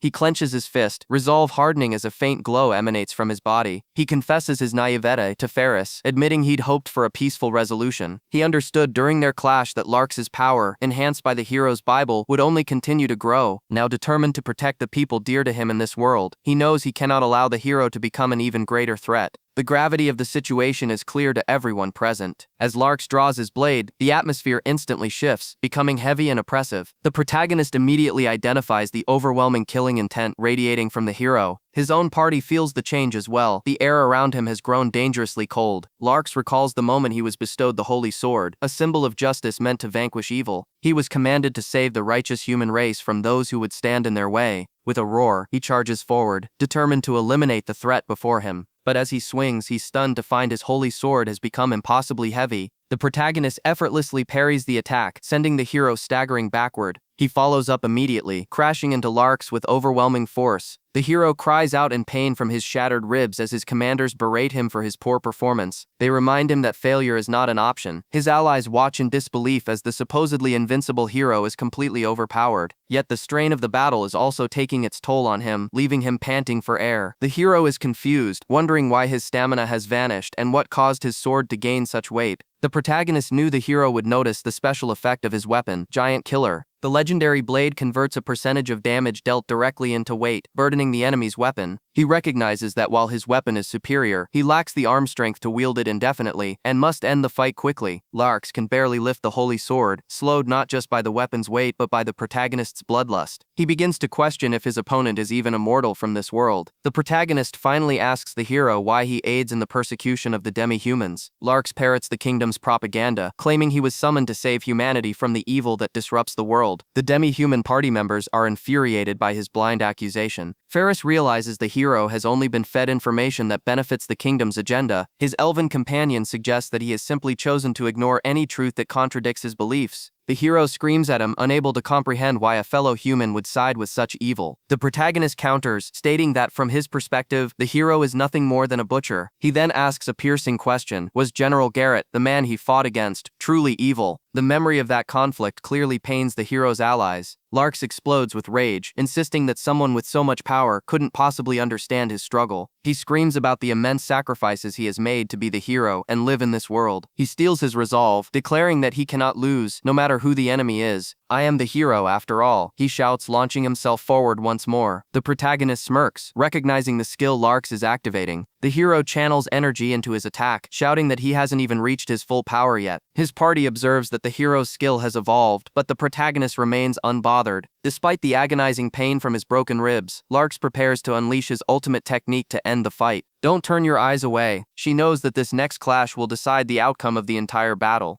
The two warriors leap into the air, their ultimate attacks poised to collide. With no strength left for a complex maneuver, the hero puts all his faith in a direct strike of justice. The protagonist knows that as a sage, he's physically inferior and can't rely on his berserker swordsmanship. He considers fighting from a distance with magic, but quickly dismisses the idea. Instead, he chooses to channel his power directly into his blade, forcibly amplifying its output. His weapon bursts into flames as he vows not to falter. Even against the chosen hero, the hero brings his holy sword down in a devastating arc. Their blades meet in a cataclysmic explosion of force that rocks the entire area. The resulting shockwave tears through the ruined landscape. A sickening crack echoes out, and the hero looks on in horror as a fracture appears on his holy sword. The legendary blade, the symbol of the kingdom, shatters into pieces. The protagonist's attack continues unopposed, slamming the disarmed hero into the ground. He stands over the fallen warrior, coldly stating, "Don't think the hero is the strongest." The commanders can only stare in utter disbelief at the fragments of their kingdom's sacred weapon. Looking down at his foe, he declares that the battle is over. As the hero kneels in defeat, the protagonist prepares to deliver the final blow. But before he can act, the enemy general shouts out, declaring their surrender. He quickly asks the adventurer to signal the official end of the challenge. The protagonist is ordered to sheath his weapon, as any further fighting would be outside the duel's terms. With a frustrated click of his tongue, he reluctantly lowers his sword. One of his party members notes that he just missed his chance to eliminate the hero for good. Regardless, his companions are ecstatic, praising his incredible strength in defeating the hero. On the ground, Larks insists he hasn't lost and can still fight, demanding his new sword. His commander calmly tells him that it was simply a bad matchup. With the symbol of their kingdom shattered, their loss is absolute, and the general accepts full responsibility. He consoles the hero, admitting that perhaps the kingdom placed too much of a burden on an outsider. The hero can only kneel in shame as the victor and his allies stand tall. A memory surfaces of a happier time, making him wonder about the path he has chosen. The protagonist looks on, pondering if the man would have ever come to this world without the title of hero. As his party celebrates their victory, he reminds them of their primary mission: retrieve the core and leave. Suddenly, a massive dark sphere materializes in the sky, and the ground begins to tremble violently. He recognizes the uneasy feeling he's had all along as his companions shout in alarm. High above, the magic core begins to overflow with a torrent of uncontrollable energy. The containment field around it starts to crack under the immense pressure. With a deafening roar, the ancient seal shatters completely. A massive summoning circle appears, and from it emerges a monstrous, multi-headed serpent. The beast crashes through the ruins, its colossal eye glaring down at them. The soldiers cry out in terror, identifying the creature as a multi-headed dragon. The horrifying monstrosity lets out a devastating roar that shakes the very foundations of the city. One of the mages is struck by a wave of pressure, recognizing the beast's identity. She realizes it's the source of the immense intimidation they've been feeling. The protagonist instantly reacts, shouting for everyone to brace as he summons a massive earth wall for protection. The creature unleashes a torrent of energy from its many mouths, blasting across the entire battlefield. The force of the attack slams into the wall, sending the party flying. As the dust settles, they check on each other amidst the rubble. Miraculously, everyone seems to have survived the initial onslaught. The protagonist remarks on the ridiculously overpowered opening move, a combination of intimidation and an all-out attack. The general frantically searches for his men, who have been buried under the debris. He wisely orders a full retreat, recognizing that the monster is far too dangerous for them to handle. The party correctly identifies the beast as a Hydra, a threat on an entirely different level from what they've faced before. They know that if this creature reaches the surface, the casualties will be catastrophic. Despite the danger, the party resolves to fight, knowing they are the only ones who can save the town. The elf, however, is simply excited by the prospect of the immense experience points the boss will yield. Seeing their resolve, the protagonist decides it's time to summon his strongest asset from his dimensional storage. A powerful, muscular horse with a wild mane appears before them. The summoned steed immediately begins to affectionately chew on its master's head. It then proceeds to roll around on the ground playfully, much to the confusion of the onlookers. The soldiers watch the bizarre scene, questioning if this group is truly serious about fighting the monstrosity. The protagonist gets his mount to focus, asking his partner, Kokuyu, to go to full power. He equips the steed with silver horse armor, increasing its movement speed significantly. With their preparations complete, he turns to his allies and the hero. He asks if they are ready to begin the second boss battle of the raid. The party faces the colossal Hydra, knowing that if even one of them falls, the battle is lost. The protagonist feels the weight of his depleted strength, knowing he must protect them all. He resolves to first observe the creature's attack patterns. From a safe distance, a rival group of soldiers observes the unfolding battle. One man questions his vice commander's cowardice, but the commander reminds him of their limited manpower. He scoffs at their broken holy sword, questioning what they could possibly do. He coldly suggests that if the other party dies, their own failures will be forgotten.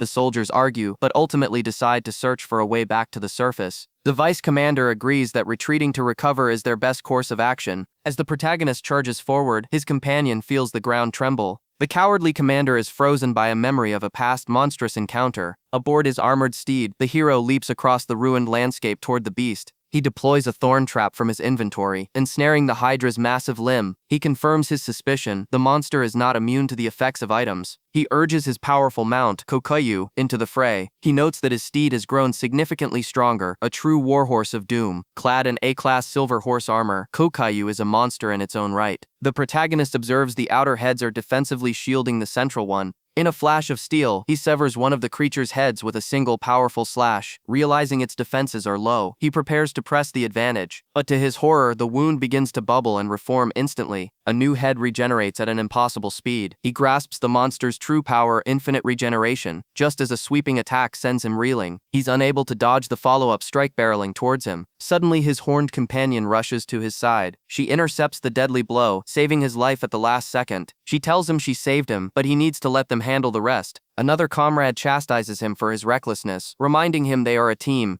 She tells him to stop trying to bear the burden alone and trust in his allies. His horned friend echoes the sentiment, pleading with him to rely on them more. The party's mage shouts a warning as the Hydra prepares another assault. The beast lunges forward with incredible speed. The group's sage taunts the monster, readying a powerful spell. She declares that they are not here to be protected by him, but to fight for their homeland. His companion explains that everyone is just as determined to protect him as he is to protect. Moved by their conviction, he looks upon his determined friends. He quickly formulates a new plan, identifying the central head as the true weak point. He instructs the magic users to focus their fire on the central head while he and the warrior create an opening. The party's shield maiden vows to protect the mages at all costs. With the strategy set, he prepares to charge back into the fight. As his party braces for combat, he declares that the real battle begins now. He reflects that all his power would mean nothing without the strength of his companions. It was only by forging these bonds that he found the will to fight for this world. The cowardly commander watches from the shadows, bewildered by their resolve. The party executes the plan perfectly, their combined attacks slamming into the Hydra's main head. The creature roars in agony as their coordinated assault finds its mark. Noticing the regeneration slowing, he consumes multiple mana potions to prepare the final blow. He readies himself for one last decisive attack. He shouts that he will pour all his remaining magic into a single strike to end the beast. His steed rears up, channeling immense energy for the final charge. His comrades cry out, wanting the finishing blow for themselves, but he ignores them. He leaps into the air, sword blazing with arcane power. The world is consumed by a blinding light. He unleashes a devastating firestorm that engulfs the Hydra completely. His mount skids to a halt as the flames die down. He pats his steed, thanking it for its unwavering service.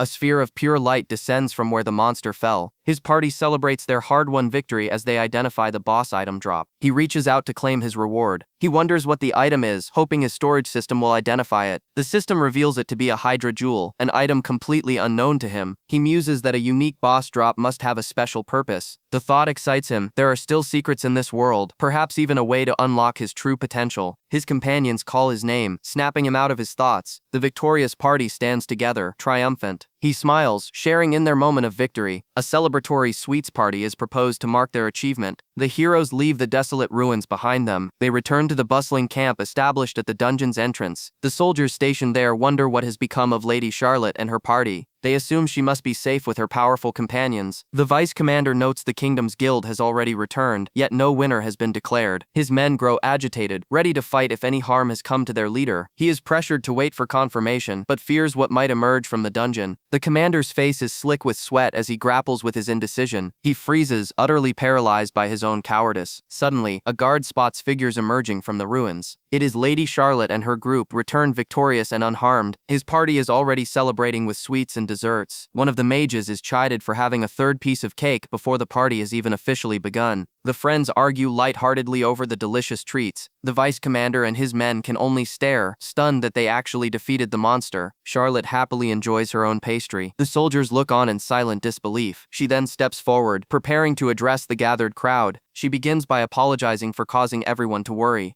She announces their success in defeating the boss and averting a great crisis. She declares their victory an achievement for the entire nation. The protagonist and his party look on, proud of their leader. She takes a deep breath to deliver her final triumphant line, but in her nervousness, she bites her tongue and fumbles the declaration of victory. The soldiers, however, are overcome with emotion, seeing only her splendid growth as a leader. Mistaking her gaffe for passion, they erupt in thunderous cheers, raising their flags for the Lunette Empire. Her party can't help but laugh as she quietly asks for a do-over. The shamed vice commander watches, his face a portrait of utter humiliation. The protagonist simply smiles, content with the outcome of their holiday. The sun sets on the conquered ruins of Karana, their mission finally complete. A a temporary contract is struck between Princess Charlotte's kingdom and Lord Galgiel for a staggering 500 million gils. The two leaders shake hands, sealing the pact until a more formal agreement can be arranged. As the delegation prepares to depart, one of the soldiers looks on with a grim expression. Larks approaches Tuya, hesitant to speak his mind. He glances at Tuya's powerful companions, his own resolve hardening. He vows that the next time they meet, things will be different. Tuya simply acknowledges his rival's ambition as the man walks away. The two warriors part ways, each prepared to stake their lives on their next encounter. Sometime later, the victorious party arrives at the entrance of Arlen City. The citizens gather in the streets, their chatter filling the air. A town crier announces a grand celebration for their returning heroes. The festivities are in honor of their princess. A grand procession begins as Princess Charlotte returns triumphant to her people. The crowd cheers, captivated by her presence. The guildmaster welcomes Tuya back, impressed by the princess's unexpected capability. He explains that he arranged for their transport as soon as the flood was contained. The master praises Liz and Myra for their crucial role in saving the city. Liz is overcome with emotion, relieved that their efforts were successful. A well-dressed man suddenly interrupts, greeting the princess. He introduces himself as Jade von Lithart, the Lord of Arlen City, expressing gratitude for the Empire's aid. Liz recognizes her brother, who coldly comments on her dirty appearance. Lord Jade's eyes then fall upon Tuya, and he demands to know why a common adventurer is sitting beside the princess. Char immediately rebukes him for his rude behavior toward a hero of the city. Jade scoffs, dismissing Tuya as a lowly adventurer and accusing him of stealing the fine carriage. The princess looks on, utterly disgusted by the lord's ignorance. Char decides to enlighten the arrogant noble, detailing Tuya's incredible feats. She reveals his true identity, Marquis Tuya von Kisaragi, the very savior of their kingdom. The revelation leaves Lord Jade and his companion utterly speechless. Liz struggles to comprehend that the man before her is the legendary Lord Kisaragi. Her friend is deeply embarrassed, having previously described the famous lord as a hulking ogre. Overcome with shame, she hides herself from view. Lord Jade, now terrified, begins to apologize profusely for his ignorance.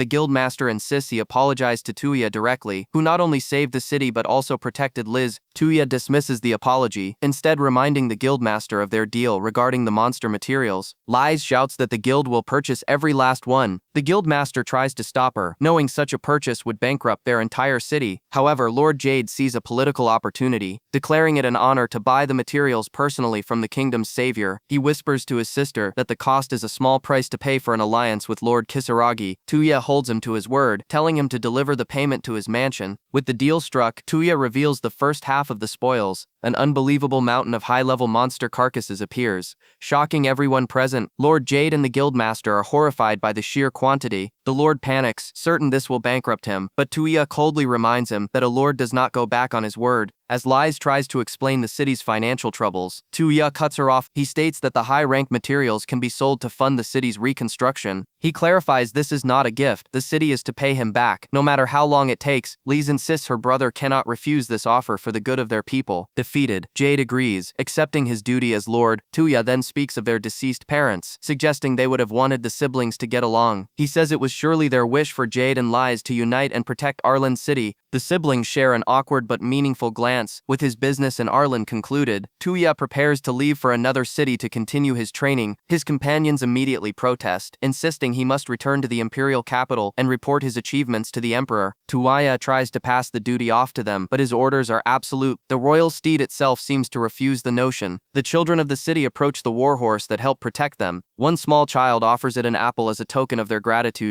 The horse accepts the gift, and the children cheer for their hero. While the elf rests after the ordeal, she is awoken by the commotion outside. Tuya's companions congratulate him on another mission accomplished perfectly. Meanwhile, in the noble district of the enemy Generet kingdom, a storm rages. Inside a dark mansion, a lone figure stares out the window into the torrential rain. A mysterious woman watches the storm, her reflection visible in the glass. A storm rages over the mansion as terror grips those inside. The townsfolk are in a panic as a young girl confirms their fears. The evil spirit of the noble district has appeared. The scene shifts to the tranquil grounds of the Marquis Kisaragi's residence. Inside, a maid serves tea to the hero, Tuya. After the monster flood in Arland, he waited for the forest to calm before returning to the capital. Seeking peace, he declined meetings with nobles and merchants, choosing instead to rest. However, he is still surrounded by a familiar, boisterous group of allies every day. They express how happy they are to be with him, and he admits it's not entirely unwelcome. A bit flustered by their affection, Tuya thanks them. Suddenly, the maid's attention is drawn to a bird taking flight in alarm. Back at the Lunette Imperial Palace, the threat of the Hydra is still on everyone's mind. The king convenes a meeting, remarking to Tuya that it's been an eternity since a monster of that caliber has appeared. The others agree, stating that without Tuya's intellect and power, the entire land of our land would have been destroyed. Tuya humbly deflects the praise, insisting it was a group effort. The king's demeanor turns serious as he delivers grim news. Monster activity is increasing across the continent, with undiscovered ruins and towers appearing out of nowhere, unleashing powerful beasts. Tuya wonders if this is a side effect of the game, as the king laments that their kingdom has yet to recover from the previous war. If monsters as powerful as the Hydra continue to appear, they will be unable to defend their lands. An advisor warns that there are legendary beings even stronger than the Hydra. The king explains that two legendary figures, the hero and the sage, have already appeared in this world. According to ancient history, when these two manifest, a third, the berserker, is also likely to appear. Tuya is stunned by the implication. If three such beings are appearing, he might not be the true berserker. The king poses a grave question to the room: what is happening to their world? An elf advisor urges him to remain calm. He points out that not even the sage can possibly know everything that is unfolding. One of their companions declares that stronger monsters are just a new challenge, vowing to hunt them all down with Tuya. The king then recalls his duty, stating that Tuya's great deeds must be rewarded. He offers to promote him to the rank of duke, an offer Tuya immediately refuses. The princess explains the king feels indebted to him for defeating Hero Larks and clearing the name of a dear friend. Another warrior insists that Larks will not remain defeated for long. The horned girl clenches her fist, swearing to defeat the hero herself to restore the honor of her clan. Tuya gazes out the window, his thoughts lingering on his rival, Hero Larks. Meanwhile, in the Genered imperial capital, a lone bird sits inside a gilded cage. Deep within a dungeon, the disgraced Hero Larks looks up from his cell. He sits in shackles, contemplating his failures. He believes that if he had just eliminated the team from Lunette, he could have protected his home. Crushed by his actions, he feels he is unworthy of the title of hero. A guard unlocks the cell, announcing that the king has forgiven his blunder and his punishment is over. Larks learns he has been demoted from vice captain to a low-ranking officer. He asks about the fate of his commander, Lord Galgiel. The guard explains that Lord Galgiel took full responsibility, knowing the nobles who profited from the war already wanted him gone. He knew he would be stripped of his title if the mission failed. In a final message, Lord Galgiel had asked Larks to protect the kingdom he loved. The guard reveals that Galgiel risked everything to save him, and Larks is consumed by guilt, realizing it was his own fault. He hardens his resolve, determined to grow stronger before he faces the man known as the Berserker again. Elsewhere, a princess stares solemnly out her window. She stands before the now empty birdcage, a silent witness to the recent turmoil. The king of Lunette Kingdom had awarded him a medal, an honor with no monetary value but one he couldn't refuse. His companions note that his father has been troubled by the reward, as Tuya always seems to possess something better. The princess wonders if it's truly all right for her to walk the streets so openly, but he assures her the king gave permission for him to act as her bodyguard. Street vendors are already selling sculptures of him, the kingdom's savior, though he's relieved that most people don't recognize his real face. The group reminisces about their time in Fendi City, a time when they could walk so freely, but the most shocking memory for them remains Tuya's inhuman method of leveling up. The princess admits she's worried about the children at the nursery and hopes to visit once her wanted posters are gone. To ease her mind, he had already asked Alice to check on them in the Sarandir Kingdom and provide aid if needed. Suddenly, a commotion fills the street. Carts carrying injured people are rushed through the crowds. The townsfolk whisper that they collapsed in front of the Evil Spirit Mansion on Noble Street, likely after a failed robbery attempt. Tuya asks his companion if she knows anything about this place. She explains that crime has been on the rise in the imperial capital, especially around the noble residences. The war with the Generet Kingdom has left many demi-humans destitute and without aid, forcing them into desperate acts. Though they try to help, their funds and manpower are stretched thin. The mansion in question has been uninhabited for decades, earning its ominous name after the owner never returned. Tuya finds this odd. He's heard of house spirits from the guards, but never an evil one. The story goes that this particular house spirit has seriously injured numerous thieves and adventurers who dared to enter. Worse, a rumor is spreading that the spirit kidnaps war orphans who have lost their families.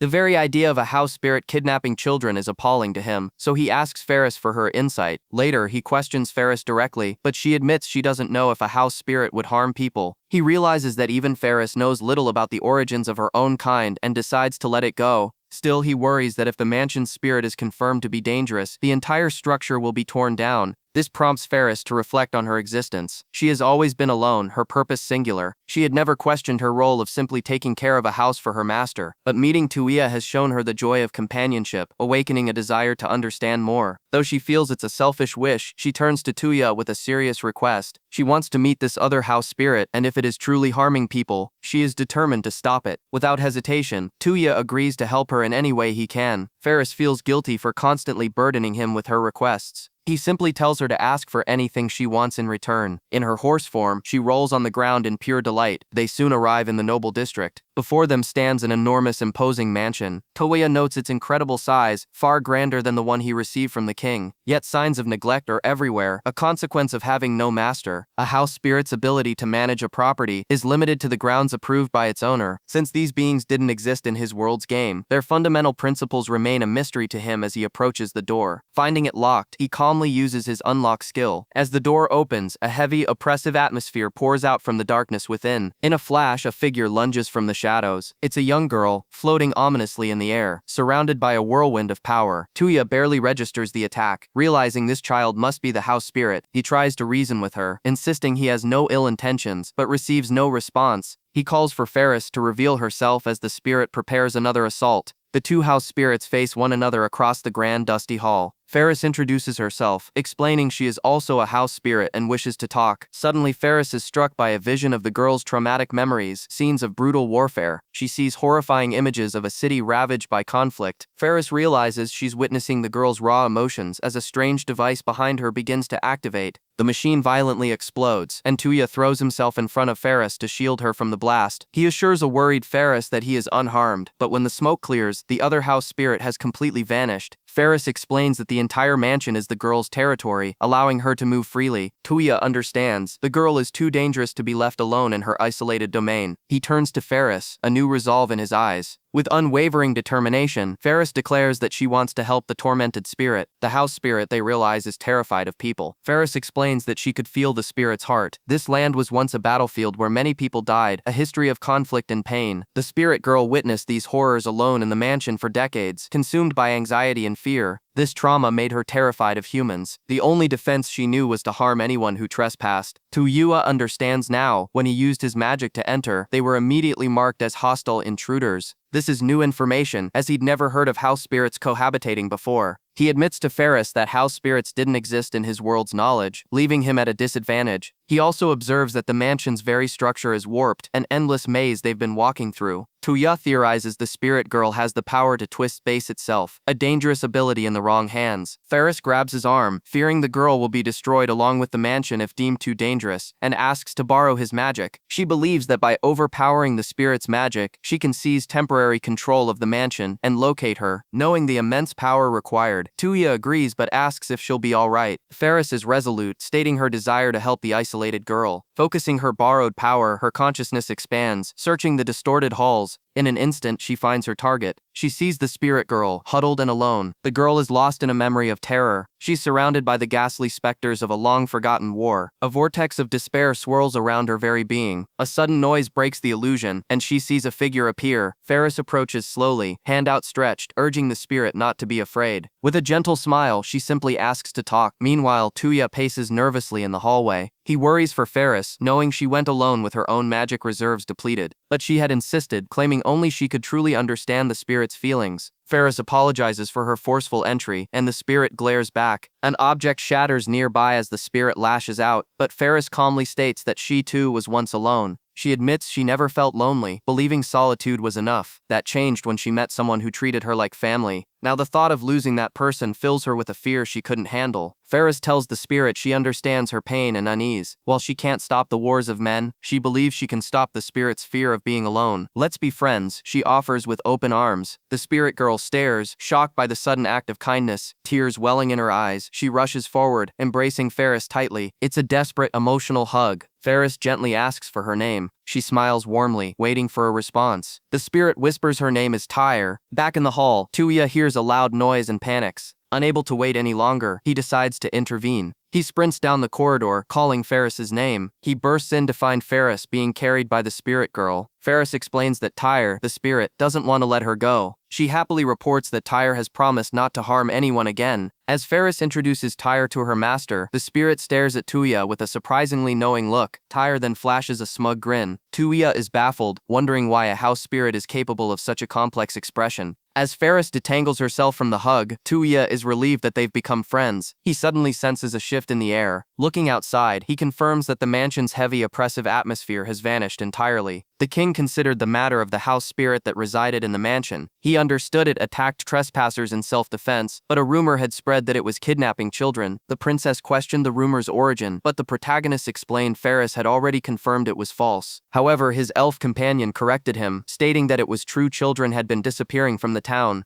The king quickly changed the subject, turning his attention back to Tuya and the mansion. He offered the historic building to the kingdom's savior as a reward for his deeds. The king laughed, admitting no one wanted the property because of the spirit, but was sure Tuya could handle it. The elf encouraged him, reminding him that he was the master the spirit Ferris had already acknowledged. But the young spirit Tyre warned that if her special abilities became public, the nobles and army would try to exploit them. Tuya trusted the king, but knew that with the war still raging, others might try to use the spirits as weapons. He delivered an ultimatum. If anyone tried to use them for war, he would leave the country immediately. A few days later, movers were busy at the new residence, remarking on the damage left by thieves. Inside, Tyre was being held by Ferris. Tuya formally announced he was the new owner and asked if the spirits would accept him as their master. Tyre gave a thumbs up, signaling her approval, much to his relief. Suddenly, her expression shifted as she sensed an anomaly. The house spirit announced there was someone at the front gate. Looking out the window, they spotted a lone carriage waiting outside. He told Tyre it was likely his guest and asked her to open the gate. A cloaked figure waited patiently as Tuya approached. The visitor was impressed by the grand mansion, surprised a nobleman would live in such a place. Without warning, the figure drew a sharp, elegant sword. Tuya remained unfazed by the weapon pointed at him, simply stating that a lot had happened. Their eyes met in a tense standoff. The visitor's hood fell away, revealing the warrior Lumina as their blades clashed. She reminded him of their last encounter in the Sarandir kingdom, where he had been sent to the afterlife. He coolly asked if she had come to finish their fight. A man with a bandana suddenly appeared from the carriage, shouting for them to stop. He quickly clarified that they were not there for a battle. Tuya was shocked to see his old acquaintance die, demanding to know what was happening. They explained it was an escort mission to the imperial capital. The border was infested with powerful monsters, making unescorted travel extremely dangerous. Lumina revealed that the client was someone he knew very well, and their true destination was his new home. In the city, a crowd of familiar faces looked around in awe. It was Saya and all the children from the Dumbler Town orphanage. Tuya was completely bewildered, unable to understand why they were in the capital. Dai delivered the grim news. They had been kicked out of their orphanage. The war had caused a surge in refugees, and the local lord had cut their funding. Lumina then admitted she was also partially to blame for their eviction. Dai could only sweat nervously beside her. Elsewhere, Saya was scolding the children, telling them not to be selfish like Lumina. The kids immediately recoiled, promising they would behave. With the day's sightseeing over, they decided to head back to the inn. From a nearby window, a well-dressed nobleman watched the orphans with a sinister expression. He asks what they mean by saying Saya and the kids are in the capital. He's told that due to Lumina's actions, the children were all expelled from their orphanage. Lumina suggests they discuss the long story over some of his magically chilled ale. She loudly proclaims that the ale is the only reason she came to the capital in the first place. Dai reminds her that they are on a paid escort mission, but she brushes him off. Frustrated, Dai tries to get them to take the situation seriously, and the protagonist agrees to hear them out. The protagonist leads the group to a tavern in the commoners' area of the city. They arrive at a cozy-looking establishment. Inside, the atmosphere is lively, and the drinks are flowing. Lumina takes a deep drink, savoring the magically chilled ale she had been dreaming of. The group discusses the business potential of the unique beverage. The conversation finally turns serious as the protagonist asks Lumina what happened. She explains that after he left, she was hired to clear out vagrants from the slum, which is how she met and began protecting the orphanage kids. However, a strange problem arose. The more vagrants she defeated, the more new ones would appear, escalating the danger for the orphanage. She admits to dealing with them violently, standing over a pile of defeated thugs. Dai points out that her revealing armor was likely attracting far more trouble than it was solving. Because of the constant fighting she caused, the local lord forced the orphanage to relocate, leaving them with no money or place to go. While walking through the slums, she felt a strange presence. An opponent managed to sneak up behind her, their presence completely concealed. she decided to end the confrontation in a single decisive move. When her initial strike was blocked, she prepared to press the attack, but her opponent surrendered, claiming to be an innocent merchant named Alice who knew her. Lumina reveals to the group that she could tell Alice was no mere merchant, but a trained spy. The group listens intently to her story. Alice was the one who suggested bringing the children to the protagonist, claiming his wealth could solve their problems. The protagonist reveals that he was the one who hired Alice to look after the orphanage in the first place. Lumina explains that protecting the children while crossing the border alone was a difficult task.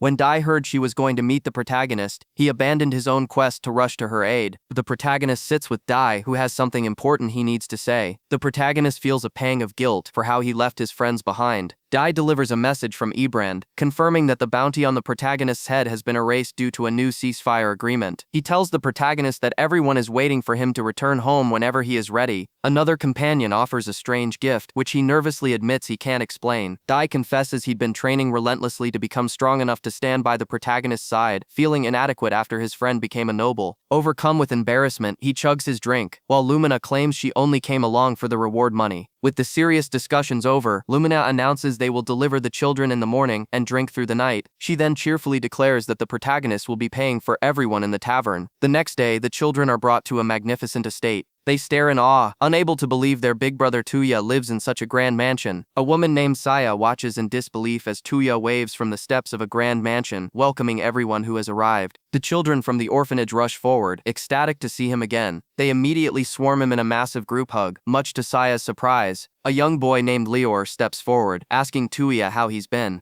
Tuya turns his attention to Saya, inviting her and the exhausted children to rest inside his residence. With a conflicted expression, Saya thanks him for offering them shelter. He notices her strange behavior, asking what's wrong, as a child points out how much she wanted to see him. But one of the adults reminds the children they can't be so familiar now that Tuya is a noble, and their social standing has diverged. A tense silence falls over the group. Two of their guardians announce a new plan. They will find places for the children in various institutions and orphanages. The children are horrified by the news that they'll be separated from each other. Their caregiver explains that they have no other choice, as they lack the income to support everyone. Tuya immediately offers a solution, stating there is plenty of room in his mansion and that he will cover all their expenses. A little girl clutches her stuffed animal, quietly refusing his offer. Saya reinforces this, declaring that they did not come to him seeking charity. Her words leave Tuya speechless. Later, the young boy Lior follows Tuya up the stairs, wanting to talk. Lior apologizes for his sister's behavior, asking if Tuya hates her now. He explains that Saya despises all nobles because their old orphanage had to beg them for money just to survive. No matter how much the nobles laughed at her, Saya would bow her head and do anything for their sake. The stress caused her to become gravely ill, and her life was in danger before Tuya intervened. Lior begs him not to hate Saya, confessing that she was always worried about him and truly wanted to see him again.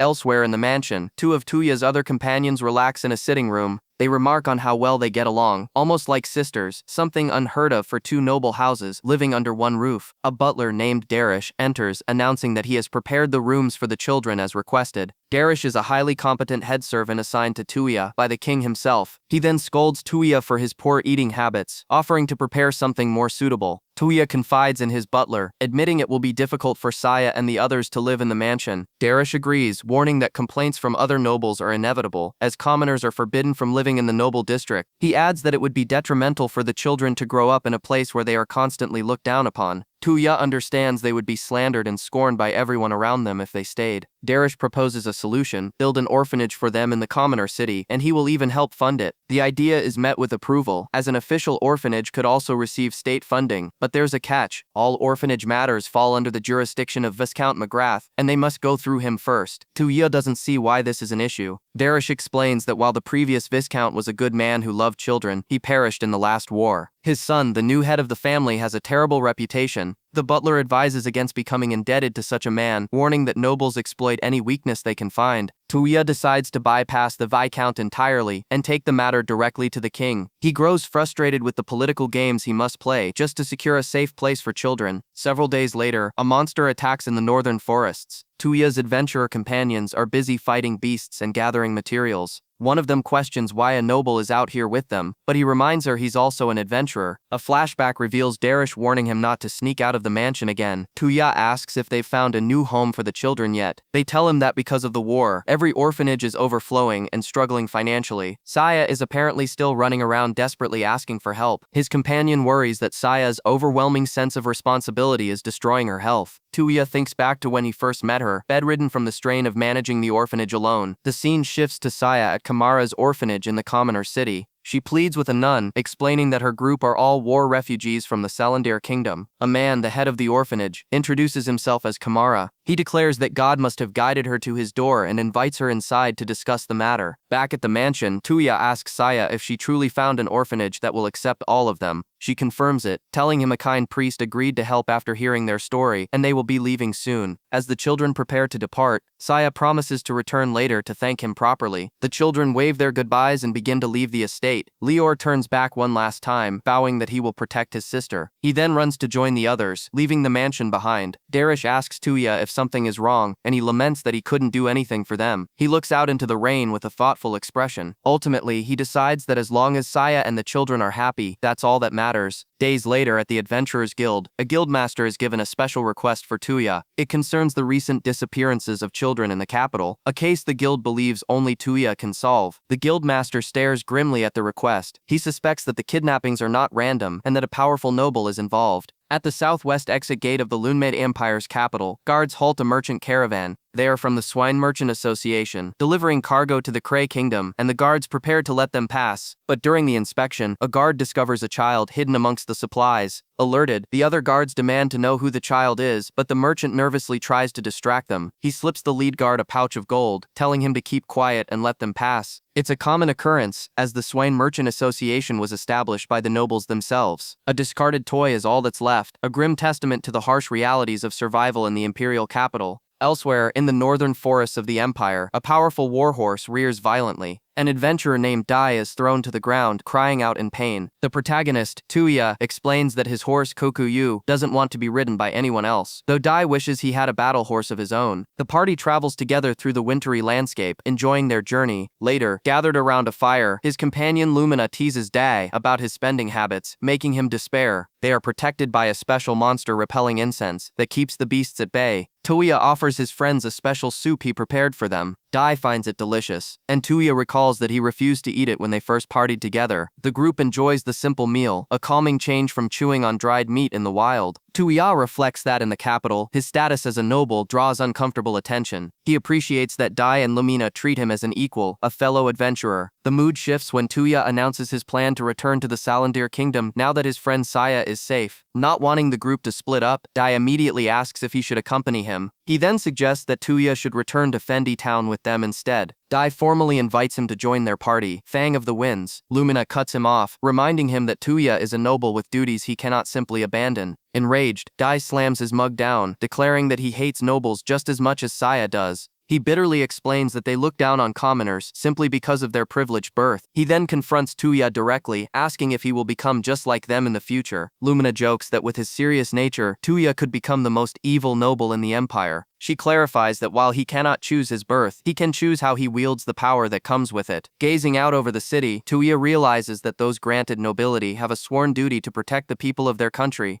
He contemplates this newfound duty, and Lumina tells him he's always welcome to adventure with them again. Suddenly his horse Kokuyu becomes agitated, sensing a presence in the dark woods. The powerful steed rears and neighs, alerting the entire camp to an intruder. A man named Darish arrives on horseback, having sought Tuya out specifically. He sits with the group, his expression grave. Darish lightly scolds Tuya for drinking in such a dangerous, monster-filled location. He presents a sealed letter, revealing it to be a direct request from the Adventurers Guild. The request is urgent and pertains to the disappearance of the children that Tuya was so worried about. Tuya reads the letter, confirming the Adventurers Guild needs his immediate assistance to solve the crisis. The group is brought before a man who agrees to their companion joining them. The others question the strange wooden statue, wondering if it is some sort of cursed artifact. The man confirms their suspicions. His request is indeed connected to the missing children. They have intelligence on a merchant association backed by nobles, one that has been gathering and selling children to other nations. The party is horrified to realize they are facing an organized human trafficking syndicate. The man spells out the children's grim fate. They will either be sold as slaves for life or become playthings for the wealthy elite. One of the party members demands demands to know why the city guard has done nothing, despite knowing nobles were involved. It's explained that the nobles possess enough power to simply erase any evidence against them. The situation is complicated by the empire's instability, as the emperor's authority has severely weakened. Distrust in his majesty is growing, and factions are forming that threaten to divide the empire from within. The emperor himself is in a precarious position, desperately trying to rebuild his power. For that reason, they need the protagonist's party to find irrefutable evidence against the corrupt nobles. With his new title of Marquis, the protagonist won't be so easily silenced, and the client is offering 10 times the usual reward. The man cannot reveal the client's identity, only that it is a wealthy individual who cares for the nation's children. The protagonist is haunted by the images of the children in their stolen futures. The man then reveals the identity of the most troublesome noble behind the entire operation. His name is Viscount McGrath, the man in charge of every orphanage in the capital. The victims are orphans, a calculated cruelty ensuring no one would come looking for them. A lead has surfaced. 2 days ago, a wagon with unknown cargo was seen leaving toward the kingdom of Cray.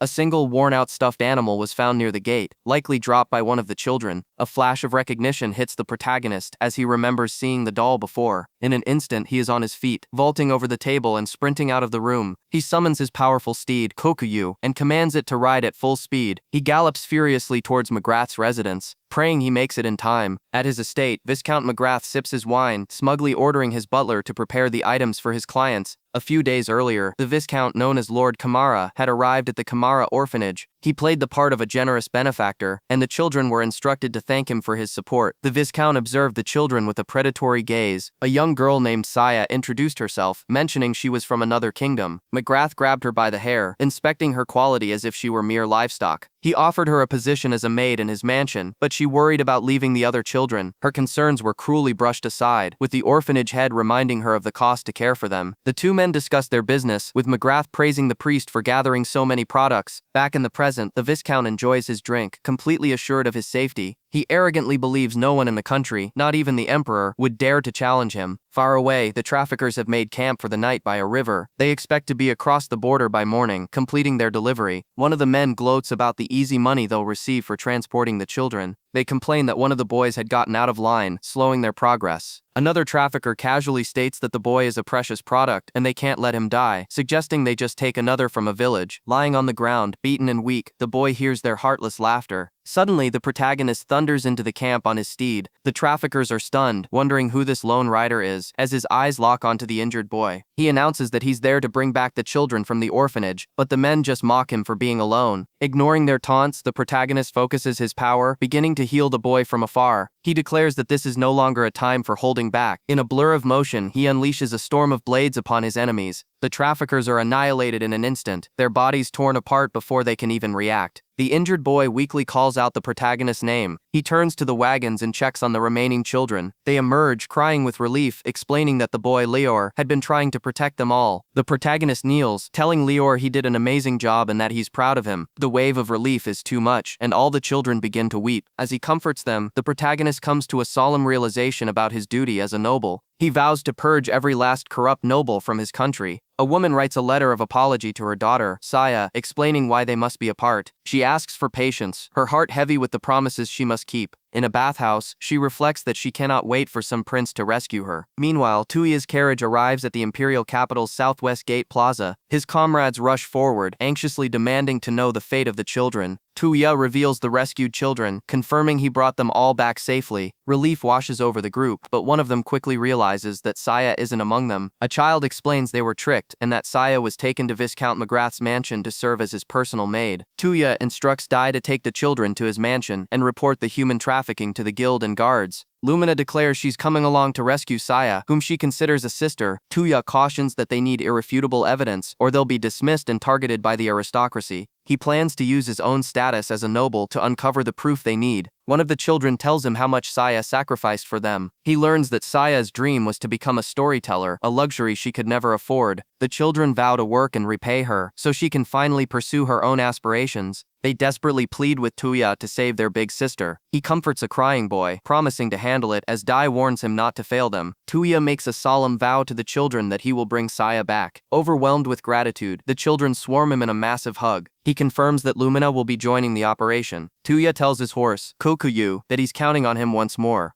Their first stop is Kamara's orphanage, where Lumina prepares to make a forceful entrance. She bursts through the doors, stunning the corrupt priest and nun inside. Without a word, she smashes the hilt of her sword into the priest's face. He babbles about a misunderstanding, denying any involvement in human trafficking. The nun shrieks, threatening them with the wrath of their benefactor, Lord McGrath. Tuya calmly observes how opulent the orphanage is compared to others. He notes that they must be receiving significant funding from the Viscount. The priest boasts of his connection to Lord McGrath, warning that an attack on them is an attack on the noble himself. Lumina scoffs at his pathetic attempt to borrow someone else's power. Tuya lays out the cold truth. Lord McGrath will simply blame them for everything to save himself. He declares that their crimes are punishable by death, and that he will be their executioner. As the two criminals tremble in fear, Tuya offers them a single chance at survival. He throws a heavy sack of gold coins at their feet. The priest stares in disbelief at the unexpected proposal. Tuya offers them a deal. Take the money, flee the country, and testify against the nobles orchestrating the entire trafficking ring. The priest stammers that baseless accusations are not enough to convict a noble, but Tuya tells him not to worry.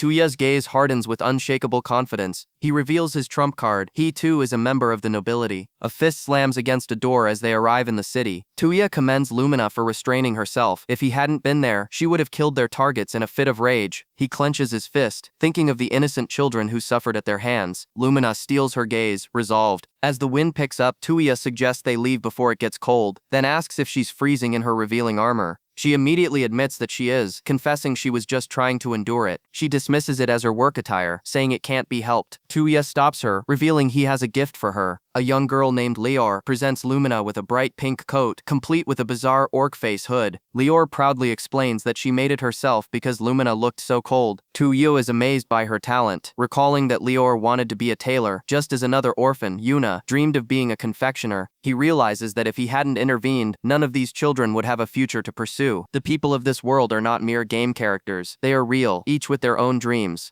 He vows that as a man of this country, he will never forgive those who would steal the dreams of others for their own selfish gain. Lumina brings up the subject of Saya, mentioning that the girl was writing a play. She recalls reading the manuscript when they lived together at the orphanage. The story was about a princess captured by a wicked witch, awaiting rescue from a foreign prince on a black horse. Lumina playfully suggests the story is a clear metaphor for Saya and Tuya, causing the young writer to blush furiously. Tuya overhears the conversation, noting that Saya's reaction confirms Lumina's theory. Saya remembers a time when she was sick and alone, and Tuya's help gave her hope. In that moment, she felt as though the prince from her story had truly come to save her. Lumina notes that Saya is fiercely independent and doesn't rely on others, asking them to keep this a secret. Saya's determined expression shows her conviction. A sense of unease washes over Tuya. Suddenly, he's grabbed and hoisted onto his horse. He comments that his steed, Kokuyu, seems braver than the prince he's supposed to be. Tuya tells Lumina he understands he isn't the heroic prince from the story, but he declares with conviction that he will save their princess, regardless. He rides off with Lumina, determined to reach their destination. They arrive at the imposing residence of Viscount McGrath. Inside, the Viscount learns from the Merchant Association chairman that a trading carriage has vanished. Enraged, the Viscount shatters his wine glass in his hand. He quickly composes himself, stating that they can simply get replacements from other countries. The chairman worries the guards will trace the incident to them, but the Viscount is unconcerned, trusting his father's political connections to protect them. The Viscount smirks, confident that the nobles will reject the emperor's proposal for war funding, leaving the monarch powerless. He believes the emperor is too shrewd to act without proof, fearing the backlash it would cause. The Viscount scoffs at the nation's supposed equality, while a new maid is brought before him. A man announces the arrival of a new maid, brought at the lord's request. The maid is revealed to be none other than Saya. The Viscount leers at her, giving a predatory smile. Saya recoils as he holds out an empty wine glass. He tells her that as his new personal maid, he will teach her some manners himself. He then pours wine over the glass and onto the floor, ordering her to get on her knees and clean it with her mouth. The nobleman tells the peasant girl she should be honored to work for him, promising to train her to his liking. Saya tells herself to be patient and endure this humiliation. She knows her pride is what prevented her from accepting Tuya's charity. If she had, she would have been forced to live with the constant feeling of misery and the gap in their status.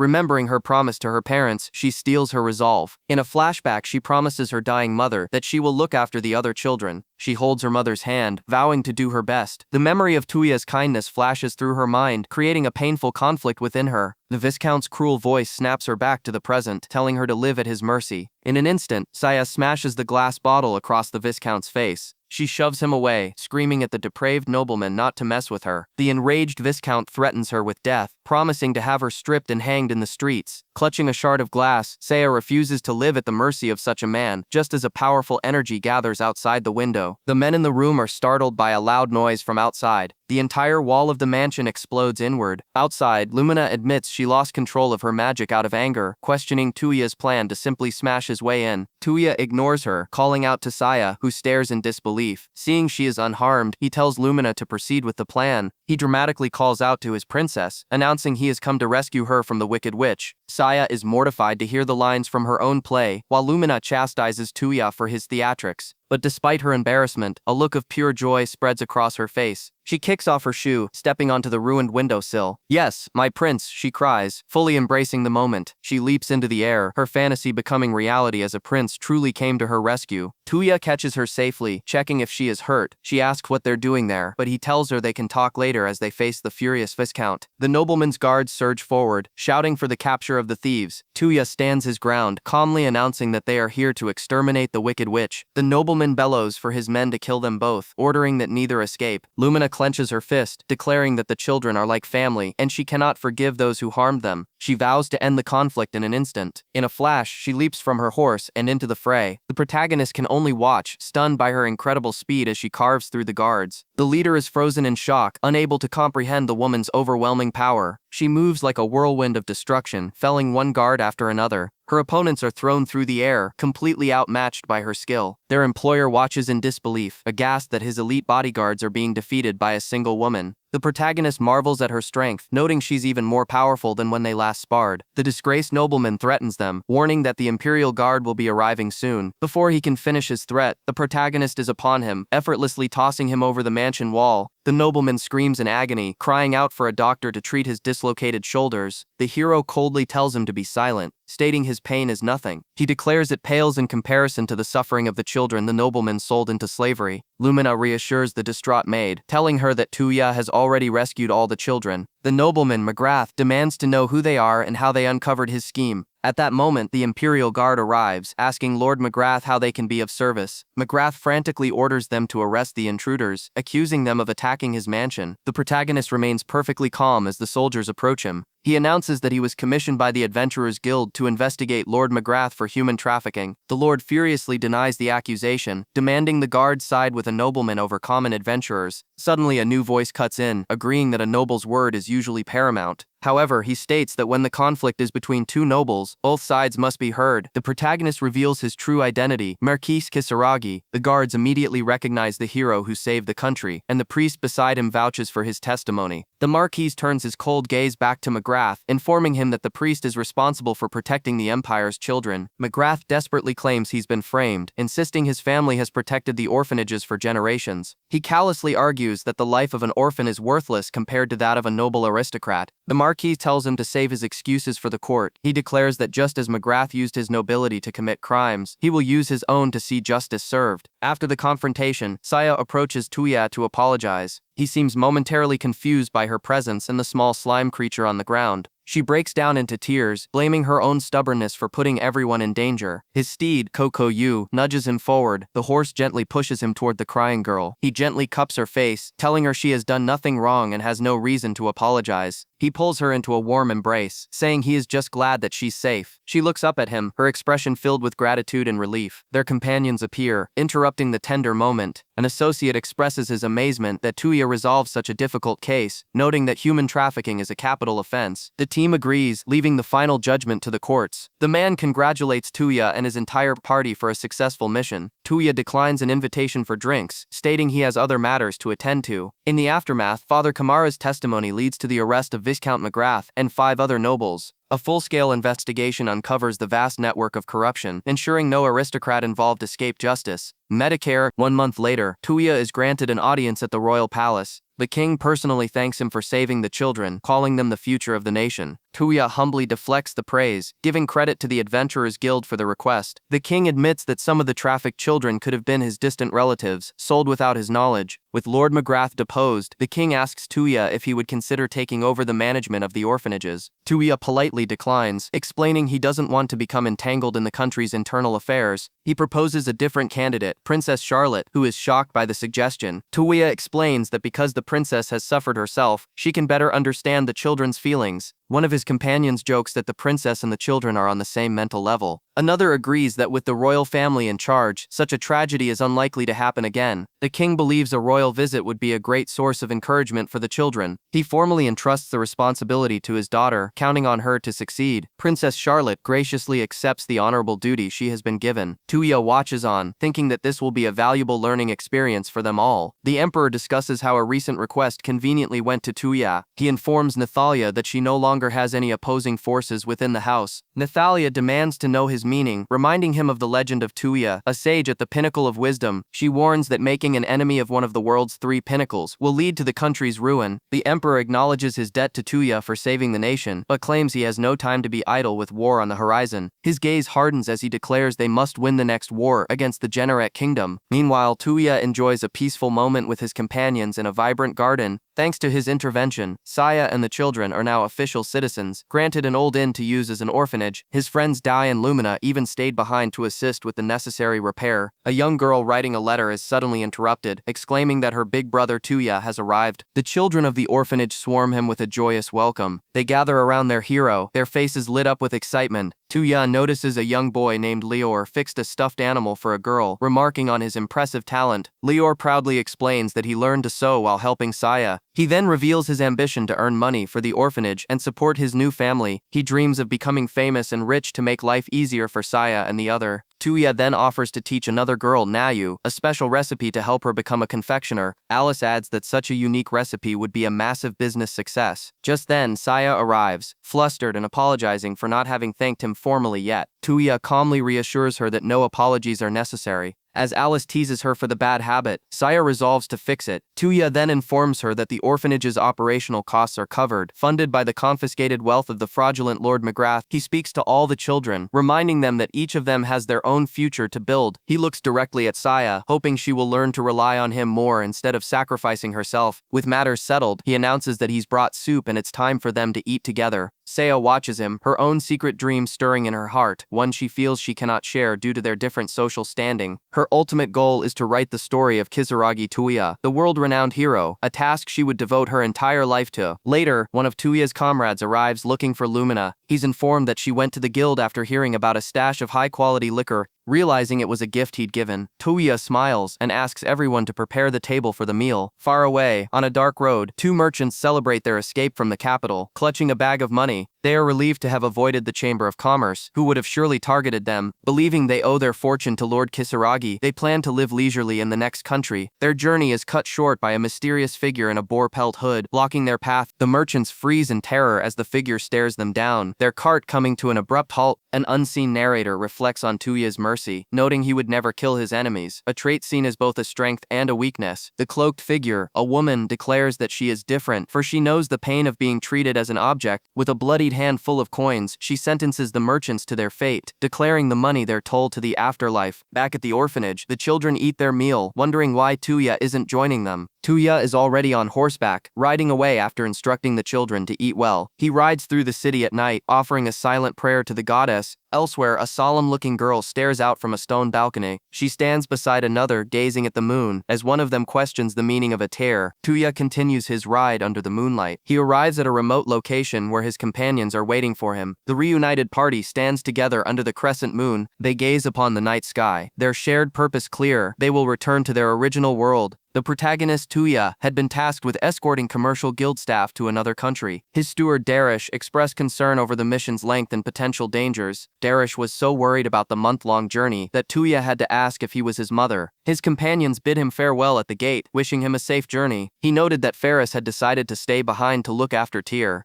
A brief memory surfaced of Ferris reprimanding Tyr for not cleaning properly. Tuya reassured them he would complete the request and return swiftly. He then turned to his horse, ready to depart and fulfill his duty. His destination was clear, the Siphancy Empire. With his steed, he began his journey from the capital. The Siphancy Empire was the third largest power, a neutral nation where players could join mercenary guilds. This unique political stance made it a hub for soldiers of fortune. Mercenaries had become a significant force in this world, participating in wars across many nations. The empire's stability fostered the growth of numerous guilds, including the adventurers and commercial guilds. His mission was to escort a guild employee carrying an important document to this very empire. The document was a high-stakes contract, a wager worth 500 million gil. The scroll had to be signed in the neutral territory of the Siphancy Empire, but Tuya questioned why he alone was suited for a simple transport job. The guildmaster leaned in, revealing he'd received a tip from a trusted source. Intelligence suggested that the Generet kingdom was plotting to steal the document. If the irreplaceable contract was lost, the kingdom's finances would collapse under the massive debt. Such a failure would shatter the royal family's authority within their own country. With the kingdom desperate, they might deploy a hero-class individual, and only Tuya could stand against such a foe. The guildmaster expressed his confidence in Tuya's capabilities. Tuya saw this as an opportunity to travel, learn more about the world, and perhaps find a way to unlock his berserker class.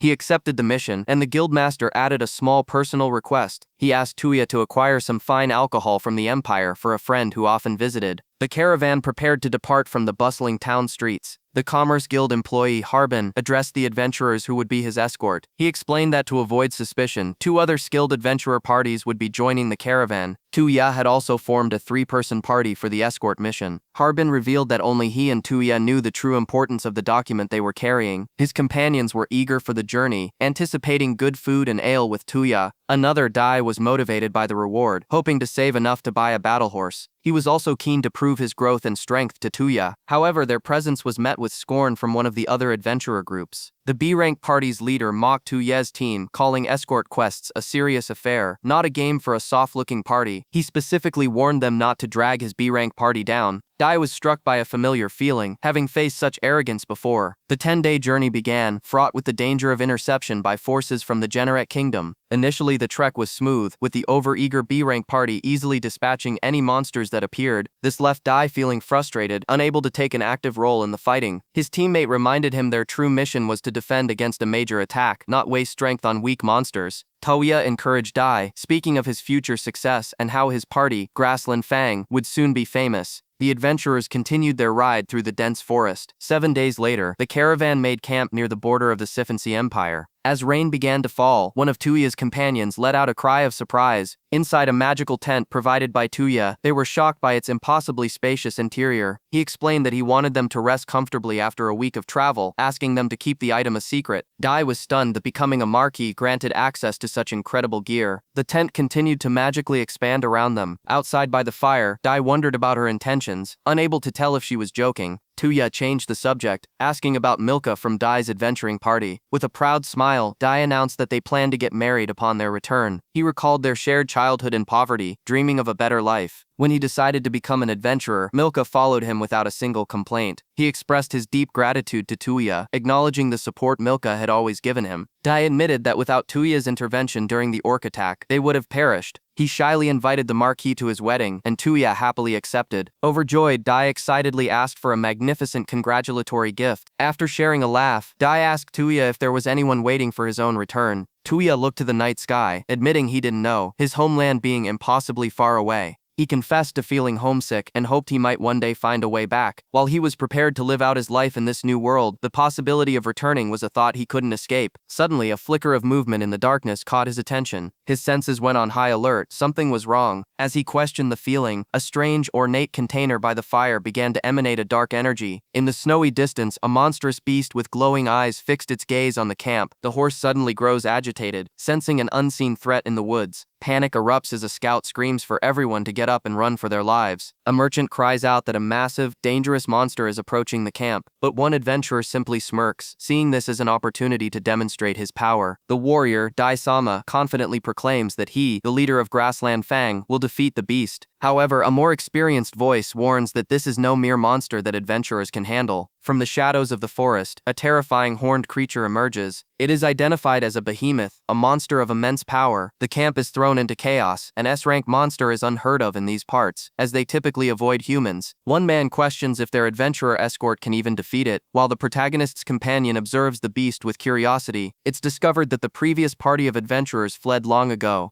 A woman holds up an incense burner found in their tent, revealing it's an item designed to attract monsters. They deduce the adventurers intentionally lured the behemoth to attack the caravan, hoping to plunder the cargo. The plan was likely orchestrated by the rival Generic Kingdom, who paid the adventurers for the sabotage. The protagonist notes that this type of incense should only attract low-class monsters, leaving his companions confused. He recognizes the artifact as a powerful monster attracting incense from his world, an item he never brought out. A deafening roar tears through the air, and he realizes the situation is critical. The caravan leader orders a frantic retreat, knowing there isn't enough time for everyone to escape the coming onslaught. The group steels themselves for battle, realizing they have no choice but to face the creature. Dai declares he will not run, determined to prove his worth and catch up to the protagonist's level. He boldly claims he will show everyone the power of a true fighter against the S-rank threat. In a blur of motion, an unseen force streaks through the trees. The onlookers are left stunned, completely bewildered by the sudden event. Dai turns, calling out to the protagonist in confusion. The mighty behemoth lies defeated and cooked, with the protagonist sitting calmly atop its corpse, much to Dai's utter shock. His companion smiles, praising his power as expected of him. The merchants can't believe their eyes, astonished that a healer could fell such a beast. The others admit that if they didn't already know his true capabilities, they would be just as shocked. They wonder if he's grown even more powerful since his time in Sarandir. A flashback shows the overwhelming power he unleashed to vanquish the monster instantly. Dai clenches his fists in frustration, lamenting that he never gets a chance to prove himself. One of his companions tries to console him, explaining he just wants to show his capable side. The protagonist clarifies he's not letting his guard down, but ensuring no other threats remain. His true concern is the incense, a unique item from his former world, Pandemic World Online. This confirms his fear. Another player exists in this world, and they are siding with the enemy. With the threat eliminated, the caravan continues its journey and safely crosses the border into the Sifansi Empire. A merchant thanks the protagonist profusely, relieved to be out of the Generic Kingdom's reach. He is hailed as a hero of their nation for his decisive action. As the escort mission nears its end, the group discusses their future plans. One companion says she'll continue as a soloist, taking work wherever she can find it. She teases Dai, reminding him that people are waiting for him back home. The protagonist promises to attend Dai's wedding, a vow that strengthens their bond. Dai is visibly moved by the gesture. He bumps fists with the protagonist, swearing to surpass his rank by the time they meet again. Suddenly, their path is blocked by a formidable line of mercenaries. They recognize the banner of the infamous Gordo Mercenaries. The protagonist recalls them from the game as a massive and powerful mercenary clan. His companion questions why such a specialized combat group would be interested in them. Their captain, Gordo, steps forward, announcing he has a message from the Mercenary Guild's guildmaster. A merchant attempts to greet them peacefully, but Gordo is not there for pleasantries. Dai voices his immediate distrust, having only heard negative rumors about the Gordo clan. He steps forward to investigate the situation himself. Gordo leans in and accuses the merchant of smuggling contraband, claiming he can smell it. The merchants are outraged, insisting they would never engage in such illegal activities. But the mercenary captain declares their cargo a threat to the Empire's national interests. With that, he gives the order to kill them all, and his archers unleash a deadly volley. Gordo commands his men to burn the caravans and seize the goods as the merchants fall. Just as a blade is about to strike down a survivor, Dai lunges forward to intercept the attack. He forcefully shoves the massive captain backward. Gordo merely laughs, mocking the young warrior for rushing to his own death. The protagonist watches grimly as the entire mercenary clan surrounds them, sealing off all routes of escape. The enemy commander raises his axe to execute Dai as Milka looks on in defiance. He callously informs the boy that if he wishes to die, so be it. But before the axe can fall, the ground violently erupts, sending soldiers flying. The force of the blast throws the mercenaries off their feet. A pillar of destructive energy tears through their ranks. The captain is caught in the searing heat, crying out in pain and confusion. His entire battalion is scattered across the scorched earth, and he demands to know what just happened. A lone figure emerges from the chaos, identifying the captain as Gordo. The woman known as Lumina demands he take responsibility for harming her friend. The newcomer warns Gordo that if he continues this path, he must be prepared to lose everything. Dai struggles to his feet, trying to dismiss his injuries as nothing. The protagonist kneels, telling Dai to hold on as he begins a healing spell. Gordo's men regroup around their captain. The veteran commander admits they were caught by surprise, but he remains confident in his men's ability to win a direct confrontation. Yet his instincts scream that they're their new opponent is no mere man, but a monster rarely seen on any battlefield. A savage grin spreads across Gordo's face as he prepares to attack, shocking his own troops. Lumina intercepts his charge, condemning the captain for attempting to flee. Their weapons collide with immense force. Gordo retorts that he isn't running, he simply believes that monsters should fight other monsters. Suddenly a masked figure appears, throwing 2 projectiles at Lumina. The blades narrowly miss her, pinning her to the ground. Another warrior charges forward with blinding speed. She lands a devastating strike on Gordo, slamming him into the ground. Lumina watches in disbelief as the assault continues. The protagonist cries out his companion's name as a powerful force carves a trench through the battlefield. The new attacker lands a crushing blow on Lumina's arm, telling her companion to leave this to her. The 4 newcomers stand together, revealing themselves as the high school mercenaries. They present a united and formidable front. The protagonist is stunned by their title, barely comprehending the term high school. The masked girl advises the magician to surrender, stating that he could never win. They declare themselves the 4 strongest mercenaries in the Siphancy Empire. The armored girl mockingly compliments Lumina's toughness. Lumina glares back, questioning the defensive capability of her opponent's gear. Gathering her strength, she rises and warns the girl not to underestimate her. The young mercenary simply smiles, eager for another round.